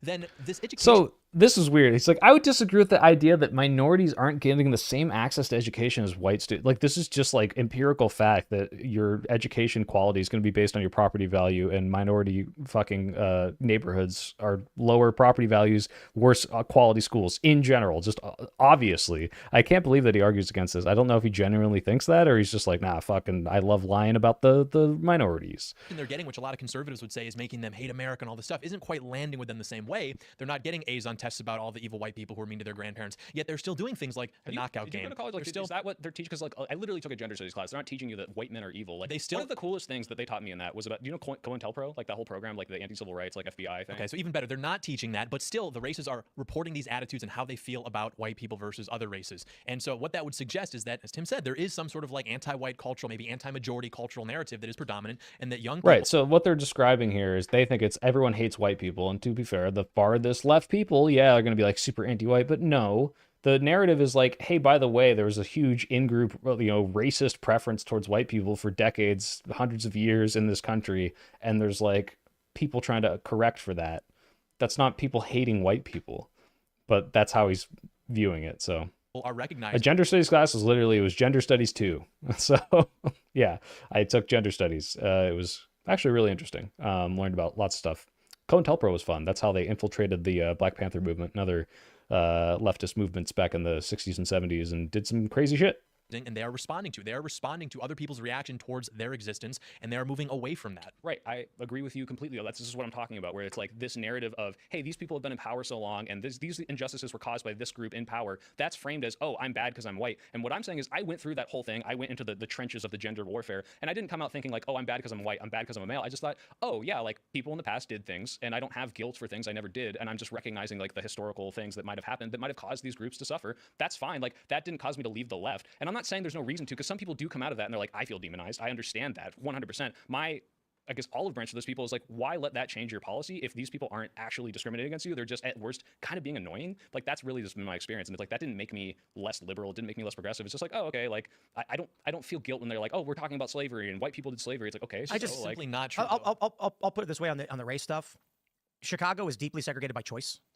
Yeah, that happens in like most cities. But it is enforced. Right? It is enforced to one degree by law. So where I grew up, if you crossed 47th from the south to the north, you went from a largely white, somewhat Hispanic neighborhood into an all-black neighborhood. And if you did, you get stopped by the cops, and they detain you, and they usually drive you back. Is because they're like, hey, this isn't safe, and we're protecting you? No, because they said the only reason white boys come up here is to buy drugs, so you're leaving right now. Okay, but that's not legally enforced segregation. That's I said largely enforced by the law, which I meant the cops. I get the inverse, but that's a pattern of behavior that they're trying to. The inverse, however, was that there were several gangs of teenage black girls from north of 47th. So the point of this story is to say the law segregated the city by saying white people can't go here, which is like, okay, do you want me to say that's good? That sounds bad. And I just don't know why he does this shit. I think it's just to obfuscate when it's like a very clearly, obviously bad thing, or anytime I make a good point, which is all the time. Who would cross down to the south and then mug and rob young girls in the white neighborhood, and the police.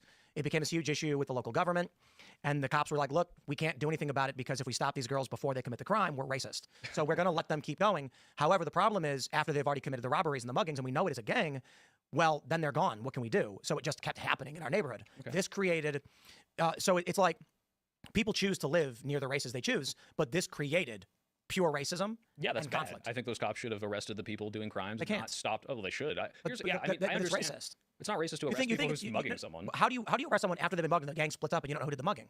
I mean, you could stop people if they're like, hey, don't get me wrong, this does get applied in poor ways where it's like, hey, a black guy robbed me, and then they stop like every 30 black people. But like, if you give a description of a suspect, you got to go stop them. I completely agree. That's why I've always been a big supporter of stop and frisk. I think cops need to go and stop as So many. it's like, yeah, it's like, oh, they're too progressive and they won't stop the black kids who did the crime. It's like, okay, well, they should arrest them. It's like, yes, this means you are also in favor of stop and frisk, the policy where they were just like profiling people based on how they look and like frisking them, even though they had done nothing wrong and didn't have any suspects. As black people who fit descriptions as possible and search them in case they're the ones who committed the robbery, right? If He did not bring up the grooming crime, I think games. that's very different from just stopping random people that look suspicious on the street all the time, like they did in New York. But if someone fits a description, the cop should stop and frisk them, right? You mean if they have absolutely no other reason to, other than hey, No, they fit a description for a crime, the cops should stop them and frisk them. I don't know if the rule is that you're allowed to just immediately search them, but if they fit the role of a crime and they want to stop them and ask them. Cops can pat down, but they can't put their hands in your pockets or bag. They're allowed to feel the outside, and if they feel an object that they believe is a weapon or contraband, then they can probably I can see ways of it being abused, but again, if the idea is the dichotomy between not being able to stop a criminal suspect and frisking everyone on the street, I guess I don't want no one to be able to be searched. The issue that arises is you get activist groups that claim it is racism, white supremacy, because too many black people are being stopped. Yeah, well, that's the thing is stop and frisk specifically was shown to be like extra discriminatory, especially because the majority of the people they were stopping and frisking weren't committing crimes, so it was just harassing kind of people, versus what you just talked about, which is, hey, 5 people just committed a crime, this kind of black person meets the description, and then they go stop people. I think these are very different situations. Certainly, and the political climate is such that in our neighborhood, the alderman, the mayor, the police, they were like, I am not going to be the person who has to run for office and explain why we're stopping young black girls. I'm not getting involved in that. Yeah, it's like this seems like he's just exaggerating this super hard. Maybe I'd have to read the specific story, but it's like, yeah, like I'll be real. There are cops that are like not enforcing crime in the Bay Area, but it's like, oh, I can't stop a black person who looks like the suspect who did the crime because they're black. It's like, yeah, what? Like, just you can pull over a suspect. The problem is when cops are just like, well, a 4-year-old black girl committed a robbery, and that's why we've pulled over these like 38 black men. It's just like, what? Like, these aren't even the same descriptions. Like, what the fuck are you doing? But he's never going to go into that nuance. So I don't want to be a racist. That might be that is an indication of, I would say, over progressive correction for a That's what we're arguing against. Right, but okay, here's the thing. If you say toxic masculinity is an overcorrection for like the patriarchy of men ruling for so long, or women being discriminated against, like, yeah, I can see places this was 2 months ago too far where it's like, oh, men are evil, kill all men. You see these like super radical feminists, but like this isn't a majority of that movement. And I think that the concept of calling out something like a toxic masculine person shouldn't be alienating to someone who, like, I don't know, I think I embody a lot of traditional traditional masculine traits, except for the beard, and this hasn't forced me out of wanting these progressive policies. That's all I'm saying. Again, that's the problem here is, like, we were talking about education and crime, and on the one hand, it may just be an experience in a college classroom where some kid says something silly and everyone's like, okay, dude, whatever. But these kinds of people are those who grow up to end up being district attorneys who simply refuse to prosecute crimes and who are installed by wealthy progressives who are radical. And that's pretty much the story in almost every major city in the country. And you can hear these anecdotes about like women robbed at gunpoint on video. He's about to bring up such a weird anecdote about his mom. And the crime doesn't get prosecuted for whatever reason. Well, I got really happened to my mom in Detroit. They had this guy dead to rights on camera, robbed her at gunpoint, and then got into a luxury sedan, which was crazy because I was always told that these people were impoverished. And then notice he said these people, by the way. He was identified actually on the television, local news, by his parole officer. They bring the guy in, they've got him, and then some person just didn't submit some document in enough time, and so unfortunately they couldn't get this guy. He ended up getting arrested 2 years later because he sexually assaulted a minor with a gun, and then now he's in prison for like decades. So just to be clear, because I don't know if I hang on him for this, there's a guy, they had him dead to rights. There was a processing issue, so they couldn't get him. It has absolutely nothing to do with being tough on crime or soft on crime. It's like, oh, it sounds like the bureaucrats fucked up when they were trying to prosecute, and then he did more crime, and then they got him. So what the fuck is the point of this? But then my mom had lunch with some woman who lives, in one of the suburbs that these people flee to because they're just so crazy making this stuff up about what happens in minority neighborhoods. And she was like, yeah, that's a story. If anything happens to you in Detroit, they just won't prosecute if the victim is white. I got a question. Different issue. Just like a question for this whole debate, be it race or gender or whatever. Is it bad to discriminate against a person based on their immutable characteristics? Depends on how you're doing it, right? Like, so that's a no. It depends on how you're doing it. No, because if you say, if I say it's not bad. This is so weird. He tries to get me by saying, the liberal says it's not bad to discriminate. People do this all the time. It's like, hey, do you discriminate based on like hiring practices? I'll give good examples. Doesn't matter here. Look, To discriminate. When people hear This is discriminate, so you think dumb. of the historical examples of like the 1960s. Let's but try we this again. discriminate all the time for various things. Are there If any acceptable circumstances where it is okay to discriminate on the basis of immutable characteristics? Yes, 100%. Doctors Would do you it all the agree? time. Yeah. Okay. Yeah, if I say, hey, yeah, so notice we both say yes, but what's the meme where it's like, when I say yes, I mean, hey, a gynecologist can only, see people with vaginas. That's an immutable characteristic. Is different from from John Doyle's, yes, I do think it's okay that we don't hire black people because they're worse because of eugenics. I have a gynecologist, and the gynecologist is like, I'm an expert in looking at vaginas, and it's like, okay, I'm discriminating. All my patients are people with vaginas. That's an immutable characteristic. That's what discrimination is. The problem is discrimination is a dirty word, which is why It's actually illegal. say a gynecologist can only inspect vaginas. So if a trans woman went to a gynecologist and was denied service, Trans women with a vagina?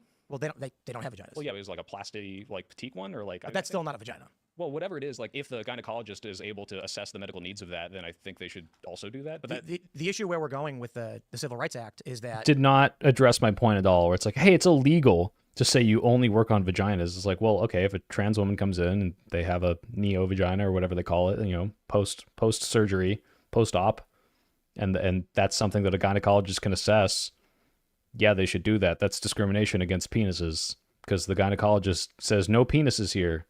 Okay. That's fine. That's fine discrimination. That's person who knows how to do thing about your immutable characteristic. Like, imagine it's like, hey, is it bad to discriminate against white people in general? But sometimes, well, oh yeah. Well, what if a white person gave the talk at the historically black school about the black experience, and you said no? Would that be bad? It's like, no, it'd actually be good. You should have a black person give the speech, probably. one of the arguments we've seen from LGBTQ groups is the end of gender segregation, much like we saw the end of racial segregation. The argument they've been making for some time now is that we used to have white and black bathrooms, or I think it was white and colored because colored could be not Latino, or just, it could be any kind of mixed race or anything. And so the argument made by trans rights activists is that gender segregation, under the exact same law that banned racial segregation, there should be no men's and women's rooms. Okay, wait, but let's take a step back. If you are against that, then you're for discrimination against an immutable characteristic, which which is what I was saying is like, yeah, that's... I'm in favor of that. Right, that's all I'm saying is like... After all that of trying to get me, it's like I describe it in the way it's like, yeah, it sounds like you're pro-discrimination. He's like, oh yeah, I'm fine with it. It's like, what the fuck did you ask? The phrase, I'm in favor of discrimination... Oh, I know I asked to make me look insane. It means so many things, and people are going to attach the, oh, so you want to be racist and not, hey, like, certain things are immutable. And yeah, I wasn't asking about the discrimination as a gotcha or anything. I was asking like... That's exactly we're what he trying was to figure doing. out how policy and law should be applied to people. Okay. Where do we all stand on the issue of choosing to discriminate based on immutable characteristics? The reason being, the law says you cannot. Well, it totally depends on the context. No. The law literally says you cannot. No. Okay, look. The 1964 Civil Rights Act. Sure, and for years after that, we had affirmative action, which is discriminative on, like, positive or negative discrimination based on an immutable characteristic, and you can be for or against that, but that was not illegal until the Supreme Court ruled on it recently, right? So, but the 1964 Civil Rights Act bars... Like, this is so wild. He's like, you can't discriminate on an immutable characteristic. It's like, yes, specifically in legal settings, specifically negative, specifically for race, gender, sex, sexual orientation, specifically for, like, hiring and, institutional things. But you can obviously discriminate based on immutable characteristics in ways that aren't like this horrible negative discrimination. And the example I use later is like, yeah, if I said Ryan Gosling can't play Obama, that's a good example. Sniper. Like, that's discrimination, and it's fine, and it's not illegal. This is such a fucking stupid... I don't know what he's trying to do here.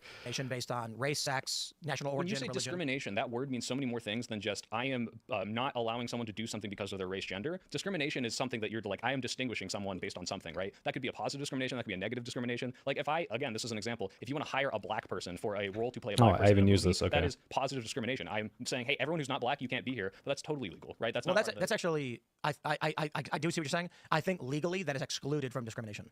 Sure, but it is discrimination. That's what I'm saying. Maybe the word legally means something else, but discrimination just means I'm literally discriminating. I understand what you're saying. For the purpose of what we're talking about like, if someone said I'm going to hire a bartender, and then a white guy came and said, you get out here, like, we would say that's just racially discriminatory. It's racial discrimination, yeah, based on race, right?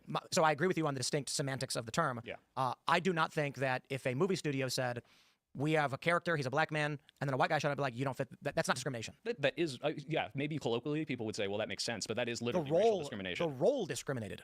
the choice of actor. You're saying you're white, so you can't do this role, which is to play a black guy. That's racial discrimination. My point being, the creation of the role was the creation of the discrimination. Sure, and that is not the also choice of that actor. specific kind of discrimination is okay, which is why I was hesitant to say, of course, there are discriminations that are okay. It's a very wide spectrum. Yeah, I think we also have a big challenge. It's like after all that, he's like, yeah, I guess. Like, it's like, fucking, why did you ask? Like, I wanted to know John's elaboration. Like, oh, yeah, I do think there are certain types. These people shouldn't be allowed to do certain jobs. But, you know, John's not there to answer questions. John's there to be a prop, unfortunately, for him.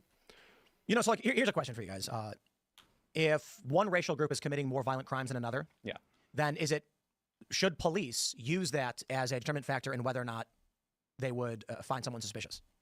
No, I don't think so. I don't even think that you would need to take it that far. If police were simply allowed to do their jobs how any reasonable person would want them to, then we would see less crime and we would see more people in jail. The problem is, less crime might be acceptable, but more people in jail makes a lot of people very uncomfortable. Activist groups, media organizations, things of that nature. So that's why you have like predictive policing is very controversial, because AI will look at neighborhoods where crime is more likely to take place, finds out these neighborhoods maybe have a higher representation of minorities, and they say, well, we should probably police these neighborhoods a little bit more. That has nothing to do with the fact that super weird. He's doing this weird like Minority Report thing where it's like, oh, people are upset that the AI is showing the truth that black neighborhoods need to be policed more. And it's like, black neighborhoods have been over policed already for various reasons, and the AI is being fed information from the justice system that is already having discriminatory effects that show that black people are arrested more because they're over policed. So it's not like the AI is like some omniscient being that's like, we must go into the black neighborhood. It's like, yeah, you gave it the crime data that is already based on the justice system that's biased towards them, and now the AI is biased. Like, Grok, is this true?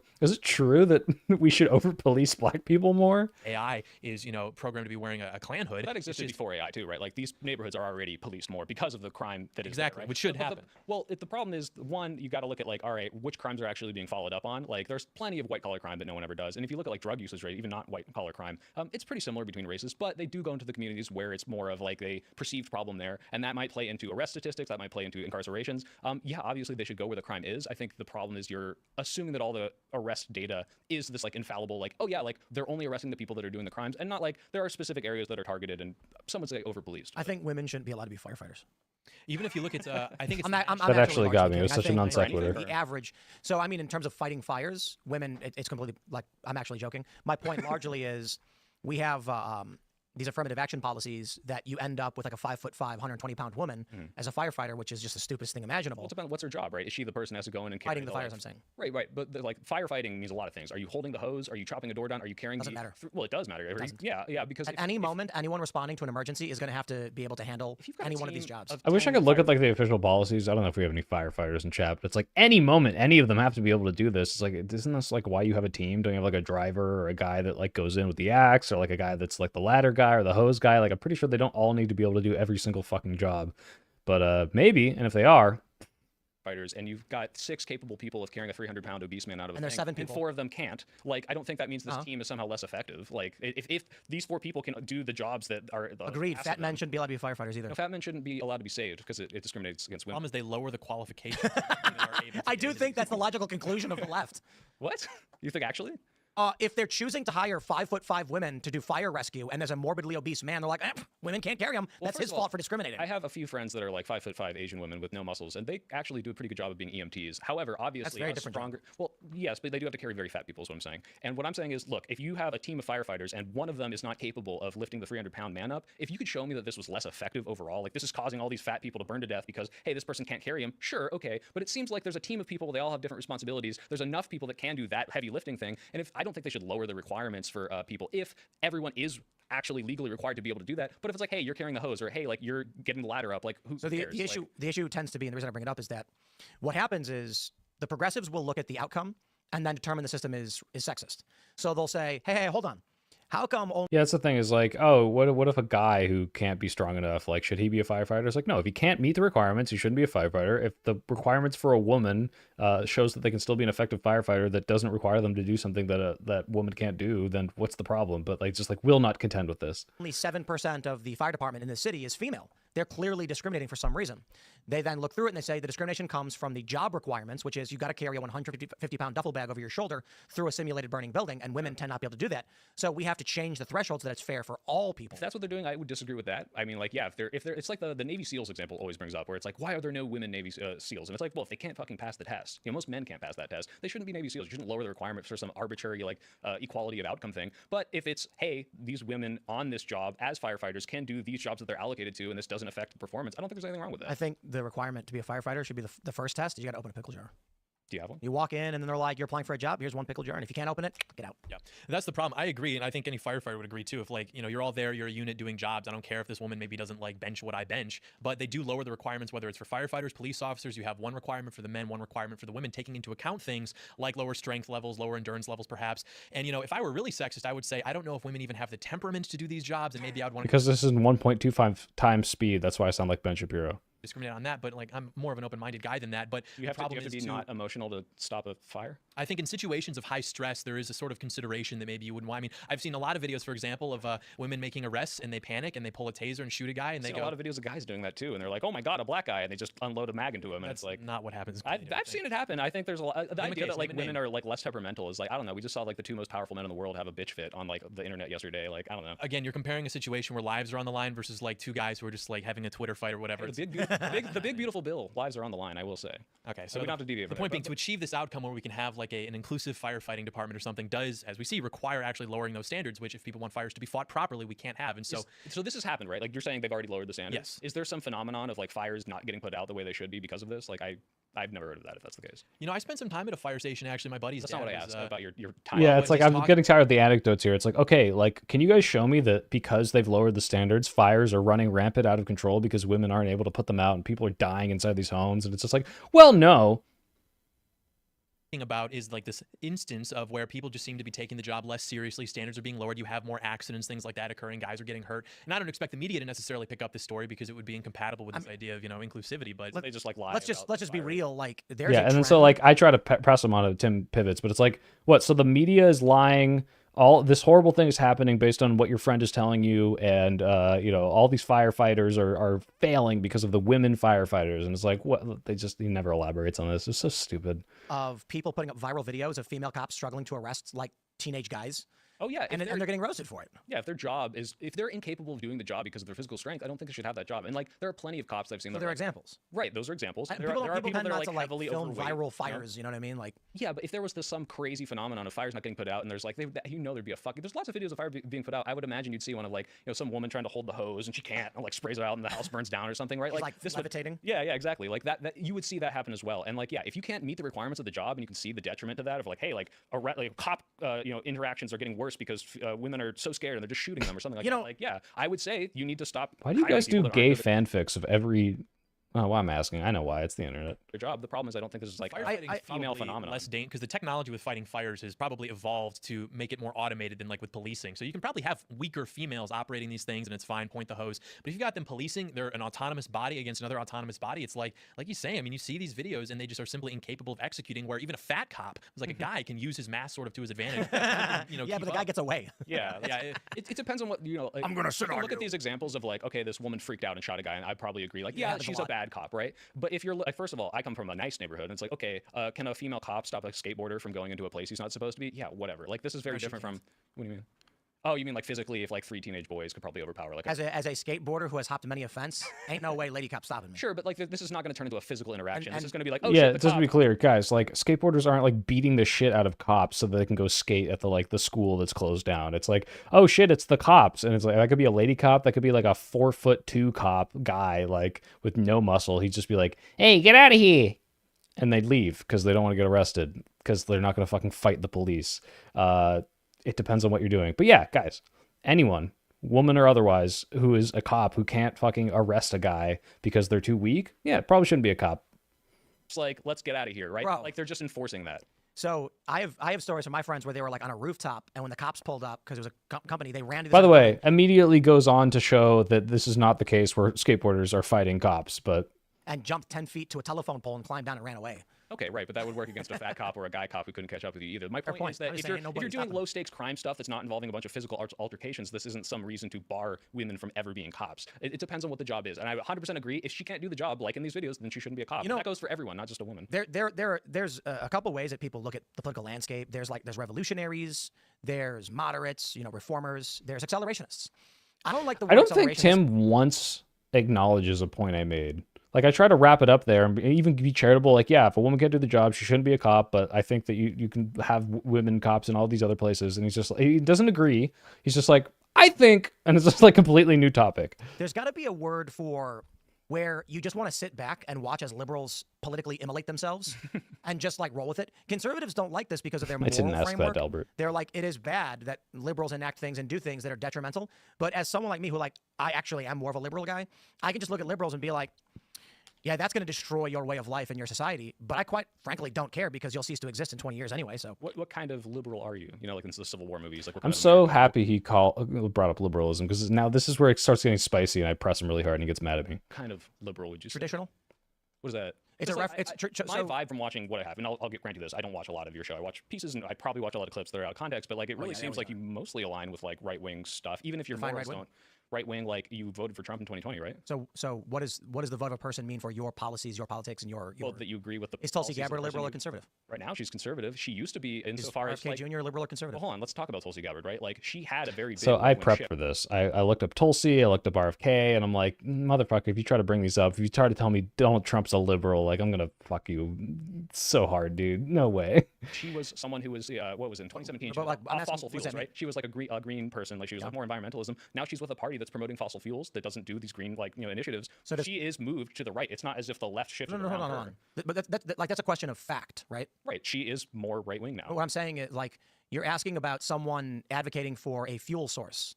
Right. So right is your argument that right and left don't define political philosophies? A left-wing person is more likely to support some sort of Clean Energy Act. Tulsi Gabbard used to do that. She's no longer doing that. That is a shift to the right. Question, right? So the question I'm asking you is: you define left and right not based on policies. It's not based on. This is so weird. It's like, oh, it's not based on philosophy. You define it based on policy. And I was like, yeah.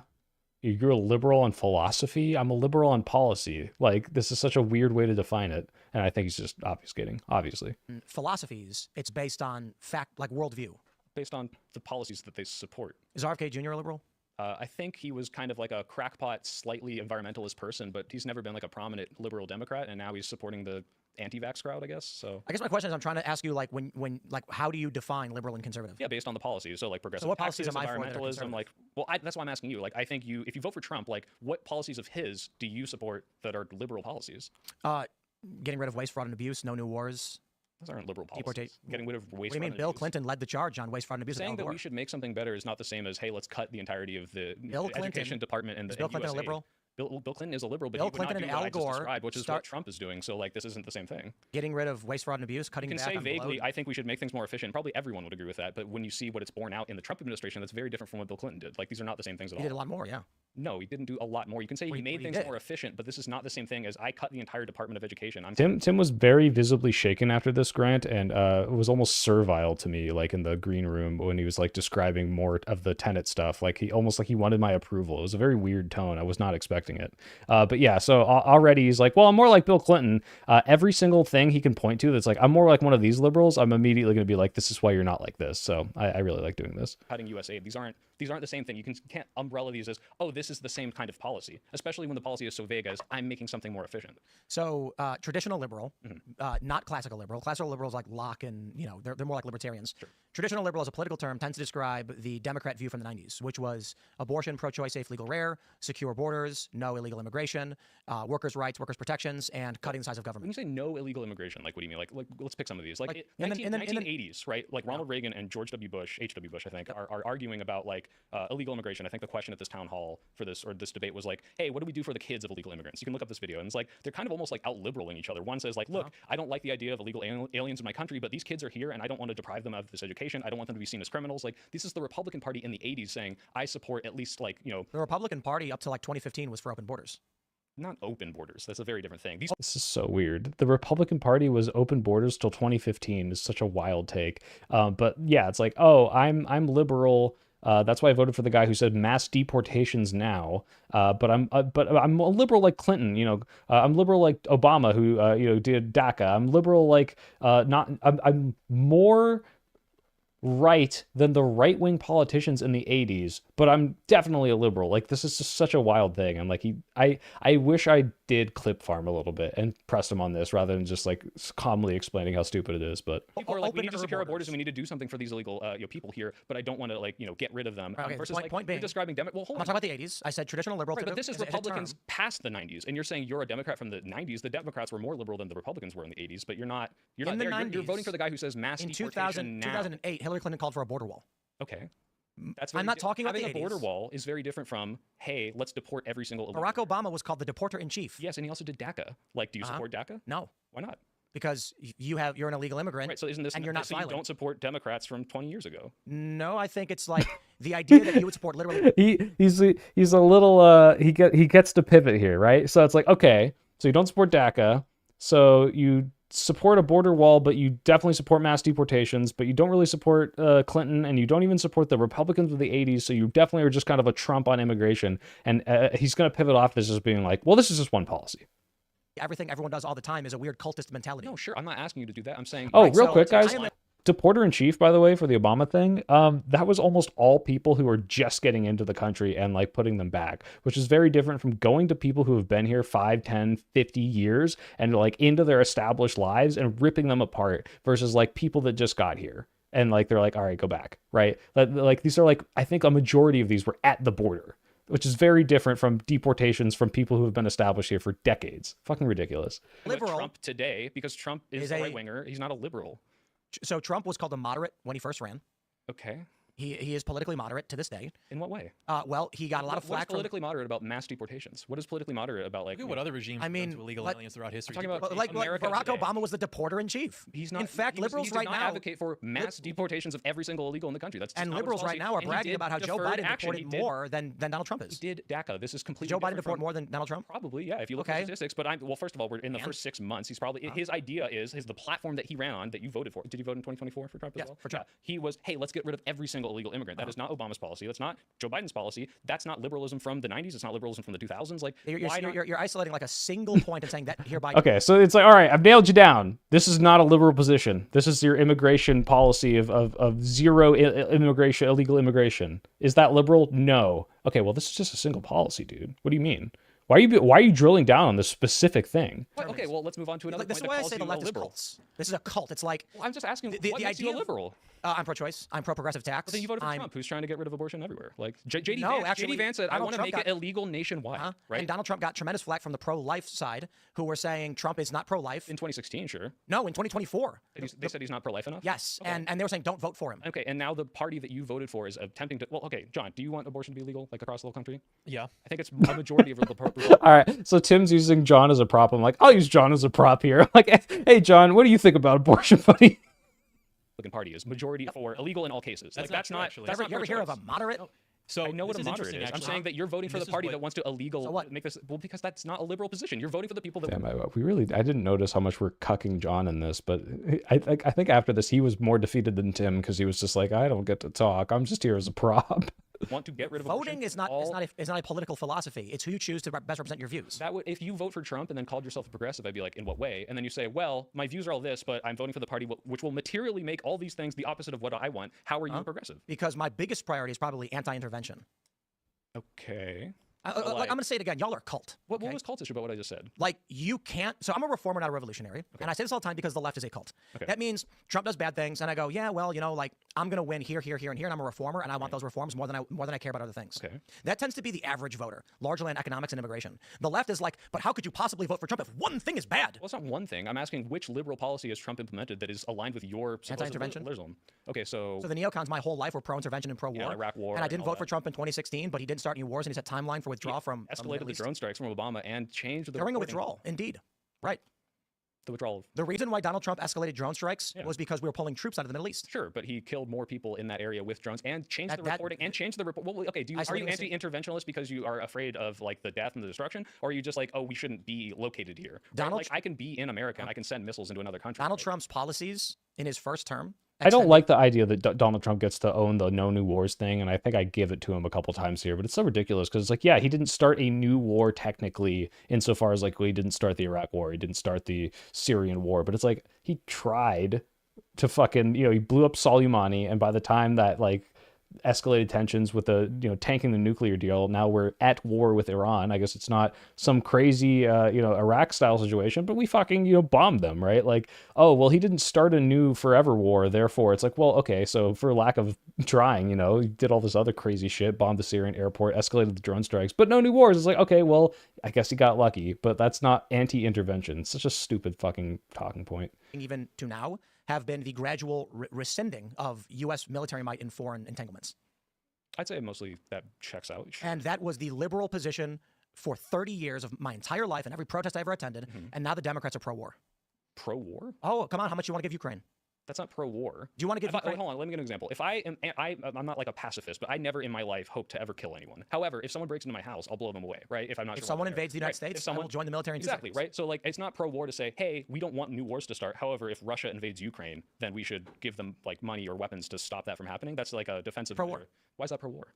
Because the war didn't get started. It's not like America's like, go commit war. Here, I love this. Let's try this. Gentlemen. I think I flashbang him here, but this is so stupid. His argument is going to be, hey, if I gave John a gun and John shot you, did I kill you or did John kill you, or am I complicit? And it's like, okay, but that's not the same thing as what's happening by funding Ukraine, who we promised to help defend. Like, what the fuck are you talking about? A foreign nation 12,000 miles away has invaded one of their bordering neighbor states of 29 million people. We need to send special forces, military training, ATACMS missiles. We need to provide intelligence. We need to sink the flagship of their Black Sea fleet and make sure they win this war. And we're going to make sure American PMCs are on the ground aiding them. And I'm like, y'all are pro-war. Why is that pro-war if we want to help an ally when the war was started by Ukraine's not an ally. They're not an ally of ours. They've never been a formal ally of NATO or the United States. Yeah, so they're not in NATO. That doesn't mean we don't support their common goals. That doesn't mean like officially we described it like on this. What should we do if a nation we are not aligned with bombs our energy distribution lines? Are you talking about the Nord Stream pipeline stuff? Okay, so this I did bring up because I did need to learn about this. So the Nord Stream pipeline thing is like officially confirmed. I think the Ukrainians did it, okay? So essentially what seems to have happened based on the official reporting is that they had a plan to blow up the pipeline because they're like, look, this will cut off one of the ways that Russia has leverage over Europe. And in so doing that, like Ukraine will have a benefit, because, now Russia can't, respond in certain ways to sanctions or whatever to try to threaten Europe, which is them bombing something that is energy for Europe.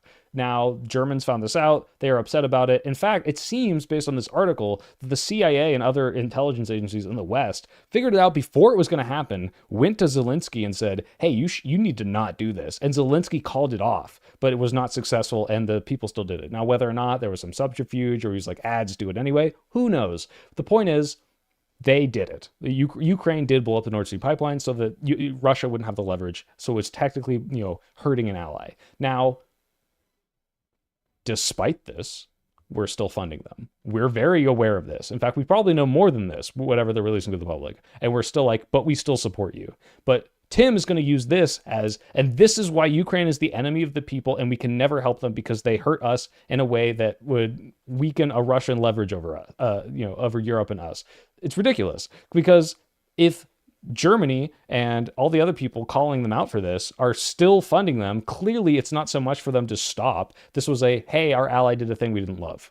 So it's absolutely ridiculous. Or a friendly nation does I didn't say friendly nation. If an enemy nation does it. I didn't say enemy nation. If just a nation did that. If a nation bombed one of our distribution systems for our allies' energy, what should we do? It depends on why they did it. Because if you're talking about cut off our access to energy. Yeah, so like the idea, this concept of like, I think the theory is that Ukraine did it to escalate our tensions with Russia so that we would support them more. Like that's the theory behind that, right? Like, and we should, if that's the case, that I asked you a question about if a nation. We both know what we're talking about, Indeed, right? We're so talking answer about the question, and then yeah. So he's like trying to be like, oh, you got to answer it this way. And I'm like, dude, come on. You know what you're talking about. You're trying to be like, hypothetically, if this thing that we both know happened, and we could just talk about the actual event. But he's like, but hypothetically, because he's trying to gotcha. If the case is that they did that, if that's what ended up happening, it's like, oh, okay, like this country tried to sabotage us to make us do something. That's probably a bad thing. We should punish. And that's what Germany is accusing Ukraine of doing. Germany's accusing Ukraine of the Nord Stream thing, right? Germany has issued an arrest warrant for one Ukrainian who they said was accompanied by 2 other Ukrainians to bomb the Nord Stream pipeline for the purpose of cutting off NATO access to energy, so that Russia would stop getting the resources from Europe, which benefits them. I don't want to say the singular source funds the war, but it provides them with resources in war. So Ukraine attacked a NATO ally because they were trying to cause harm to Russia. I don't know if we know this is fact, and this is... That's fine. You know what? I don't care. Our ally asserted it, and we should be aligned with NATO, not Ukraine. If Germany asked us, hey, can you... First of all, Germany supports Ukraine, but if Germany said, hey, can you punish them for this, then I think that maybe we should listen to Germany if they did that. Well, the idea that we should pull out of Ukraine because of this thing... pro-war, dude. How is this pro-war? We should not be involved in some other country's war. They're not an ally of ours. But they literally are an ally. No, they are not. That's fake news. We helped them sign the agreement to give up their nuclear bombs. That's a memorandum, not an alliance treaty. Yeah, just because you legally didn't write the word ally down doesn't make it that, hey, we did not promise a security guarantee treaty for you, right? alliance we do not have with Ukraine. Are you saying that if we make a promise to you're pro-war. You're pro-war. Bro, you are in favor of foreign war and our involvement in it. Yes or no? I am in favor of defending a country that was attacked by another country if that country has security guarantees. Well, I'm not. Thank you, Sky Needs Sleep, for the $2. Do you think the U.S. should be involved in Ukraine's war? Yes. Okay. We gave them security guarantees. The liberal position... Wait, hold on. Let's talk about NATO. If Germany gets attacked by Russia tomorrow, do you think we should defend them? Yes. Well, okay. Are you pro-war? Okay, I gotta play this one in real speed because this is such a obviously this is the dumbest fucking argument ever, and he has to contend and think of a new way to contend with this thing. But let's see. That was attacked by another country, if that country had security guarantees. Well, I know you're not. You're pro-war. Why is that pro-war? Do you think the U.S. should be involved in Ukraine's war? Yes. Okay. We gave them security guarantees. The liberal position... Wait, hold on. Let's talk about NATO. If Germany gets attacked by Russia tomorrow, do you think we should defend them? Yes. Well, okay. Are you pro-war? If I didn't notice the twitch in the mouth. Attacked by an enemy we're going to send American troops. They're all going to get shot by the Russian troops. Is that pro-war? Because that's our guarantee that we'll go defend them. It's not. I don't know how y'all can't grasp this. Why is that not pro-war? Ukraine is not an ally of this country, nor are we being attacked. And I would also add... Oh, and now he walks it back. He's like, by the way, actually, maybe we shouldn't help Germany. A bit on whether... By the way, guys, first of all, yeah, please go make clips of this. I see the people saying clip it. Death awaits. Thank you. The idea that a NATO country was attacked in this Nord Stream pipeline, that was there was a question of whether or not that's going to invoke Article 5 and we should actually be against Ukraine. Clearly they hashed it out because we're still sending the money and Germany's still sending the money, and they still say, hey, despite what you did, even though maybe they're obfuscating it by saying, well, you told us to stop and we said to stop, but they still went ahead with it, whatever the subordinates did. They've hashed it out. Clearly, this is not the deal breaker, but Tim is going to pretend oh, and this is why we should never, ever, ever help because Article 5, because they attacked our ally, our NATO ally. Also, I'm not sure if we should defend a NATO ally. We should answer Article 5 for NATO. But the for point NATO, is, I'm not depending on what Europe is doing right now. So let's just hammer out the nuances of this. Okay. 5 years ago, if Russia bombed Germany, then yes, we should answer the call of NATO. Is that pro-war? No, it's not. Why not? The issue that I'm talking about... It's a war that you support to defend our ally. You support intervention. That is the nuance of the conversation. You guys are cultists. Why is that cultish? Because you can't understand nuance. Take a step back. You live in an isolated one-dimensional reality. Take a breather. I just want to ask a really simple question. I don't think I'm coming in here with some crazy ideal. You can say I'm wrong. Hold on. You can say I'm wrong for 100%. But when I see a country that we signed an agreement with that said, hey, we'll protect you so you can give up your nukes so that you don't need them for protection, and then they get invaded and we say, hey, we'll help you out. This isn't some crazy concept to me. Now, if you can explain why that's a bad thing, I understand, but I don't think that makes me pro-war, right? Yes. So when I say pro-war, I'm referring to what a traditional liberal is. I'm so good faith here. I'm explain it to me then. Supported aiding people that we made promises to our whole life. Okay, once again, you are a cult. You can't seem to grasp nuance. Everything's black and white. No. You can't understand. I'm being so fucking nuanced here. It's actually, you're the black and white person. I'm you're the one who just says intervention bad, and if you support it, then intervention not your intervention. There is interventionary conflict, which I oppose, which had been the liberal position for 30 years, and we should not be intervening in Ukraine's domestic politics and their war. Bill Clinton intervened in Kosovo. Was that pro-war? Yes. Why? We should not be intervening in foreign conflicts in foreign countries. So we should have let the Serbians genocide the Albanians. I don't know or care. Why not? It's not United States. You don't care about people dying? I care about people dying when it's in our country and within our purview. Yeah, but if we have someone that we can have some mutual beneficial relationship with and they say, hey, please stop them from genociding Neocon, bro. Shouldn't we do it? You are allowed to believe what you want to believe. Yeah, by the way, he said, I'm like a Bill Clinton liberal. Okay, Bill Clinton, the guy who intervened. Oh, that's neocon. What? movie Team America World Police. You are like you making are a fun neocon. of exactly No, that. what they're making fun of was the Iraq War. If we went back to World police, 2006, Is Bill Clinton a you would neocon? be a neocon. Is Bill Clinton a neocon? If we went back to 2006, you would be Bill the Clinton neocon. was in '92. Was Bill Clinton a neocon?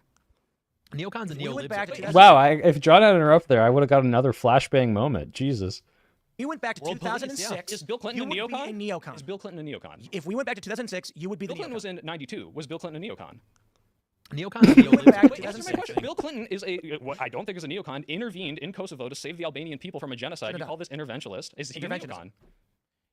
When I call you, okay, neocon. this is because you guys live in a one-dimensional reality. You can't seem to Answer my grasp. question about Bill Clinton. How is he? He's not a neocon. Okay, but if I I think support- you but is that not- lack the understanding to How which is- what am I lacking of the understanding of? Okay, so Bill Clinton is not a neocon because you can't say that because it's the stupidest fucking thing ever. But Bill Clinton is pro-intervention in Serbia and Kosovo, which I said I was pro, which means I'm a neocon. It's so fucking ridiculous. Intervention that I may or may not agree with, and say, oh, this one makes sense because of a security guarantee that we gave them. Why is that pro-war? Is Bill Clinton pro-war? I'm Does he using the intervene? word pro-war to refer to your pro-intervention stance. You're comparing it to what I'm I not, would. I'm not an wait, we would agree isolationist. here. We would agree here. You don't like the George Bush Iraq invasion, right? Yeah. Like I think that's not just interventional. Nor That Serbia, was- Kosovo, nor Desert Storm Hold on, under, one is under stopping First a Bush. genocide. One is our intelligence agencies. stopping a genocide? Bill Clinton stopped the genocide of the Albanian people in Kosovo using intervention, right? Yeah, I don't That's care. very different from our intelligence agencies lied to us about. Oh yeah, that's stopping a genocide? Yeah, that's what they did. They stopped the Serbians. Oh, I don't care. Of mass destruction. So we went in and devastated this country, killed almost 1 million people, right? You and I are both against that. That is not anti-war because I'm against that. That is I'm Once again, anti a shitty war. I know it's hard for you to understand, and I don't know how to convey the idea to you that I don't believe the U.S. military should be an apparatus of the world police, Okay. be it Serbia or otherwise, or Ukraine. Why not?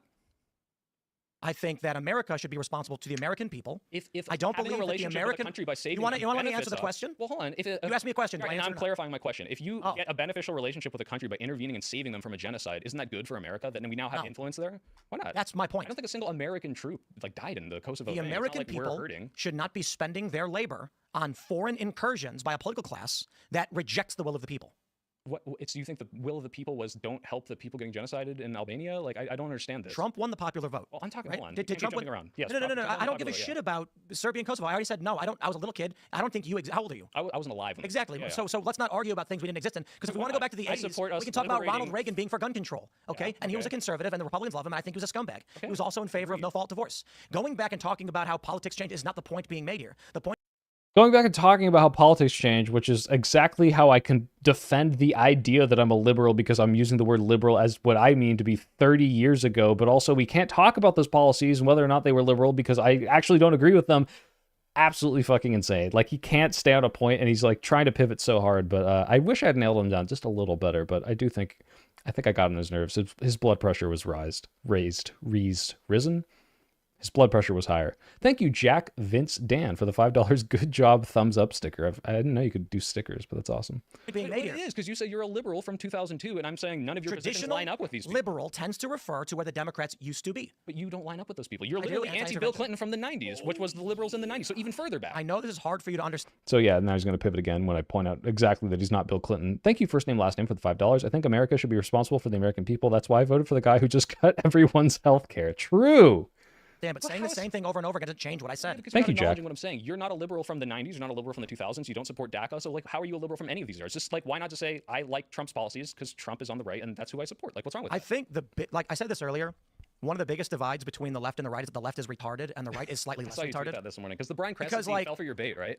Because you can't seem to grasp that I was 13 years old when the U.S. began their interventionist neocon policies. In 2003. And that is what I'm talking about. Okay. And then when you start talking about a bygone era to which I didn't exist in politically, nor you, it's immaterial. I the talked positions about we're taking Obama. You right were alive now. for Obama. You're disagreeing And with Obama's disagreeing with policies. one policy Which policies do you support? doesn't make you a conservative. Which I'm in policies do you favor of support? universal basic health care. I'm Okay. pro-choice. But then why and vote for anti-war. Trump?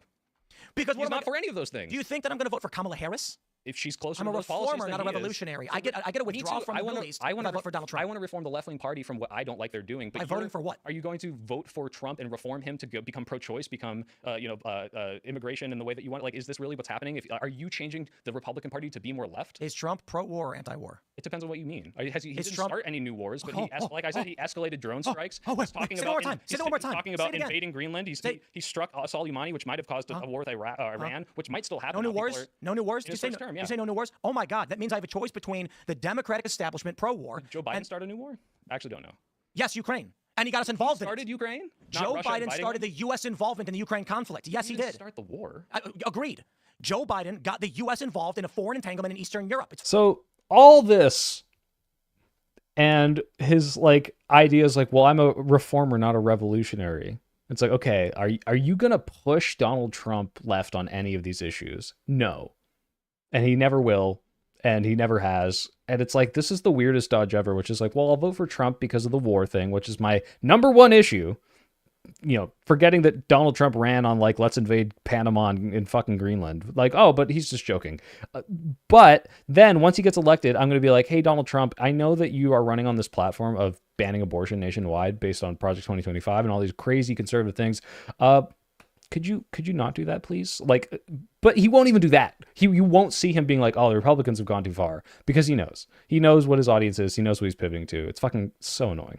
Okay, so you're like not just no new starting wars, no new involving ourselves with any country's politics that are at war. I'm not going to speak in absolutes. My point is this. I am not a revolutionary. You live in a cult world where it's black or white. I am saying that the mathematic proposition of the last election is Donald Trump gets me closer to what I like with RFK Jr., Tulsi Gabbard. And so I say I will name some things that are you're RFK Jr. To be clear, Sky, thank you for the $2. Trump didn't bomb Iran until after this. We just knew it was probably coming. What are you getting closer to with banning artificial dyes in food? Okay, that's a very actually I agree very with that specific policy. thing that I'm that's a very very specific thing. But like, and what is other he getting you closer to environmental on other? What environmental things has he proposed? Like what clean energy? What RFK like, Jr. You say aren't you pro Green New Deal, right? Or no? Did you say that at some point? I was pro Green New Deal when the policy was we're going to build roads and bridges, not when it was we're going to racially discriminate against people in colleges. Okay, maybe that's what AOC's Green New Deal was. I think I might have seen there was some DEI stuff in there. Right. That's what you're talking so about. When AOC came out and said we want a government program that reinvests in roads, bridges, and we want to focus on environmentally sound practices, I said this sounds fantastic. Sniper, that's so good. I supported fascism because they're gonna ban food dyes. He's like scrambling for like anything. Like look, I think banning food dyes might be a good thing. He also just cut $500 million to vaccine research, so. And I made a video saying this is a good idea. Yeah, it's going to bring back a bunch of middle-class jobs. Right. It's going to strengthen construction companies, and it's going to fix our crumbling infrastructure. And then she released a resolution that said in hospitals, in universities, and in other hiring practices, race should be the preference. Right, so what's getting closer to that? Because my policy is I might disagree with some of those things, and I'm going to be in that party telling them, hey, you got to nix X, Y, and Z to get us closer to that original thing you had. Yep. But you're voting for the complete opposite party who's nowhere close to that. Trump didn't start any wars. Green New Deal. Obama started 7. What environmental policy is Trump getting you closer to, right? Like, and the no new wars thing, again, Biden didn't start one. I didn't say I voted for Donald Trump for the Green New Deal. What did you vote for him for then? That's what I'm asking. You're saying he's getting you closer to the things war you candidate. Helping out Ukraine is not starting a new war. Obama started 7. Started 7 wars? I think Syria. He will not answer the question of what is Donald Trump promoting any of the things that you claim to be good for. And the only thing he can say is the wars, maybe the food dyes. And even then it's, but all the stuff that he's doing that might indicate war, like, here's a litmus test. Has Tim, during the Iran stuff, and maybe because I haven't been watching him, you guys can tell me, has Tim been like, actually, I regret my vote for Trump because of Iran? Actually, Trump is not good. I withhold all support from him. Let's criticize him the entire time. Is he going to talk about the Epstein stuff and how likely it is that Trump's in there? No, none of that. He's never going to show any amount of regret for this because he knows what he's doing. That one. What are the other ones? Yeah, wow, amazing. He got us involved in Syria without congressional approval nor notifying the public. Sure, and we only found out after we were already in Syria for like 2 years. Right, and you can be upset about that. But again, how does voting for Trump get you closer to this? I just don't understand this. Like, I really don't. Right, because the left is a cult. If I have to choose, we can call it whatever we want. Did Donald Trump start? Yeah, he's covering for the Epstein stuff. Joe and I have seen that. He did famously, right? Yeah. Famously, he did not. Right. I'm going to vote for that every day of the week. But do you support him, like, drone striking Soleimani? That's a coin toss. It's tough. But like, I coin toss. Like, it's like, dude, I actually have a nuanced position on this. It might have been a good thing to kill Soleimani. I don't know. I don't know what the downstream effects are. I don't know if he was about to like fund some crazy fucking attack. But that's because I'm able to look at this with nuance and say, hey, maybe Trump did the right thing there. But you're explicitly absolutist, anti-intervention, but also when we intervene like that, coin toss. I don't know if I'm for it. Whether or not it's good, I'm like, maybe we needed to do this, right? However, that absolutely could have started a new war, and it might end up being a part of the reason we go to war with Iran. Like, there's a really oh wow, look at me predicting the future. When I talked to him recently, is that the biggest concern that we have is we don't intervene with boots on the ground in foreign countries. However, when it comes, Biden do that? We have special forces on the ground in Ukraine. They're not fighting, right? They're instructing people, right? Look, I'm not gonna. This is such a psychotic. Listen, isn't that different? Do you? Tim tries to make the point that America is fighting Russia, which is a Russian talking point. The idea that American troops are firing at Russians, which I don't believe is happening, or at least not officially. If it is happening, by the way, it's some like, CIA op or something. There are Americans fighting Russia because there are mercenary groups. There's volunteers in the Ukraine army. I mean, shit, there's even there's that guy who defected to Russia and then he was put on the Russian front line. So there's Americans shooting at Americans. It's the new civil war over there in Ukraine and Russia. But that concept is like he wants to make it seem like America is fighting the war. And that's just not true. We're helping people. But like, here's the thing. Here's an analogy. Because he's going to say, look, if America gives... Sorry, if I give John a gun, I say, John, kill you. Did I kill you? It's like, well, technically, no, you didn't. But yeah, you're complicit in that crime. Okay, if a boxing coach is telling his, boxer how to dodge and where to hit, did he win the fight? It's like, no, he helped with instruction, which is what we're doing. And materials. Maybe the boxing coach bought him the gloves or whatever. It's such a stupid fucking point. If I hand John a gun and tell him to shoot you, who I see you, Devin. John. And would I go to prison? Yes. Indeed. Right, but so when the United States States provides in World War II when we gave guns to the British, like this isn't us fighting in the war. We were aiding an ally then. And yeah, Louis, I watched Erudite the week before, and I was prepared for this stupid fucking talking point. So thanks, Erudite, for taking the L insofar as not pushing back as far. But it wasn't the L. It was just like she was not prepared for this amount of bullshit. She was having a much more good faith conversation about feminism. So we got involved when. Well, you're saying that's why the Japanese bombed us? Or? There's several reasons why the Japanese bombed us. One of which was we were supplying their enemies with weapons. Sure. Then so you're saying it's semantic to say we're not fighting the war because we're not shooting at them. We're giving them all the tools to do it. We have American special forces on the ground providing logistical support, instructing. Yeah. We have trainers in Poland training their troops. We have U.S. citizen PMCs on the ground pulling the trigger and shooting guns. True, Grant. Sometimes you got to look over at the cuck chair and be like, "Hey, you're still being humiliated, right? You got to check in on your cuck." Okay. So military contractors. Volunteers or private PMCs are. We call them. It's funny how the media calls them volunteers and they're paid to be there, but sure. Well, I know there are volunteers in Ukraine. They probably get paid by the military. But you're also talking about something like Blackwater, right? Like an actual a private company is there. What are they call themselves now? They change their name every year or something. Yeah, because they got it. What is Blackwater called now? I do want to look this up real quick. I don't want to look it up. Someone tell me what the new name for Blackwater is, because they changed their name for PR. There. The volunteers that are fighting there are paid individual private military contractors to fight. That's not the American military. That's academy. They're American veterans. Awful.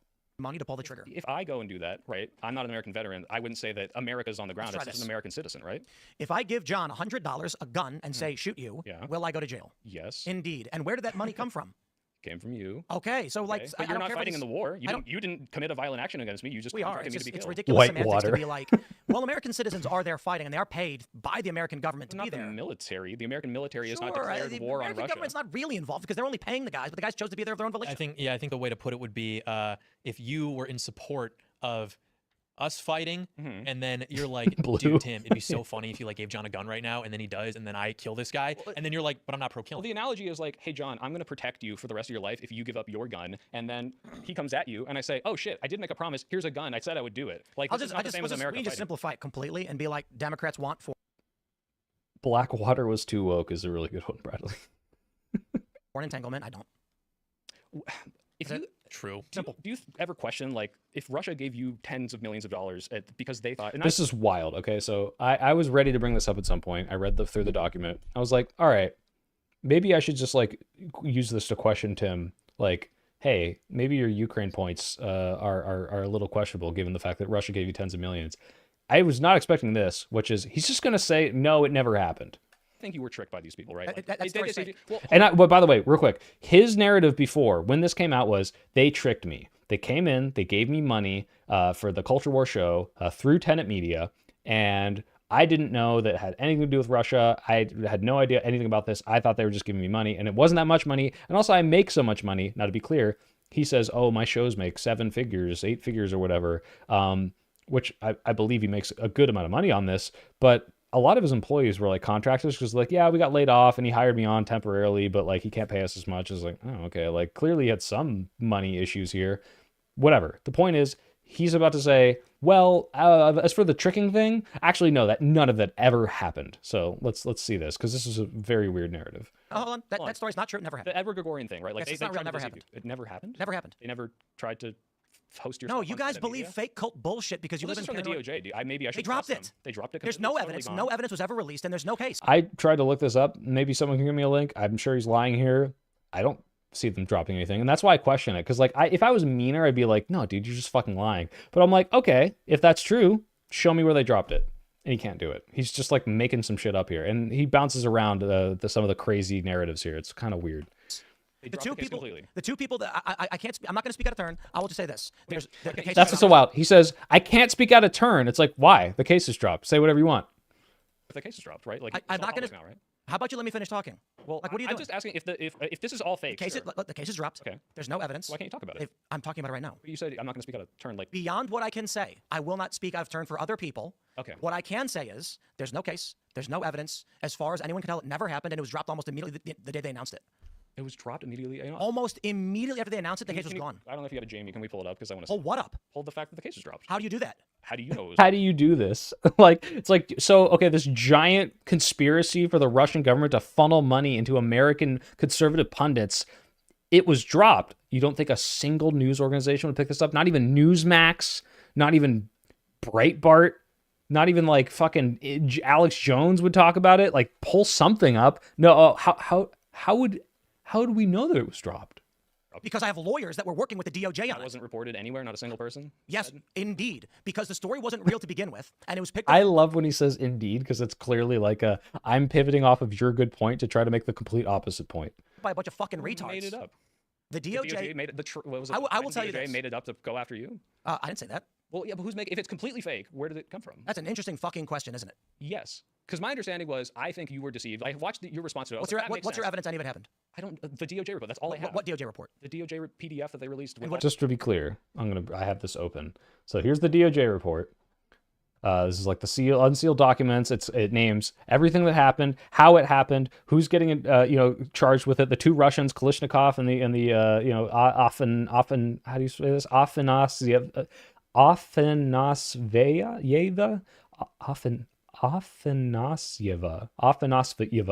And it's like, clearly these are people that got indicted based on funneling money to Lauren Chen and her husband as like head of Tenet Media. And it's like, what's your source? It's in the DOJ document. It's like, okay, well, what? Like, do I scroll to the bottom and like Wikipedia? Is there like some sources in here? Like, is the DOJ going to be like, anyway, here's our confidential informants. Here's how we collect data. This is how we're infiltrating other groups to make sure that we can get them. It's like, no, this is what they're alleging.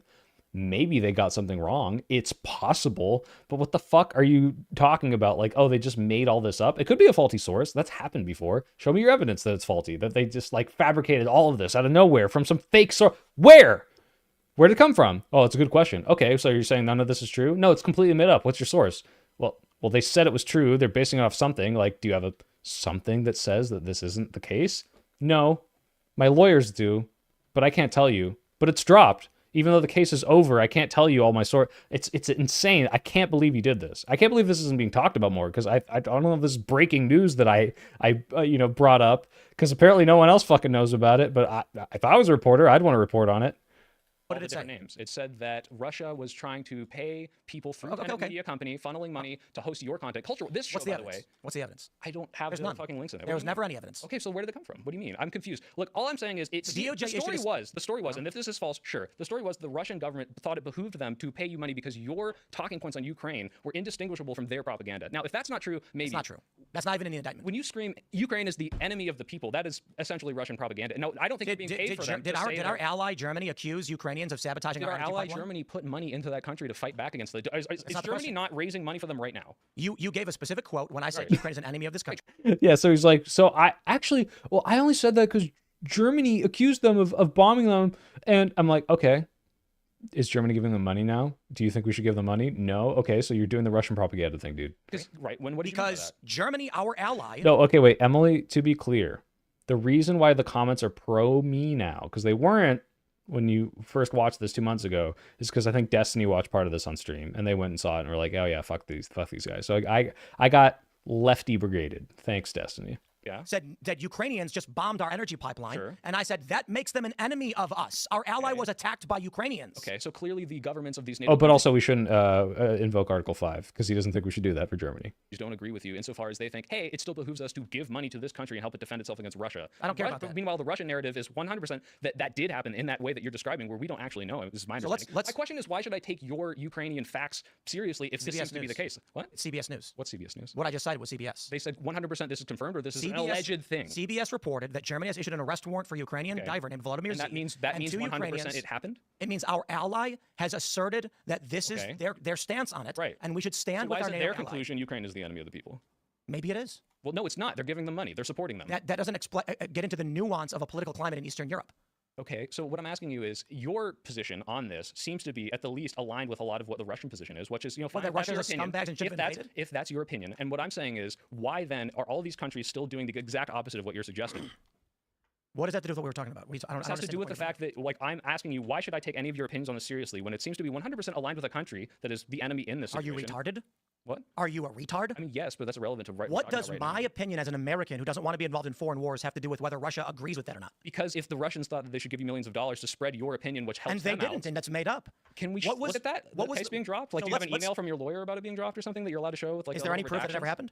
The proof, look, if you think the DOJ made it up out of thin air, maybe. I don't know. Okay, let's try this. Do you believe everything the government says? No. And then this pivot. Well, the DOJ said it. Okay, do you believe everything the government says? Oh, hold on, Tim. 10 minutes ago, I asked if you thought the DOJ made it up, and he said, I didn't say that. And now you're like, well, you believe everything the government says? It's like, okay, well, did they make it up? So... And with no evidence being issued, no case ever being brought, no individuals ever identified. With charges, I mean, okay, with the two Russians... You just believe whatever the government says. To the two Russians indicted, are they free? Are they free now? Who are they? Kalishnikov and the other one? I don't remember that name. When have you ever seen them before? Are you saying these people aren't real? Oh, you can name them, but... Have you seen them? I'm like, okay. So they just picked two Russian-sounding names, which, to be fair, Kalishnikov is one of the real names, which is like if I was just making up a name and I was like, yes, it's Mr. Gun. Obviously the gun is named after a real person, but that's like one of the most stereotypical things. But yeah, too obvious to make up. Oh, well, you haven't seen them with your own eyes, so they're not real. Like, what? What? We don't know that they are. I'm asking you if you haven't even posted photos of these people. So, okay, hold on. Let me just get this straight. Because what's the up, Ryan? Is this entire thing was crafted out of thin air. We made up fake names. Why'd they drop directly with XYZ people. It's directly linked to this company that we know is real, which is Tenet Media, started by Lauren Chen and her husband or whatever. But everything in between those names is completely fabricated. So you believe whatever the government tells you? I even lay it out. I'm like, okay, so what you're claiming is all of these companies are real. Russia's money was real. These Russian people were real, but everything else is in between. It's like, what was my last defense? You believe everything the government says? I asked you if everything is completely fabricated in between those names. Just because they issued an indictment doesn't mean that they made it up. They could be wrong. Well, what is the source that is? Now the DOJ didn't make it up. Maybe they're just wrong. Wrong then, right? Like, are all these Russian? Because you just alleged these Russian people don't exist. Here's the world that you live in. You live in a world where if the government asserts it, it must be true without charge or trial. That's or not what I said. I said if someone says something with a very credible report. My opinion on a war in Ukraine, which I think we shouldn't be involved in. It's because I'm questioning the veracity of some of the facts you're bringing up on it because they are indeed aligned with Russian state propaganda. Let's try this. Okay, let's try this. Let's try the second biggest live show in the country is contacted by a conservative personality to license a cultural debate show unrelated to the news. Sure. The DOJ then comes out shortly before the election and claims that Russia paid for the whole thing. Yes. And then within weeks, it's completely gone. No evidence released, no charges, no trial, no evidence. Were the Russians not, charged? I thought they were. I'm saying outside the I don't indictment. think you committed a crime. I read the report. So he's like, there were no charges. Actually, I'm pretty sure in the report that he specifically charged the Russian people with this. And I think Lauren Chen and her husband are charged as well because they knew. So what do you mean it was dropped? So it's like, this is so weird. It's like, oh, well, if I just deny, like eventually my whole audience will forget. Like, I guess it looks so bad that he can't even contend with the fact. Like, you can't do the narrative of I was deceived, which, by the way, is totally possible. There's a very good chance Tim did not know. I actually do believe that. I think Dave Rubin is stupid enough to have just taken this money and not questioned where it was coming from. There's, as far as I know, no evidence that they knew the Russians were doing this. Okay, maybe you're just a fucking idiot. Maybe your positions are just 100% one-to-one with Russian propaganda, and you fell for it. Okay. But you can't even contend with that because it looks so bad, so you have to say it was made up based on nothing. He still has nothing, by the way. They deceived you to funnel money into you because they thought that your opinions aligned with theirs and they want to spread those. That's it. That's all it looked like. I think you're a retard. Why? Because when the U.S. government, largely under the Biden administration, wants to be involved in a foreign conflict, and the second biggest live stream in the country is saying we should not be, now he's pivoting back to the DOJ made it up because they want to manufacture consent for being pro-Ukraine. And the big Tim Pool show is so anti-Ukraine intervention that they need a way to delegitimize them. So now we're back here. then issue a statement without evidence, Do you have impugning my evidence honor that you are Biden using to government strike at my do credibility. you have evidence that the Biden government fabricated this to frame you because they hate your Didn't say opinions they on did. Ukraine? Oh, I didn't say that happened. You just said that. What? I didn't say they did. Well, that's what you're alleging right now. No, I'm alleging that they. You just said that. What do you mean? You just said when someone says something against the motives of the Biden administration, they might go after that second biggest podcast because they don't like what that podcast is saying. You said that's what My they did, point right? was that you are using a claim without evidence to impugn my credibility. No, I'm actually not. You literally just said, "Why should I listen to your opinions?" I'm on using this?" because your opinions are indistinguishable from Russian state propaganda, and it behooved them to give you money because they're like, I want these opinions So disseminated more. the Russian position is that they shouldn't have invaded Ukraine. So that's your basic position. I'm talking From about day one. Ukraine is the enemy of the people. America is fighting this Never war. said they were enemy of the people. You literally said Ukraine is the enemy of this country or whatever. Because right? they bombed the Nord Stream pipeline according to Germany. The point is that Bro, your you know so positions little in about the Tulsi- Ukrainian conflict. What do you mean? That you like. Are you gonna get me to name all the oblasts right now? I know like one of them. So You don't. Oh, wow, I'm impressed. You don't know. it's like you Donetsk know, and you know what- Luhansk or whatever. Those are the only You two. don't even know two. Okay, wait. Dumb pronounce- Did I say those wrong? Donetsk and Luhansk? Ukraine oblasts. Donetsk, Luhansk, Hansk. I pronounced them wrong, but I definitely know two, so fuck you. Saying them wrong. Luhansk and Donetsk. Yeah, there we go. I don't care if you know the names Luhansk of and oblasts. Donetsk. I just remember you The point called is, out Wick on that. So you don't know shit about what's going on, but you were adamant we be involved.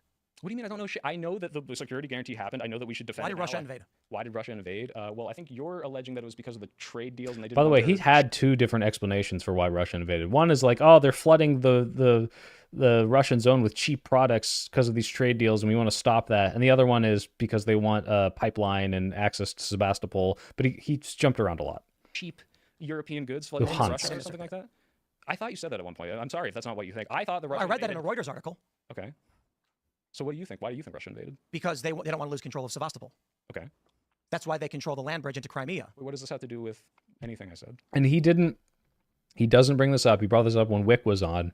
He's like, they actually don't want to take over all of Ukraine. They just want the land bridge and Sebastopol. And it's like, okay, well, they're clearly going past that, buddy. So where's this coming from? And it's like, oh, wait, that's right. That's a Russian propaganda point about, well, it's not about taking over a country. It's just we want what's rightfully ours.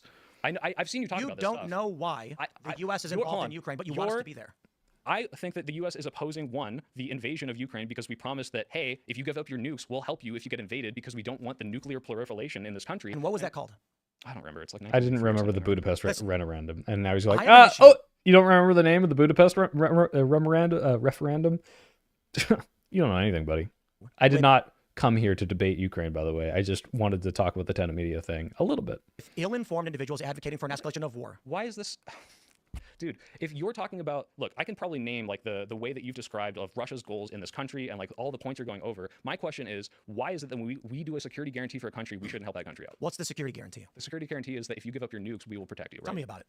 What, do you want me to pull it up? I don't have it memorized. Do you have it memorized? Yeah, it was the Budapest Memorandum. There we go. Didn't remember. It was the nuclear deproliferation at the beginning of the START treaties. Right. Now, why is Memorandum, the United States involved in referendum. Ukraine? Fuck.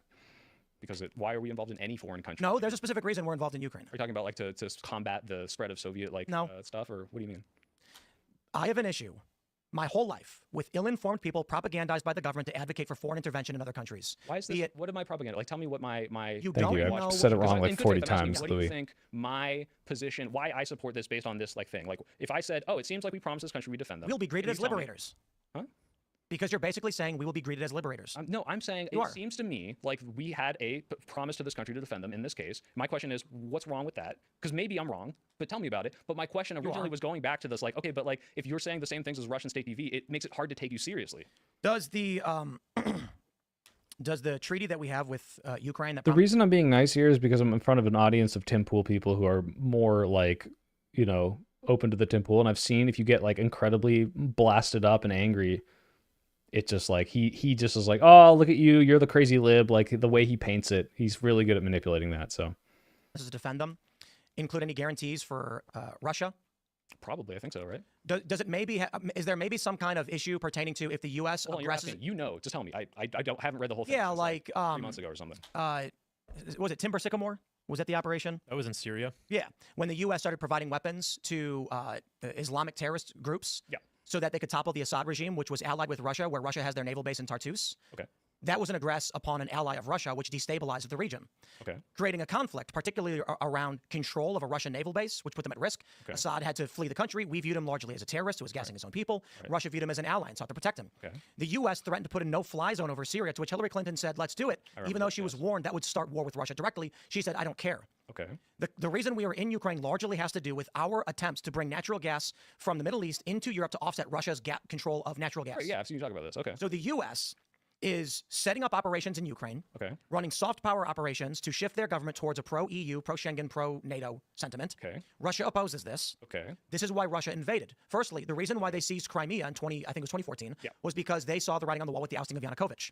They didn't invade Ukraine at the time. So I wish I knew more about Ukraine. I've did a little bit, talked to Dylan Burns, I talked to Ukrainian Anna and Wick for his debate, but now he's like going to bring up all this more specific stuff. I'm like, fuck, I should have like known this stuff a lot better.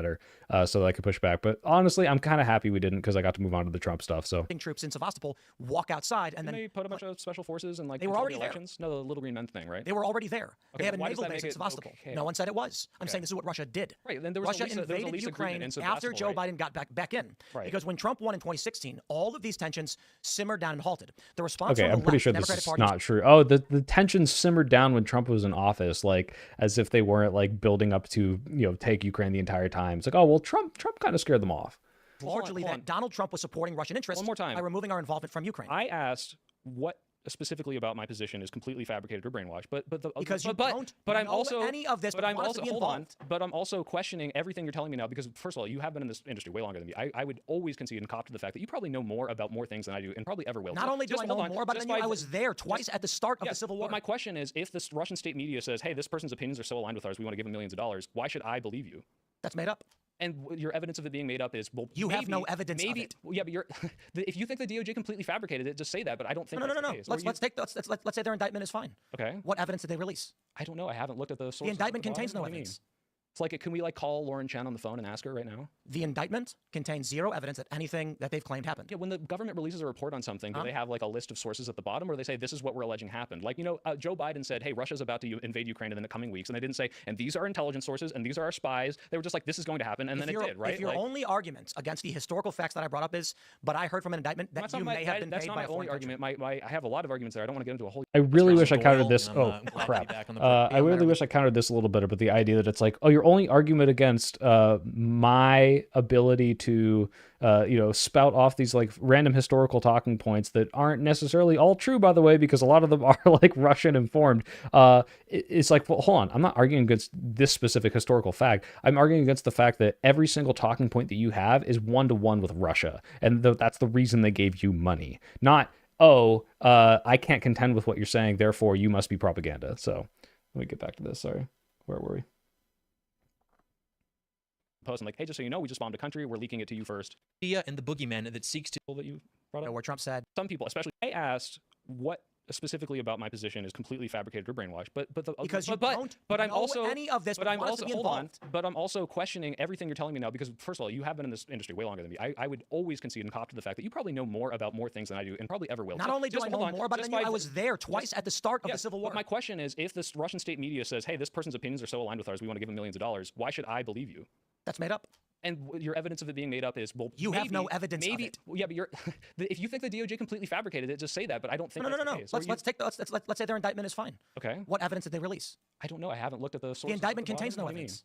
It's like, can we like call Lauren Chen on the phone? So it's like, this is such a weird thing. It's like, oh, the DOJ didn't release the evidence. They didn't make it up. It's like, okay, well, so either they have a completely fabricated thing from someone else making it up and they just didn't check their source, or they made it up. But you're just kind of like, oh, well, I'm not accusing the DOJ of doing anything, but I don't know their source. The indictment contains zero evidence that anything that they by the way, Tim is so aggressive because this is true and he got paid tens of millions of dollars. Happened. Yeah, when the government releases a report on something, do they have like a list of sources at the bottom, or they say this is what we're alleging happened? Like, Joe Biden said, hey, Russia's about to invade Ukraine in the coming weeks, and they didn't say, and these are intelligence sources, and these are our spies. They were just like, this is going to happen, and then it did, right? If your only argument against the historical facts that I brought up is, but I heard from an indictment that you may have been paid by a foreign country. That's not my only argument. I have a lot of arguments there. I don't want to get into a whole Ukraine debate. My point is, like, I don't understand why. Let's just pause on the Ukraine thing, because I don't need to rehash a history history lesson to somebody who didn't research it. Okay. Let's just talk about Speaking the of point. not researching, can we talk about the fine people hoax you talked about? Yeah, I let him move off of this because I'm just like, I'm so done with this. This is so ridiculous. But I'm happy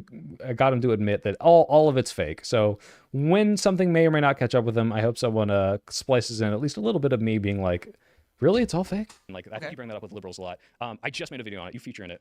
The Adam Conover clip itself. Right. And the idea... You did research it. You did know the full quote.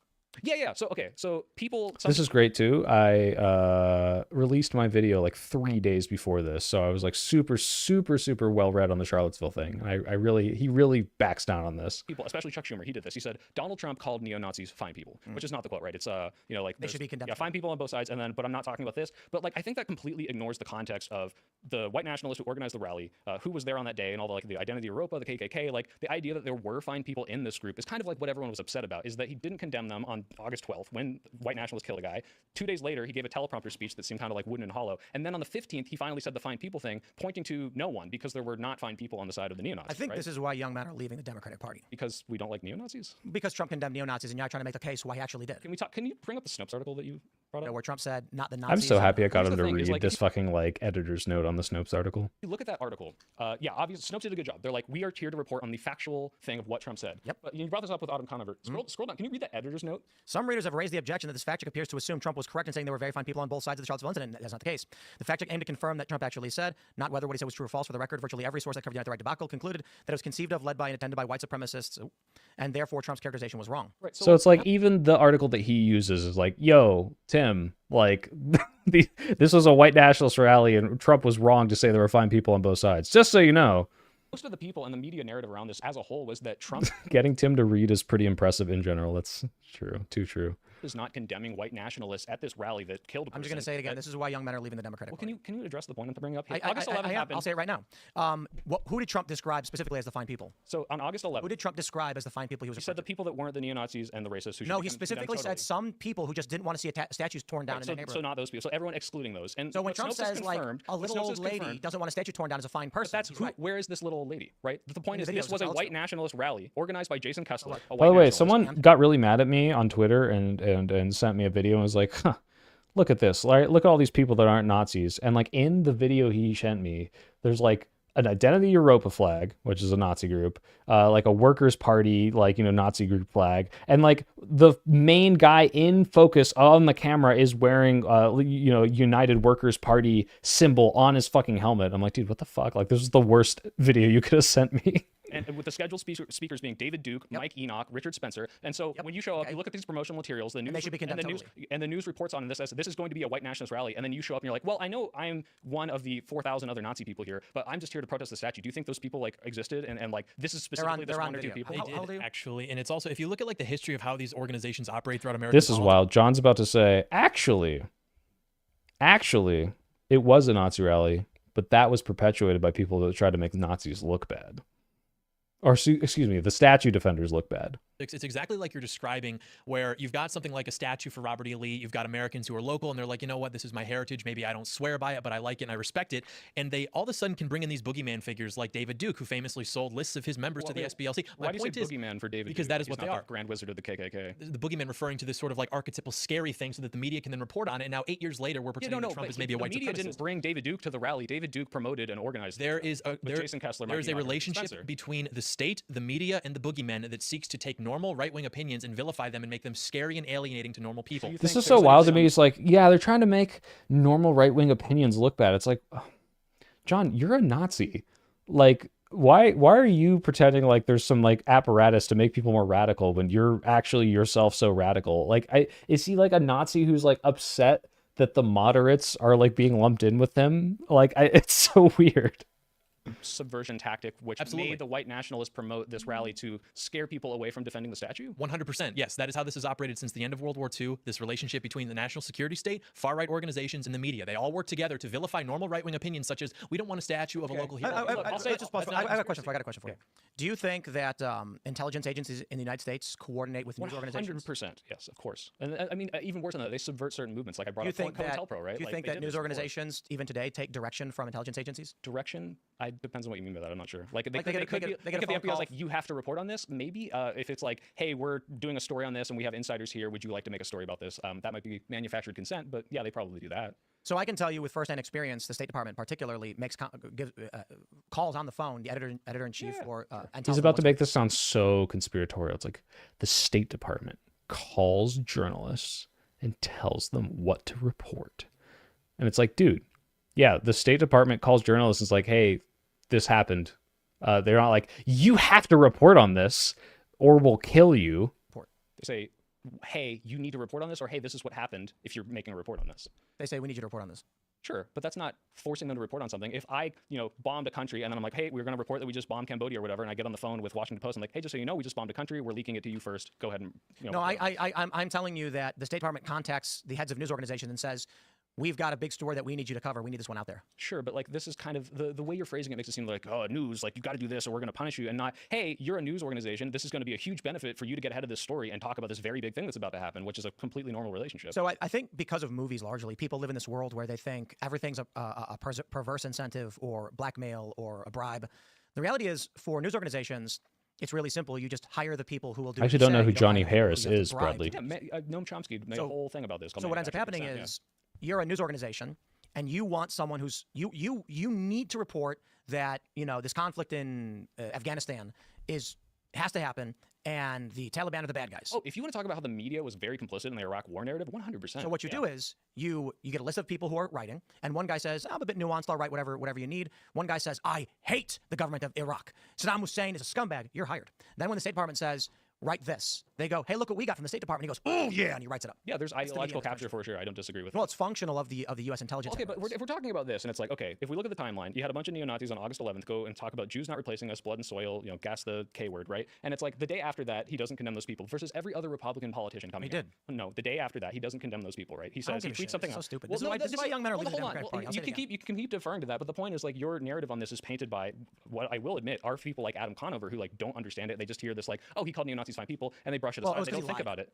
Did Adam Conover lie about it? Because the first thing he said was, Yeah, Sniper, I should have made a comp of every time he's like, this is why young men are leaving the left. It's like, why? Because I'm describing the historical accuracy of what happened. Which is like pussy shit, in my opinion. And but the point is, and now what you're doing is called sophistry.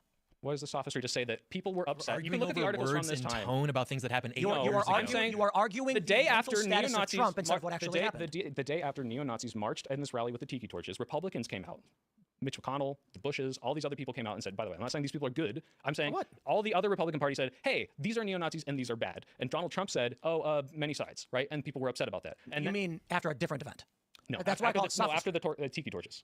Trump didn't say very fine people on both sides of the tiki torches. No, the many sides was on August 12th. He said many sides. Fine people was on August 15th. That was 3 days later, after he didn't say anything to condemn them for 2 days. Then gave the teleprompter speech. Then finally condemned them after every other reasonable politician who I fucking hate Ted Cruz. Ted Cruz was condemning this and he wasn't. And it seems like the reason people are mad are not that he said verbatim, neo-Nazis are fine people, because he didn't. You're right. That is a lie. That's why they're mad. That's literally what they're saying. Why they're mad is because he refused to condemn like one of the most egregious displays of white nationalism in this country. How many times has Trump condemned white supremacy? I don't know, but he seems really reluctant to do it compared to other people. A lot. Have you seen the clip of him on, was it Jake Tapper, where he asked... All right. Tim can't find this clip, and I thought this might have been a conspiracy, so I brought it up from my video. But this is Donald Trump. Who's this guy? Who's the soy pill? This is Donald Trump unable to condemn neo-Nazis on CNN. Europa, the Daily Stormer, people Nazi saluting, people holding Nazis to denounce these groups, like when he struggled to denounce the KKK until reporters rubbed his face in it. Will you unequivocally condemn David Duke and say that you don't want his vote or that of other white supremacists in this election? I don't know anything about David Duke. I guess the question from the Anti-Defamation League is, there are these groups and individuals endorsing you. Would you just say unequivocally you condemn them and you don't want their support? Well, I have to look at the group. I mean, I don't know what group you're talking about. Certainly I would disavow if I thought there was something wrong. But you may have groups in there that are totally fine. Okay, I mean, I'm just talking about David Duke and the Ku Klux Klan here, but... I don't know, honestly, I don't know David Duke. One of the great memories... It's like so fucking obviously like, yeah, this guy knows who David Duke is, cited him as the reason that he left the Reform Party in 2000. Everyone knows what the fucking KKK is. Just say you don't like them and he won't do it. It's like, this is clearly an indication that he's, invigorating a base of white nationalism, which is obvious if you've paid attention for the past 10 years and seen where the fuck we've gone. Hey, look, it's the Jubilee thing where everyone's a fucking fascist. Asks them to like denounce the KKK and he just won't do it. Have you seen literally the 57 times Trump's been like, why do I keep getting asked to do this and I do it every time? Because he just really struggles to do it. And it's like, hey, why are you so reluctant to do this versus every other politician who, like, would you denounce the KKK, Tim? No. Wait, what? I can't believe he was like, I was just like, dude, just say yes. Like, what? Oh my god, that should like, I can't believe he didn't think like, this is gonna get clipped. Because it's a bullshit smear tactic. PR Ask me, game. I'll say yes. Why not? Because you're in a cult. I'm in a cult because I will immediately denounce the KKK because I think the evil racist lynching group is bad. Why are you asking me to denounce the Klan? I'm asking you not because I think you support them. I'm asking you because it's showing how easy it is to denounce them, and he struggles with this. And it raises questions where it's like, hey, why is it? Yes, it absolutely does. If he says, this is why Trump won the popular vote. If he lies on national television when someone says, "Hey, will you denounce David Duke?" and he says, "I don't know." Obviously, David Duke Wick, I won. How's it going, buddy? No, because in 2000 he said, "I'm leaving the Reformist Party because David Duke is part of it." So he did know who David Duke was. No, it doesn't. Isn't that like the point though? If he knows who he is, party, bro. they tried if he knows who a character is prior. and then pretends like he doesn't understand the concept of the KKK, he says, "I don't know this." I'm gonna say it again. Does this not raise questions, Tim? It does not. Why not? I've got videos that I've been making. I've been making online videos where I talk for hours for like 16, 17 You know what the KKK is? Indeed, I do. Okay, so why would he say, "I don't know what that is"? And if someone does that bother you? If someone went back and said, "Tim, you know what's really funny? I'll tell you this. When Andrew Tate got really big, and everyone was talking about Andrew Tate, I was like, "Oh, I know that guy. Oh yeah, holy shit." He was on the show. 8 years ago, he had DM'd me about. 8 years ago, Andrew Tate DM'd me and I forgot about it. And then I didn't know who he was when someone asked. It's like, okay, well, Donald Trump cited David Duke as the principal reason for leaving this party, and then when asked about it 16 years later, said, I don't know who that is, and also said, I don't know about the KKK, a thing that everyone knows about because they learned it in fucking grade school, and of course you know what the KKK is. No, this is my old appearance, Wick. This is from June. I just haven't looked at it because I've been so busy, and people are like, where do I watch it without giving them views? The field reporting stuff, he had like 40,000 followers. If someone had asked me, what do you think of Andrew Tate? I'd be like, honestly, I don't know the guy. Bullshit. You were DMing with him 8 years ago. I'm like, fuck, I didn't even realize. Yeah, but that's very different from citing him specifically as the reason you ended a particular part of your political career. It's like specifically because of this man, and then also saying, I don't know what the KKK is. You understand the problem with that though? Is it's like, okay, can we bring up the 20? Said, I don't know what the Klan is. Can we watch it? In 2015, look up Donald Trump denounced KKK. No. Let's look it up. Let's look it up. Maybe I'm quoting it wrong. And we really do cuck John a few times here. I honestly, as much of the fact that John is a Nazi, and would see people like me, in camps or deported or whatever, and because he's a white nationalist crazy person, I genuinely did kind of feel bad for him. Like, I was like, damn, we really did cuck him. Damn, you were just brought on as a prop, buddy. But yeah. Oh well. Sucks to suck, buddy. I think he said, I don't know about that group. Before we I don't know about the KKK. My question to you is, yes. He said, I don't know. I don't want to say quote it verbatim, so let's watch it together. Trump. Okay, so then Trump what do you ask me? To the KKK. While you look that up, do you understand the problem with that, though? If it's 2015 and you're having a conversation with Trump and you're like, denounce David Duke. Death Awaits, thank you for the $2. Soy, next time, can I sit in the cuck chair? Did you, like, it won't not let you type out cuck chair? Is that what you spelled it like that? Of course, you can come on Tim Pool and be in the cuck chair. And he's like, I don't know who that is. Just pretend to be super right wing so Tim can look like he's in the center. And you're like, yeah, you do, because here's you denouncing him 15 years ago. He didn't actually bring it up.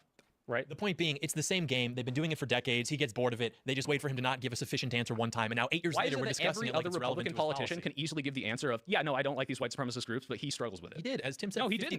It took him days to denounce. And we know about that one instance because that's the KKK one, which is a completely different one, and also struggling to denounce the Proud Boys, which is another one. Like, this keeps happening, right? So my question is, no, I'm not looking up, has Trump condemned white supremacists? This is obvious. He said it in the thing. Look up the. Well, hold on. You're asking me to pull a single thing out of context. It's not out of context. I just searched for Tim, Klan, white supremacy. Look up the. Wick, I was going to say, when you went on, Lactoid just kind of like disappeared for the second half of your debate. Same thing with John here. Him talking, I think it's Jake Tapper, where he asked him, like, hey, David Duke has endorsed you. Will you just quickly denounce him? Emily, also, the Overton window has shifted so much.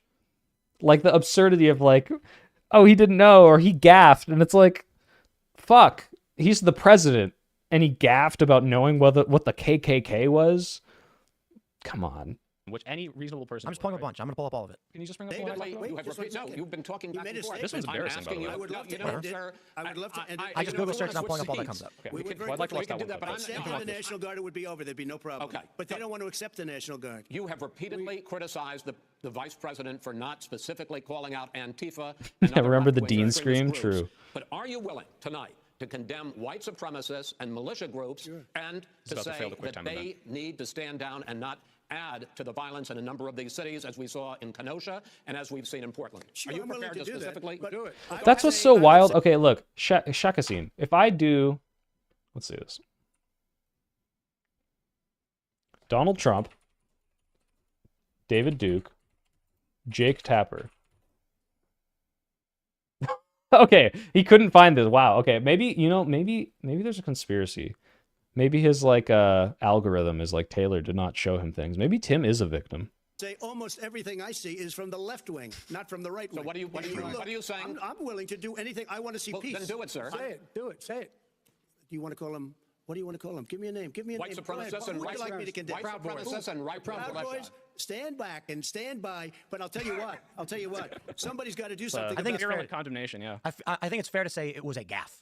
Sure, if you want to say he fucked up there. I should have pushed back on that harder. Oh, it was fair to say that was a gaffe. It's like, dude, come the fuck on. This is like clearly indicative of a pattern of behavior of him not wanting to denounce these people, if not emboldening the people who, I can't believe I didn't bring this up.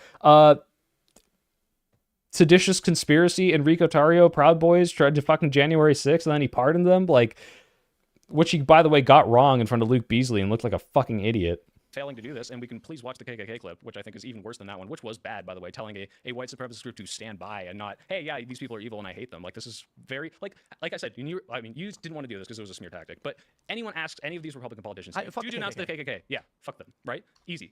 Because obviously, versus someone who's like clearly struggling to do this. Now, by the way, I don't think this makes Trump a white supremacist. Like, I think this is literally just This is actually addressing John's point where he's like, well, if he left the Reform Party because of KKK, then he's not a white supremacist, right? It's like, well, yeah, at certain points he was like, well, this is not good for my campaign. I don't like it. And now that the white supremacists are backing him, he doesn't want to denounce them and is using them. Because at the end of the day, I actually don't know if Donald Trump is like a virulent racist who's just like, I hate black people. I actually don't think Donald Trump hates gay people. I don't even think Donald Trump hates trans people. But he's willing to throw them all under the bus for his own personal gain. So doesn't really matter if he personally thinks that black people are worse. He is going to put, minorities and marginalized people under the bus for his own power. And that's the end of the day. It doesn't matter what he really thinks. In the same way, like we talked about before, if someone blockbusts, if someone comes in and says, hey, look, I don't hate black people, but I will acknowledge the fact that there's a slight chance that they're going to rent differently or the property values are going to go down here. So I'm going to bring one in and make all the property values go down so that I can buy up all the property or whatever, and cause white flight. It's like, okay, well, it doesn't matter that you don't have racist intentions. You're racist. Like, that's how it works. Donald Trump is an opportunist. Good. Yeah, pretty much, Wick. Hesitant to alienate his base, but like, that's bad if you're emboldening like these really, really bad groups. Last chance. Super Tuesday brings caucuses and primaries in 12 states. For Republicans, about half right there, about yeah. What you're even talking about with I don't know anything about David. Beginning with a new controversy surrounding Trump today. Here's Major Garrett. I don't know anything about David Duke, okay? I don't know anything about what you're even talking about. Oh no, John left the cuck chair. I didn't even notice that he got up before we were done. White supremacy or white supremacist. Donald Trump demurred when asked whether he could. Yeah. The full clip is much worse than that, too. I'm trying to find it. The only thing that comes up, I got to be honest, when I search for it, is that Trump condemns white supremacy. Okay, well, I promise you. The only thing I do okay, so yeah, if you did Donald Trump, so I couldn't find it because I was frantically looking on my phone. But it's like, yeah, like you said in chat, if you do Donald Trump, David Duke, Jake Tapper, it's like the first result. I don't know why I couldn't find it. I agree with you. Maybe he didn't want to agree find with you. it. There's a longer clip. He basically was like, I know what you're talking about. I don't want to condemn him. But then he concedes. He's like, oh, by the way, I agree with you. It's like, what the fuck are you fighting me on it? Trump KKK CNN, and then it's like Trump campaign denounces Klan. Trump calls KKK Nazis repugnant. Trump denounces David Duke 2016. I mean, here you go, CNN politics. Trump denounces David Duke KKK. Yeah, he did it eventually, I'm sure. He's a bad person. He eventually condemned white supremacists. So does it not raise any alarm bells? I mean, I hate to do this. I hate to do this on stream, but I know it's in my video. If you go to my channel, you go to my most. That's why I brought it up, guys, on my video. Watch the whole thing in full. But you're correct. Why don't you want to show the clip? I can't find it. Well, I just said if you go to. And also, I don't want to shamelessly promote myself, but if you go to my channel, it's in my most recent video, The Soy Pill. Like I know because I just released this on Tuesday, so I watched it like a million times.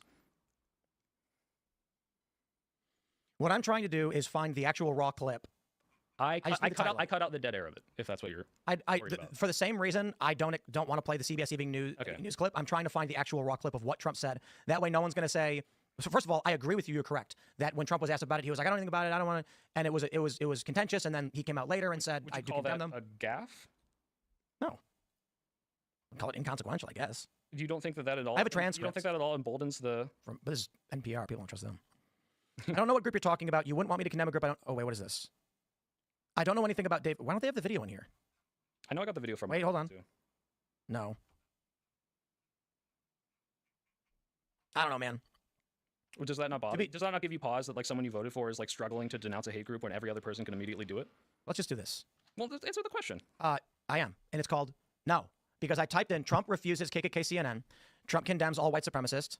Trump refuses to condemn white supremacists. Donald Trump stumbles on David Duke KKK twice. Right. That's the one I pulled up. Okay.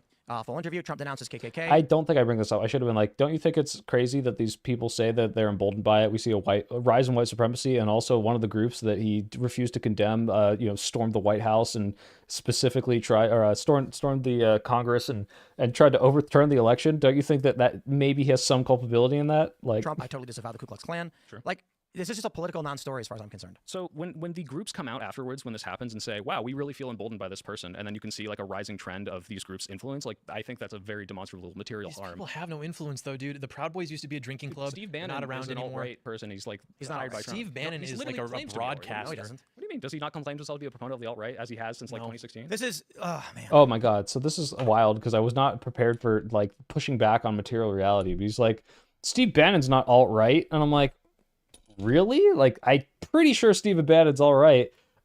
Steve Bannon says, what does he say? He's like, we're the platform of the alt-right, he told to Mother Jones, referring to Breitbart. It's like, what the fuck? Why did you fight me on this shit? You fucker. Such a little weasel. You know what's really challenging in the political space is like... What about Steve Bannon isn't alt-right when he's What does alt-right mean? Alt-right, oh man, like getting me to define the concept of this. Well, the AP has the AP guidelines. What do you mean when you say alt-right? The AP guidelines have a definition of what alt-right is. Okay, and what's that? White nationalist. Okay. Yeah, I think he literally coined the term. If that's the only criteria for it, I think that he might still be, but I'd have to look into He's not. This. Okay. Steve Bannon I think Steve Bannon is a white nationalist, by the way. He thinks there should be a wealth tax on billionaires. Okay, but that doesn't... No, by the way, I already know this, but that doesn't make him not... It's actually in the 80 article. Let me just find it again. White supremacy, white right. Bannon expresses enthusiasm, a loose network of individuals promoting white identity and rejecting mainstream conservatism in favor of politics that embrace implicit or explicit racism, anti-Semitism, and white supremacy. I mean, it's Breitbart, so obviously. When President Trump named Bannon as his chief strategist, numerous well-known white supremacists celebrated the appointment, including David Duke, Jared Taylor, and Peter Brimlau, founder of the racist site Vidare, calling the hire amazing. After Bannon was dismissed from his duties, he resumed his position as... Oh, okay, this is not... I was just looking at whiteness. But yeah, it's just like, guys, it's fucking white nationalist. Like, why are you defending it? It's like, this is so dumb. No, he's not alt-right. Well, first of all, there are Nazbols, which are Nazis who are like super pro like socialist weird policies, right? Oh my God, Jesus Christ, Bradley, yes, Steve Bannon fucking Nazi saluted. What am I saying? This is so stupid. Did this happen before? Steve Bannon. It's literally in my search history. This was This was before. How did I forget this? We don't have victory if we surrender. This was my biggest gaffe, guys. This is my biggest gaffe. I didn't bring this up and do I'm like, hey, what do you think of this part? The only way that they win is we retreat, and we're not going to retreat. We're not going to surrender. We're not going to quit. Fight, fight, fight. Fuck. Can't believe I forgot about that. A economic left policy and beyond. Look at that idiot. Look at that fucking idiot there. Right. We had Steve Bannon on the show, and I asked him, I was like, you've been called white nationalist. And he's like, I have. And I was like... So he was playing dumb? Because of course he would know that, right? We were specifically the longer I'm spending time on this topic, I'm like, fuck, I can't believe I didn't bring up the Steve Bannon Nazi salute. Fuck. Alt-right as white nationalist. And I was saying, they're claiming you're racist. And he was like, I said, there's a viral post on Reddit right now. It says, this is the face of white supremacy. Wait. Okay, real quick. Is Steve Bannon named here? Okay, no. I was going to say, it would be so funny if he brought up an article that he didn't read where Steve Bannon's mentioned there, but this is just on the alt-right. Okay. And he's like, I didn't realize they were saying that about me. What was this, like 2016? Yeah, well, no. He came on the show in 2022. So for 5 years of every mainstream media outlet reporting on him like real that? Quick. Look at John Doyle just fidgeting because he's like, why am I here? Alt-right as white nationalist. And I was saying, they're claiming you're racist. And he was like, I said, there's a viral post on Reddit right now. It says, this is the face of white supremacy. Okay. And he's like, I didn't realize fucking around with pieces of Like paper. 2016? Yeah, no. He came on the show I want to go home. 2022. So for 5 years of every mainstream media outlet reporting on him like that, and he's never heard of that? Have you ever watched his show? I've never watched it. Did you know that he's pro wealth tax? Wait. Can we not move on from the fact that we're not moving on? I'm asking you about the policies of Steve Bannon. Right. So and what you know about him. I know that he has he wants to tax billionaires, right? Why don't you like Steve Bannon? Off the top of my head, I'd have to go look at all the articles that have been propagandized into my brain to force me to have this narrative. I can't remember right now. Probably. I mean, if you watch his show, you might be like, "Whoa, this guy's Occupy Wall Street." Yes. Okay. I can have people. Steve Bannon. I called him a leftist. No, hold on. If he's Occupy, I call Steve Bannon the leftist because he wants to tax billionaires, and it's like, dude, how? Okay, if I was a Nazi, but I was pro-choice, am I a leftist? Like, what the fuck are you talking about, dude? Steve's not a Nazi. He's just a little autistic. True. Thank you, first name, last name, for the $2. Yeah, him and Elon just have their little stimmies. These little stimmies. Let's just say that he's like super mega leftist on this policy. Then why is he in the Trump cabinet voting for the Trump policies that are not getting us anywhere close to this? Well, Bannon wants arrests. Arrest for what? He wants the government dismantled, broken, arrested. But okay, look, no one is 100% aligned with like one policy, one party. I am on the left. I'm progressive, and I am pro-gun. Right? I have like policies. The left is pro-gun. Well, to the far left. No, the left is pro-gun. Liberals in California are stupid anti-gun. Right? They're like putting taxes on ammo or like background checks on ammo. All this stupid shit. I think that's dumb. Right? However, that doesn't make me not left. So the thing is, there are key principles that I have, like progressive tax rates, welfare state. I should have fixed my posture. I would have mogged harder. Keep me in this party. If Steve Bannon has this leftist policy of taxing billionaires, but he's completely aligned in voting for the right policy. This is not the thing that is the deal breaker for him. This is not his principal value. You call him a liberal, but say he's on the right. He's like in the Trump cabinet helping Trump win, which is right. He's not in the Trump cabinet. He was in 2016. He got kicked out. Okay, sure, but the point is the fact that who he or he retired or whatever. Yeah, I don't know if he got fired or whatever. Like who he aligns with and who he votes for. A bunch of liberals are on the right. What is if I'm a right wing person, if I say I'm right wing because I vote for Trump, but I support every other taxation progressive, I support gun rights progressive, I want to ban all guns, but abortion is my mainstream value. Emily, the workout video is coming. I'm recording it soon, so the thirst trap edits are coming. On the left or I'm on the right? Like, so you're saying like every single one of my policies is aligned with Bernie Sanders. However, I think abortion should be illegal in all cases, so I vote for Donald Trump because that's my delineating issue. What party am I in? What side of the aisle am I on? Well, we can talk about tribal or philosophy. So you could be a liberal Republican. You're voting for the material outcomes that are caused by the Republican Party. So whether or not he wants to tax billionaires, he's voting for the party that is cutting taxes on billionaires in this new bill that they passed in 2017. So how does that make him on the left? Steve Bannon? Steve Bannon is helping out the party that is doing Who's Steve Bannon? The guy is just called a leftist? What do you mean? Of this left-wing party, right? You have to ask him or watch his show. Well, sure, my point was that he advocates for taxing the billionaires. No, Tim, I don't have to ask him. You just called him a fucking leftist, dude. Oh, God. Sure. And if he's not doing anything... I'm getting mad. I'm so happy it's almost over, guys. To make that happen, why would that make him on the left? Maybe he is. I don't know. He's not. He's supporting Donald Trump. See, once again, like this is why I say the left is a cult. It's like a zero... It's like every time I fucking back him into a corner in a logical argument, he's just like, you're in a cult. Some reality. This isn't zero sum. This is why do I vote the way I do? You vote for Trump because you think that these policies that you want are going to happen, right? Like, yeah, two-hinged. It's like, why does it matter what your personal philosophy is if you don't vote for it? It literally doesn't matter. Sure. And what I'm saying is if you say, hey, I'm a liberal because XYZ policy, but I vote for the exact opposite person on all these other ones because, let's say this, you're in a cult. No, because your mainstream policy, you're delineating. He says it so many times. Dividing line is no new wars, no new conflicts. That's fine. That's why you vote for Trump. But then why pretend that you're a liberal on all these other things when you will vote for the material opposite of all of that? People have different weights to what they find to be more important than other things. Exactly. It's a hierarchy of what this is why I'm happen, not, right? I'm also anti-death penalty and I don't go march for it. Right, but you are going to vote for the party that's going to try to reinstitute it, right? Indeed. Okay, so that's what I'm saying. Some things are more important than others. Indeed. Like I think war is the delineating factor. I think woke cultism and critical ideologies are a threat to the existence of this United States. And that makes sense then why you would vote for Trump, because they think the same thing. But that's not a progressive or liberal position, right? It's a classically liberal position. Okay, but it's not, and traditionally liberal. But it's not a liberal position. Traditional liberals were not in favor of whatever the weird shit y'all are doing now, like cutting kids' balls off. Well, I mean, trans stuff is new, but the point is that the policies of like and that's my point. 20 years ago, if you went to a liberal and said... To be clear, trans people in the audience, I understand the historical precedents of trans people. I'm just saying the trans narrative is new. It is. We weren't really talking about it a while ago. Big video with like 500,000 views. We talked about how in like 2010 or whatever, College Humor made a video with Jack Black and a bunch of celebrities where they said, it's for Prop 8. And then the fake conservatives in it said they'll teach kids about sodomy. And the liberals go, that's a lie. They'll teach kids about like gay sex. But why would they not do that? So back in 2008, 2010. I would disagree with that ad then, because like, of course, this is the point. Have sex, this is so funny. It's like, he's like, actually, the liberal position was that we'll never teach kids about sodomy because of this one commercial on Prop 8. And I'm like, well, I disagree with that commercial. We should absolutely teach kids about anal sex. It's a part of sexual experience. And what I didn't do, and what all of my friends got on me for, and this is fair, is like, I never was like, oh, because he's about to be like, oh, anal sex is awful for you. It's so damaging. It's like, okay, what about heterosexual sex? What about STIs? What about fucking throat cancer from going down on a woman? What about like any and all the other things that can cause potential harm in society that obviously we say, yes, these are acceptable risks for what we do as part of our lifestyle, like driving a car, like drinking, like doing anything, owning a gun, which is more dangerous than fucking anal sex. Why is all of that acceptable, but you're focused really much on how anal sex is so damaging? because he's fucking pandering to a right-wing audience to try to make it so gay people look bad. That's why. That's the only fucking reason. But he, gets pinned down on it and tries to pivot and say, I'm in a cult. Sky Needs Sleep, thank you for the $2. You're in a cult. It's his get out of jail free card. True. With sodomy, then why would you say, yeah, sex So ed, but not liberals for back sodomy? then said, we are not going to teach kids about sodomy. That's dumb. And that's why 9 million of Yeah, so Cleomorus, HPV, there's hundreds of strains of HPV. There's low risk strains that cause warts. There's strains that never do anything. There's strains that cause cancer.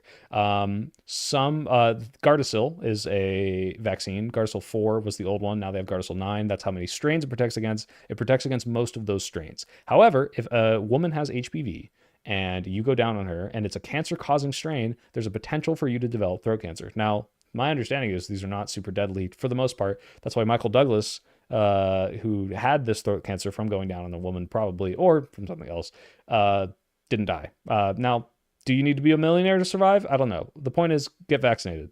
I'm a voter switch. I think they should not teach children about sodomy. Why not? Children should not be taught about fetish, kink, things that can destroy your body. Sodomy is fetish kink, guys. Fetish or kink, Yes, it it's is. the way that primarily gay people have sex. It's not sexual reproduction. Okay. It's sexual gratification. Right, but if you're... I don't think they should teach about blowjobs in sex ed because it's not sexual reproduction. It's like, motherfucker, people do blowjobs. Like, this is...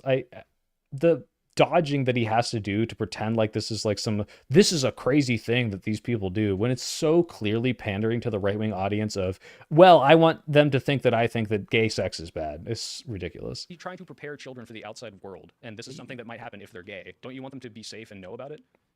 No, you It's not shouldn't really teach a kids about safe gay way anal to sex. engage in that. Anal sex in any circumstance is damaging to the body Do and you can think kill that you. gay people should never have sex? First of all, he said anal sex in any circumstance is damaging to the body, and that's just not true. There's plenty of ways to have completely safe anal sex. If anal sex was damaging in any way, then pooping, if any poop was the same circumference or otherwise, size as a fucking wiener, it would totally, fuck your ass up, apparently. It's like, no. This is not the case. There are ways to have unsafe anal sex if you don't have enough lube, if you don't go too hard, if the dick's too big, whatever. If you don't what's it called, enema or whatever. Like, there are ways that it can cause problems, which is why we should instruct people that if they ever do something like this, these are the safest ways to do it, and how to just do it in a responsible protected way, not spreading STIs, not hurting your partner. It's just like, fucking A, dude. Like, this is such a no-brainer, but it's like, John Doyle, by the way, is like, oh, all anal sex is degenerate, even if straight people do it, which, by the way, yeah, straight people can have anal sex. I know I should have said that too, but I was just so baffled by this, like, how can you not go from A to B here? It's because he's pandering, so. You mean like anal sex? Yeah. That you should not have. No one should. Ask a doctor. So yeah, okay. So no. Go to a doctor. And ask okay, so if we have a philosophy on Also, like, go to a doctor and ask, hey, should I have gay sex? Should I have anal sex, doctor? gay sex can cause harm because it can. Like there are the colon cancers, like incontinence. There's things that gastrointestinal infections and sepsis. So bad things can happen. So if we're dealing with the reality of okay, however, there exist all these gay people that are having sex, wouldn't you rather them at least understand how to do that the safest possible way than not do it at all? Because you can't prevent it from happening, right? We can't Thanos snap gay sex out of the world. People like gay sex. I'll say that. People like. You shouldn't teach children to have gay sex. You're not teaching them to have gay sex. You're saying, hey, if you are gay and you happen to have a gay encounter, this is the safest way to do it. Here's right. So don't do this. They draw it out and I went to a progressive. Bro, I'm a liberal, man. Wait, I don't think you should teach children to have gay sex. Sorry, I'm sorry. You're a liberal, but you're saying the way that most, if not all, gay people engage in sex with each other shouldn't be done. That's not a liberal position. Again, this is the third time it's happened. I don't know. Someone should comp. Just every time I ask him a question, it's like, oh, I have to think about the fact that my position makes no fucking sense, and he's just like, and then he has to like come up with some fucking pivot. Traditional liberalism. Dude, come on. Let's try this again. No, you don't agree with the way that gay people have sex. This is not. Look. Do you believe that if in 2004 you went to a Democrat and said we should teach children about having anal sex, they would agree with you? This is not. Yes or no? You said that. Yes no, or we no? already agreed on this. You said it was. So that's my position. Yeah, Stop acting like you can't comprehend these You're saying things. that gay people shouldn't have gay sex. People of any types, male or female, should not put things in their And that's not a bum liberal bums. position from 20 years ago. No one said gay people shouldn't have sex. They said we shouldn't teach it in schools. Apparently, from this People commercial. should not That's be putting the stuff up their position. butt. Okay, well they're doing it, and if they're doing it, I want them to be safe about it. You know what else we don't talk about in school? The kids shouldn't do smoking. You know the smoking cigarettes. No, hear me out. Smoking cigarettes on average. You're gonna start your little dare group and go We got talk about how gay sex is we're way bad. over. I was going to finish my point first, which was going to be that smoking cigarettes on average takes 11 years off your life expectancy. Not good. Sodomy, being a practicing homosexual, removes 20 years on average from your life expectancy because of the things he's mentioning, not to mention the proliferation of STIs within. I don't trust anything that John Doyle is saying here. I think if anything, the life expectancy for gay people being at all reduced based like compared to the population is probably heavily skewed from the AIDS epidemic, but just going to assume he's just lying about this, but maybe not. The homosexual community and what things of stops that is nature. education. And, That's like, not how to true, have actually, sex, though. you know? Unfortunately, I wish it were true, but it's not. So, okay. promoting unhealthy lifestyles Telling to children people how is to have bad. safer sex doesn't stop the spread of STIs. Clearly, no. I mean, clearly no. Clearly no. Like, what the fuck? It's like, yeah, STIs are just running rampant. All the sex ed that has ever happened, none of that helped at all. It's fucking like insane. Oh yeah, by the way, yeah, the AIDS epidemic and teaching about like how people can get AIDS is like an argument in favor of sex ed. PrEP is in existence now, so great for that. But oh god, it's so stupid. Yeah, no, I should. No, that's the thing is like I didn't even want to humor John Doyle because one, it's like just shut up, dude. Like you're here as a prop. But two, it's like, dude, like you're fucking Nazi. Like, well, I don't want to like argue in favor of like, oh, should I defend the concept of all my gay friends existing to you? Like, it's just like get the fuck out. Because is AIDS as big as it was in the 80s? Like, you know, like because of massive viral subsidies, not because of condom proliferation. That's the Jack Black movie. No, nothing could go wrong. So join us in the song. So even though I've already said to Tim, if this says that we shouldn't teach about sodomy, that I don't agree with it, he's gonna bring it up as like, see, this is the liberal position. It's like, dude, I already said I don't even agree with this commercial. Nothing can go wrong. Look, nobody's watching. It's time to spread some hate and put it in the Constitution. Now, how? Proposition 8. Proposition 8's great. People listen to our plea. They'll teach kids about sodomy. Shit, this is making me hate liberals. That wasn't right. That's a lie. But it works, so we don't care. In California, that wasn't right. That's a lie, but it worked, so we don't care. Now you are sitting here telling us that it's a good thing to do. I think it is good to teach people that if they're going to engage in sex a certain way, they should do it safely. We are in agreement of your worldview and my position. By the way, also he's using this as the way to paint the entire like narrative. Like I go around and ask a random liberal in 2004, like, do you think that gay people should be able to have anal sex? They would not say no. It's so fucking stupid. No, I know it's a Funny or Die skit, Sniper, but this was a Funny or Die skit meant to go against Prop 8. So he's using this as like, see, they all are against sodomy in schools. And it's like, well, are you saying teach kids to have sodomy? Or are you saying, hey, by the way, this is what they did in my sex ed. Sometimes people do anal, they do oral, they do all the sorts of stuff. It doesn't matter if you're gay or straight. The reason, by the way, I kept saying you think gay people shouldn't have sex is because framing it that way is just kind of exposing how not liberal it is. Conservatives are claiming to be a liberal because they held one liberal position 20 years ago. True. From where I used to hang out with these people in California, and you are on the other side of that. Listen, and you're behind them. I don't know where you're at. Tim, my liberal, super progressive middle school, when they did drug education, they did not. Mercado, Andrew, Battlefield 6 beta, it's out? God, I can't do it tonight, but dude, DM me a code. Is there a code? I want to play Battlefield 6. I actually don't know if I want to play Battlefield 6. I haven't liked any of the new ones. But I heard it was inspired by Bad Company 2, which is my favorite one. Not teach us to do Molly and cocaine and all this. However, they had a very comprehensive slideshow of here's every drug you might encounter because these things exist, all right? These things are out there, and especially in San Francisco, there's a good chance that you might find someone who's trying to sell it. And they're telling, hey, these are the risks of these drugs. These ones you should probably never, ever, ever do. These are the risks of these ones. This one won't harm you. This one's addictive. And they gave a very good comprehension of like how I should have got you a lot of these on cable. It's like, would you ban alcohol? Would you ban driving? The problem is I think John would ban a lot of some of these things.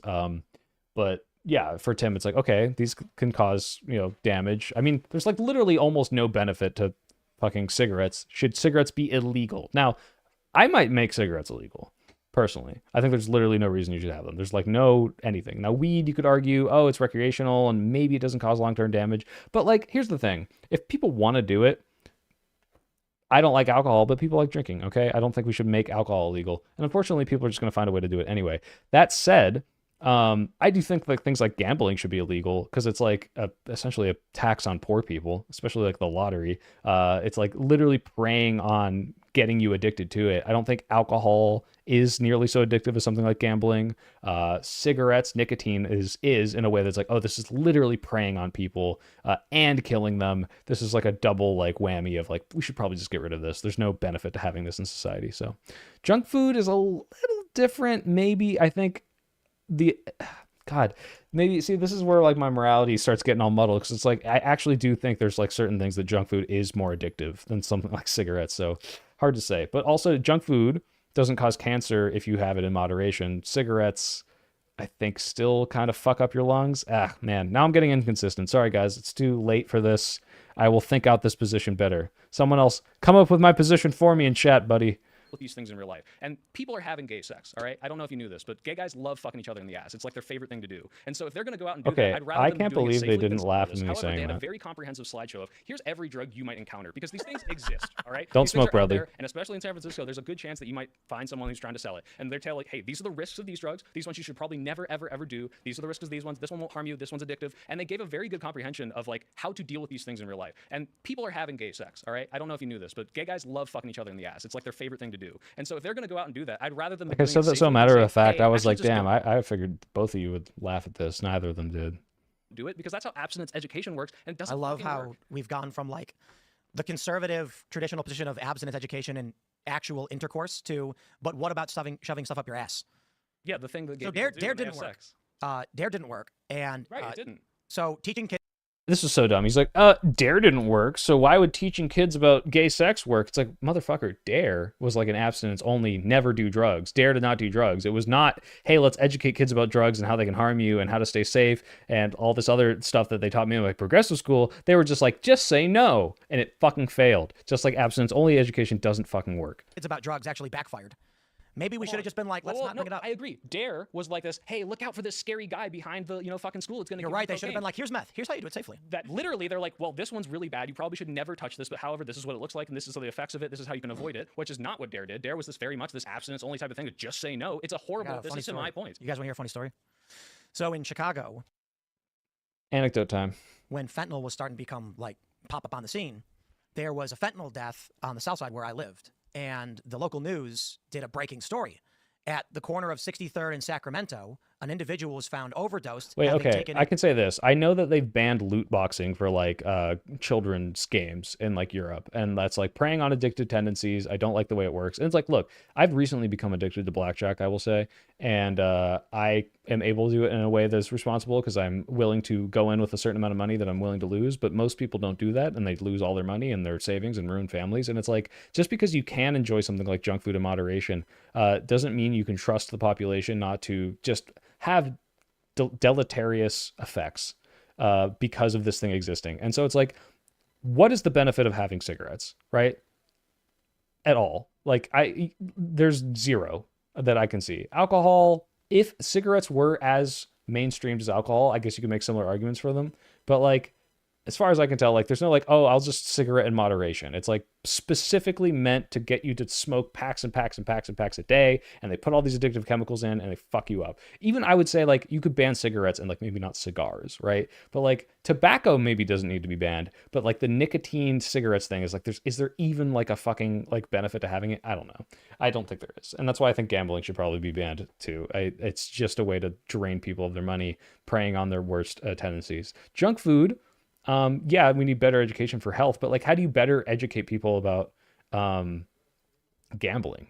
Like, can you, like, I guess I would consider myself a more educated person on gambling. And so far as like, I only go in with the amount of money I'm willing to lose, and I'm a little more responsible about it. But like, unless you could show that that's the way that you can teach people to gamble, like, I don't think you should have gambling anywhere.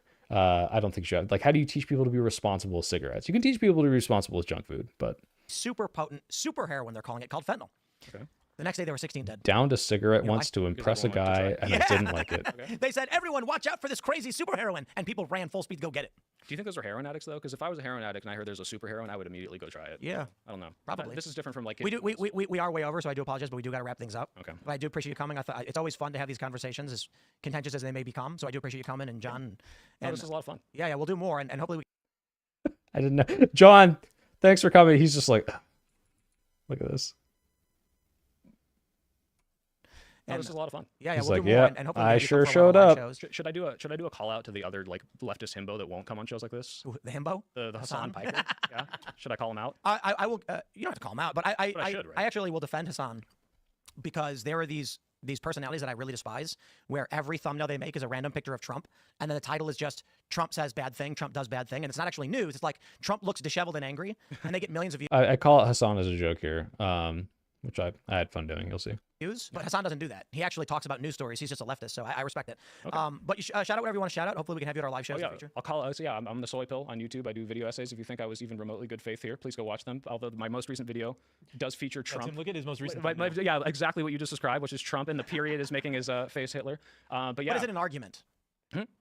My argument, you heard most of my argument. He's talking about the fine people thing, but the thumbnail is like Trump like this, and then he's got Hitler. That's fine. I'm saying like, oh, Donald Trump said. Yeah, I was gonna say like as of my videos of 2025, it's like X is racist or you know, like Donald Trump bad is generically what the headlines are. So like it doesn't really fuel this narrative of like I'm not one of these crazy liberals who's just angry at Trump and has TDS. But this egregiously big gaffe, and look how disheveled he. Bro, I'm sorry, but why would SIGs ever be banned? Free Society doesn't ban stuff like that. What are you talking about? We ban heroin because we determined it's too addictive and deleterious, and I think that cigarettes have literally zero benefit for existing. So I don't know. Call me draconian. I just hate cigarettes. They just go, oh my God, Donald Trump was on the news today. He looked crazy. It's getting so bad. Trump derangement syndrome is real. My dad has it, and I'm trying to cure him. Perhaps you mean something more like Trump had a bad day. That is exactly what I was talking about. That was the day of the election. Yeah, that was a fun one. I really like that photo of him. Yeah, but again, like I have no problem with periodically you talk about Trump or criticize him. That's fine. Like your videos are, you're talking about things. You're making arguments. I am. Does the left hate America? Yeah. Does Trump incite violence? Like that's what a toxic man. That's all fine. I'm fine with it. I'm glad. I'm saying you like subscribe to. You look at some of these channels, which I name too often, and like every single video is just a random screenshot of Trump. Anyway, did you want to? Oh yeah, no. Let me call out Hassan Piker. Hassan Piker, I challenge you for the throne of Twitch and the soul of America's young men. You get these aspirations of anti-Semitism and being a himbo. Well, I'll tell you what. I'm a bigger himbo. I'm Jewish, and I'm more anti-Semitic than you because I have to live with Jews. Okay? While you were complaining about Israel and their bombing campaign in Gaza, I was there on birthright, having to listen to their stupid fucking arguments. And you hold your swastika sword in front of Ethan Klein, while I have felt the blade of the circumcision knife. Okay? So no one is more anti-Semitic than me. So I challenge you, Hassan, for the throne of himbo Twitch. Meet me in the ring. Well, how about you, John? Yeah. I don't know why I did that. I just thought it'd be funny. Fucking John is wild too, because not only did he think that he was a prop in this debate, but he's also just like, I can tell the whole thing's like a facade to like, you know, paint some stupid fucking narrative. In the car ride back, I was trying to be nice. I was talking to him. I was talking to Tim Pool's employee. And we start talking about movies. And one of the movies brought up, he's like, oh, you seen any good movies lately? And I was like, yeah, I like Sinners. I didn't love the ending, but I really did like the set piece. And like, I appreciated it for what it was. It was like a really good piece of art from a director. And like a few weeks later, John's like replies to some fucking like article on Sinners and is like, I've never seen anyone talk about this movie. I was like, motherfucker, you and I talked about this movie 2 weeks ago. Like in real life, you just don't remember. Like this, he was so like I either checked out or he's just like lying about shit for the narrative. But like it's so fucking weird to me. Like this character of like, oh, he's like a Nazi, but he like defends the right from being called Nazis, even though he himself is like explicitly, openly like, yeah, eugenics good, black people bad. Like it's so fucking weird. You can find me at youtube.com/John Doyle, and I talk about stuff not maybe pertaining to the foreskin or lack thereof or anything like that, but it's a good time. Right on. Okay, we went a little bit over. We got to bounce now. We are back tonight. Timcast IRL. Oh, the reason I couldn't play Magic the Gathering with Tim is because they had to pick up Roseanne Barr, and that means they had to drop me off at the airport. Roseanne's going to be here. It's going to be fun. Thanks for hanging out. Roseanne's going to be here. Anyway, guys, I hope you enjoyed that. I think I did mostly pretty well. Could have done better. I might be on more things in the future. I have a, you know, he's like afterwards was like not super mad at me. He was like, hey, like you should come to a live show. But man, I don't know. Like between him and Andrew Wilson, at least he'll actually have a conversation. Andrew Wilson will argue for an hour about whether or not Nazis fucking promoted blonde hair, blue eyed people, which is like great, cool. I'm glad we wasted a fucking hour on that. So I got an invitation to debate Andrew Wilson in person. I'm like, no. Check for the comments for the shorts he released for it, because Destiny didn't get to it. The shorts. Oh, I don't know if I want to watch the shorts on stream. I'm getting pretty tired here, guys. But Tim Pool runs super expensive Magic cards because he's rich and can afford all the expensive ones. But Yeah, the clip farming, it's funny because he posted a bunch of clips on Timcast, and I think they made me look pretty good, so I just reposted them. So yeah, I hope you guys enjoyed. Now you have a way to watch this that is not going on Tim's channel, although it also includes pauses from me, and maybe the audio's a little fucked up, but hey, that's what we're here for. Why not have double me? So guys, thanks so much for tuning in. Housekeeping, I will post this separated from the other debate on the Soy Pill Streams channel tomorrow. So it'll always be up there. The VOD, this VOD will always be unlisted on the Soy Pill Streams playlist on this channel, but I unlist them just for the people who don't know. I unlist them because people are like, why the fuck is this showing up in my clips all the time and in my feed? I don't want to see all these stupid streams. I'm here for your video essays. So fair enough. I just realized all my recommended is like the Nostalgia Critic, because I've been on the Nostalgia Critic binge recently.